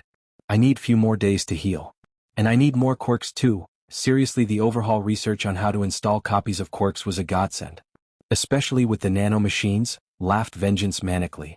What nobody knew was that having nanomachines in your body means you could have as many quirks as you could get. The nanomachines basically made the quirk factor of the bearer like rubber or slime, so he had no risks of exploding or going brain dead from the strain.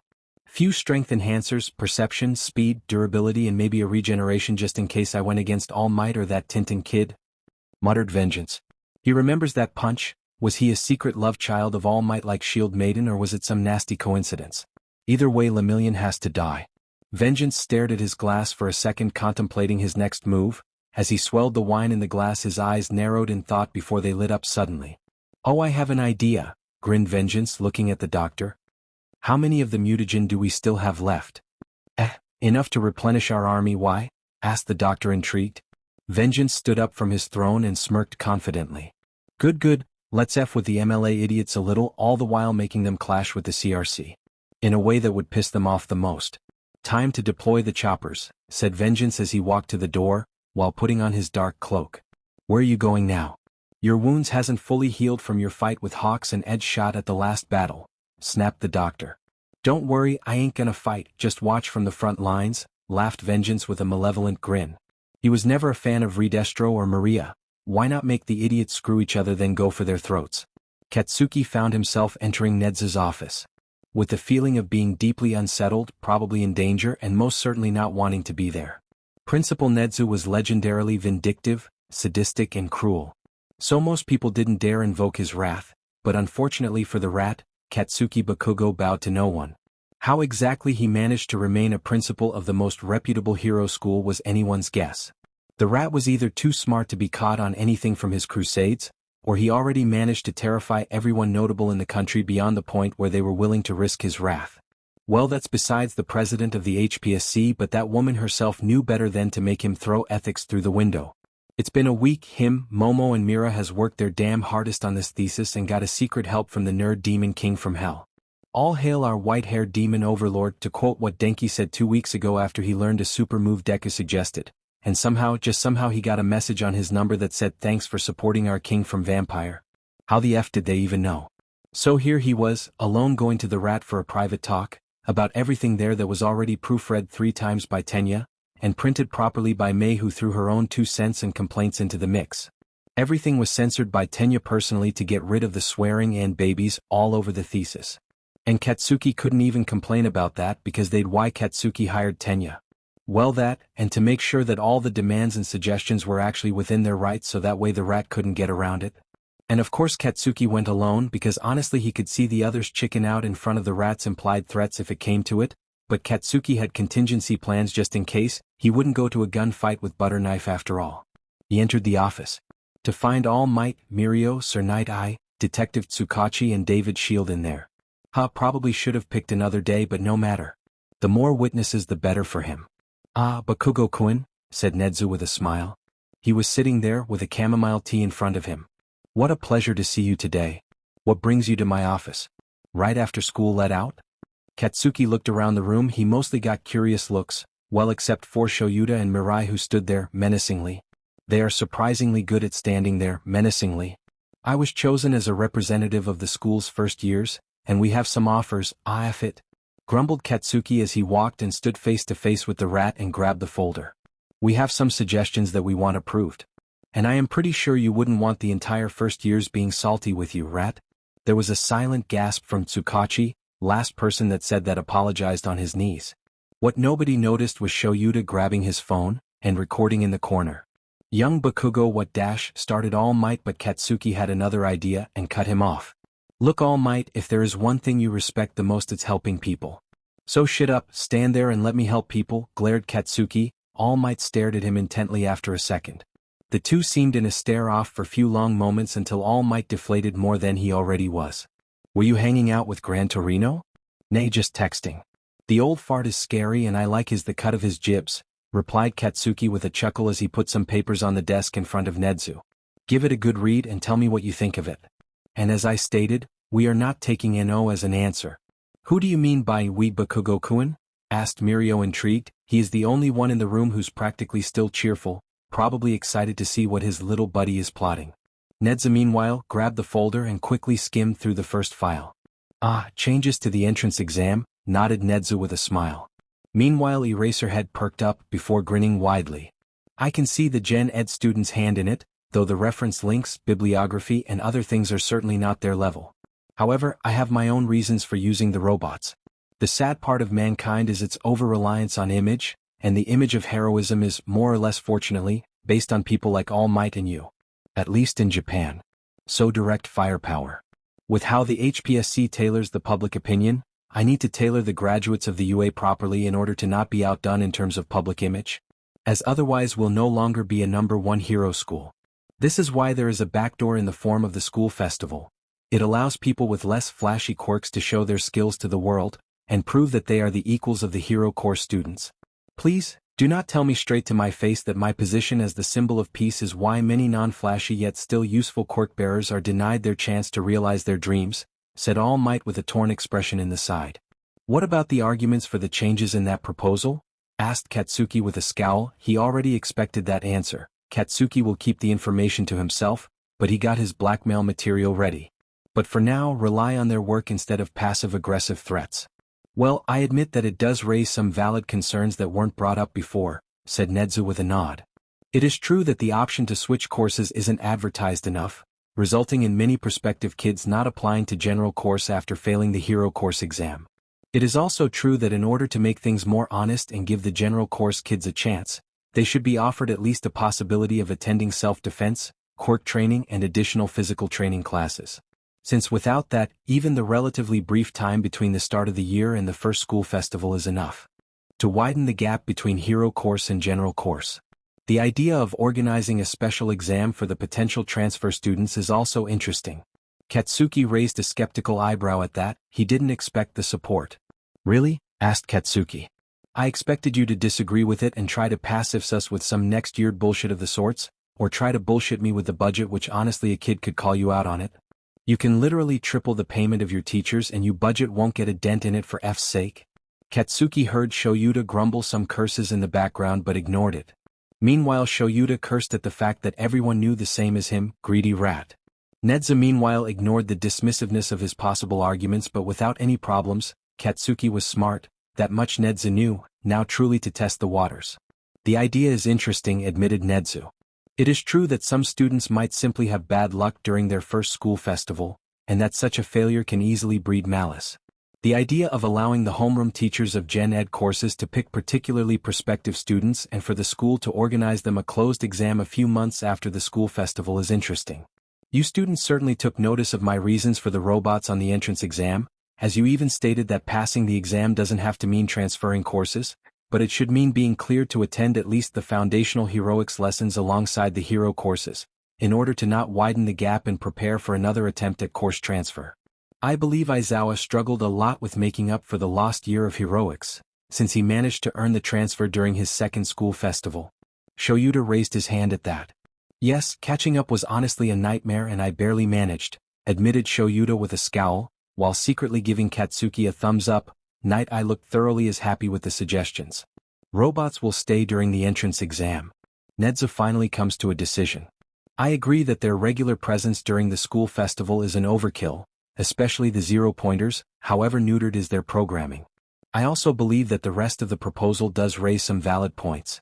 Points valid enough to justify testing the offered solutions in real life. I'll advocate for that during the school board meeting for the close by inter-school festival. Katsuki internally happy. The appetizer is behind us, now time for the main dish, said Nedzu with a smile, while putting the first file away. The second one is a much thicker stack of papers. It was their proposal for the new class, a class full of the current rejects of Gen Ed and the possible to be rehabilitated students and 2 quirkless. The commission will riot if this was accepted. Which sweetened the deal for Katsuki's ego. Oh dear, said Nedzu after few seconds of reading. Oh, dear. That's an extremely interesting and bold proposal, Nedzu says after putting the file away. His whiskers are trembling slightly. Is it excitement? I also enjoy the personal touch.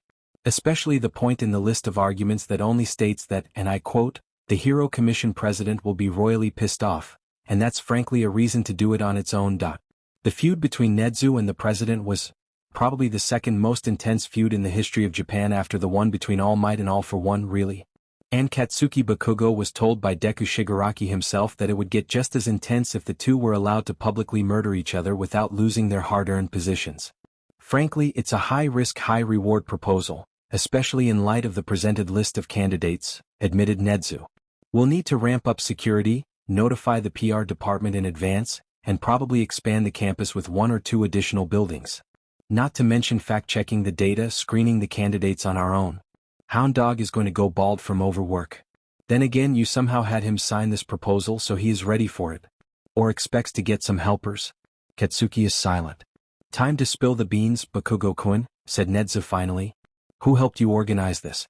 I can clearly see Yaoyorozu's and Ida's way of speech in here, the complaints from the general education students too. It was perfectly organized into a perfect masterpiece that would play on the most sensitive place of an avid educator like me, the desire to see my students succeed, but the one who made the facts and information isn't you, is it? Where did you get those facts? They are true, by the way. Katsuki tilted his head for a bit before answering. I go to forums that happens to be frequented by quirkless people, complex mutants, and villainous quirk bearers for a while now. I got stories, a whole lot of these. I don't like them, they piss me off more than you can imagine. That's why I pulled people to help deal with it. That's only the start in my plans. And where I got all these arguments. Well, let's say that I befriended a guy on social media that's so spiteful to current society. He had writings and arguments, tons of them, but I only grabbed what we needed for this thesis, explained Katsuki. Whoever wrote this is certainly an avid and very livid hater of the Hero Commission and everything they stand for, especially the witch president. I wish I could speak to him face to face. It would feel amazing to share my opinions with such a mind dash. Katsuki cut the principal off quickly. He wants to go home, all right. What about Class 1C of the Hero course? Asked Katsuki, irritated, but doing a good job at looking bored. We did a lot of work trying to make this folders presentable. The Gen Ed students are dying for this to be accepted, and I got the guys in the folders to agree fully to the terms already stated in there. All we need now is your stamp and we are officially done with it. Nedza sighed at that. I'm afraid that we can't do it right now, Bakugo-kun. The best we can hope for is doing what the first folder said, but I'm afraid that we can't start Class 1C of the Hero course until next year. We are very busy lately covering up that your pet assassin sold you out and killed your student's older brother for a bag of shitty money? Asked Katsuki, letting his irritation bleed through. There were gasps in the room. Everyone including Nedza looked at Katsuki in shock while Mirio was staring at Nedza like he just shot a kitten with shotgun. I don't know what you're talking about, young Bakugo. I know that I have a reputation I am all aware that you used Razor to eliminate corrupt politicians and funders that were too dug in the hole of the president's shit life. How did you know about this started All Might? But Katsuki was too busy ripping into the rat. You used several heroes as couriers. Including Ingenium, glared Katsuki as he stood up and looked down on Nezu. 37 people killed or maimed pretty much at your orders? What is your problem, you rat? And let's not forget that some of them are heroes. 37 government-backed villains that couldn't be stopped any other way, replied Nezu calmly, trying to process his current situation. What was I supposed to do? No court in this country could potentially get people like them. So basically a hero is secretly committing murders? And I am supposed to trust you to rule the school I learn in? Snapped Katsuki. Do you have the slightest idea of how much power I have over you just from this, because all I have to do to end you is to go 4 eyes, tell him the truth and that you got his brother killed? Then kick back and watch him thoroughly screw you over in national TV? Nezu looked shocked at that. The government and commission then would win, started Nezu. Stop that, snapped Katsuki as he slammed his hands on the desk. The office was deathly silent. I know that the president of the commission is one of the worst villains in this hellhole of a country, her boyfriend is no better. I know that you are doing your best to not let them become a couple of authoritarian tyrants.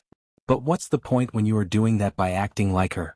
Something ice-cold showed up on Nezu's face. It is fury that much Katsuki is certain about. But he ain't backing down, formalities, it's full-scale attack. Don't you dare compare me to them. Nezu is furious. More than he was before. But he came prepared to face the rat. And nothing is going to change it. You know nothing about what the government did to me. And also, you're expelled, Bakugo-kun. Now get out of my office. Everyone gasped at that, but Katsuki just grinned fairly and leaned on the desk. The rat leaned back on instinct. You wouldn't dare, you rat, said Katsuki confidently. And why wouldn't I? Asked Nezu. He was getting more furious. Because first I'll just tell 4 eyes and end you regardless. And second, you do realize that Ponytail's family, and now she pays the donations for the U.A's budget, right? I wonder what she would think if I told her that you expelled me for calling you out, said Katsuki, looking down on Nezu like a predator over a small mouse. Oh, and I probably should mention that I spoke with everyone from my and our sister class, that you are shady, and if leave, they leave as well, along with most of the support students and the rejects in Gen Ed. We will no longer acknowledge the U.A, and will go vigilantes. With Ponytail's money we can become another league of villains. Just a heroic version. And you? You will be done for. The threat was presented now, no backing down. Katsuki can't see it, but the rat is pale. Shit, he could see everyone behind him going pale like sheets in horror. They know what is happening. If Katsuki carried out his threat, the school will get a permanently devastating blow to its PR. Over 100 students leaving and becoming vigilantes because their principal wasn't trustworthy? And refused their demands for a better educated, better chances? Yet even with his brains nothing can save his ass. So I'll ask, are you going to open the class? Take those rejects and give them the chance to live their dreams? Or are you going to be like the witch, ignore them because they weren't flashy enough for you to use against the witch and tyrant, letting them go into mediocrity, and in the worst case scenario be villains like Karma? I can honestly see Mira Arashir being Redestro's beloved daughter. Analysis quirks are amazing, no? She already knows the weaknesses of everyone in U.A, and if she sells the info to Redestro, you guys are done for by all means, declared Katsuki. Pale faces are far more now that Katsuki doesn't know what to call it. Was he going too far? No, he is doing this for the greater good, and technically the rat needs this slap to wake up. God knows Katsuki needed one for far longer. So I'll ask again, are in or are we our Nezu? Asked Katsuki, leaning forward. Because honestly both work just fine. I'm helping people both ways. So why don't you pull your head out of your ass and realize that I got you on a checkmate? The rat was staring at Katsuki like his brain short-circuited somehow. Can it do that? I promise that I will do my utmost best, Bakugo-kun. Thank you for bringing this to my attention. And showing me what I was doing wrong, said Nezu, slumping on his seat. Katsuki sighed and stood straight.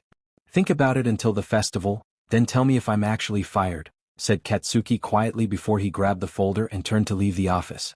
He could see Mirio giving the thumbs up. Shoyuta was recording, looking like he was on a high. All Might looked torn between pride and horror, while Night Eye and Tsukachi looked pale. David Shield looked thoroughly exhausted. Yeah, Katsuki was too. So he nodded at them respectfully, then left to his home. The Katsuki Bakugo fan club, because he needs one, damn it. Miss Explosion. Okay, now for the invitation. Miss Explosion sent an invitation to the group chats at the 1A Rising Stars and at the 1B Future Heroes. Miss Explosion sent an invitation to @Analyst. At the 1A Rising Stars and at the 1B Future Heroes had accepted the invitation. @Analyst has accepted the invitation. Alien Queen. Bakugo has a fan club? Miss Explosion, yes.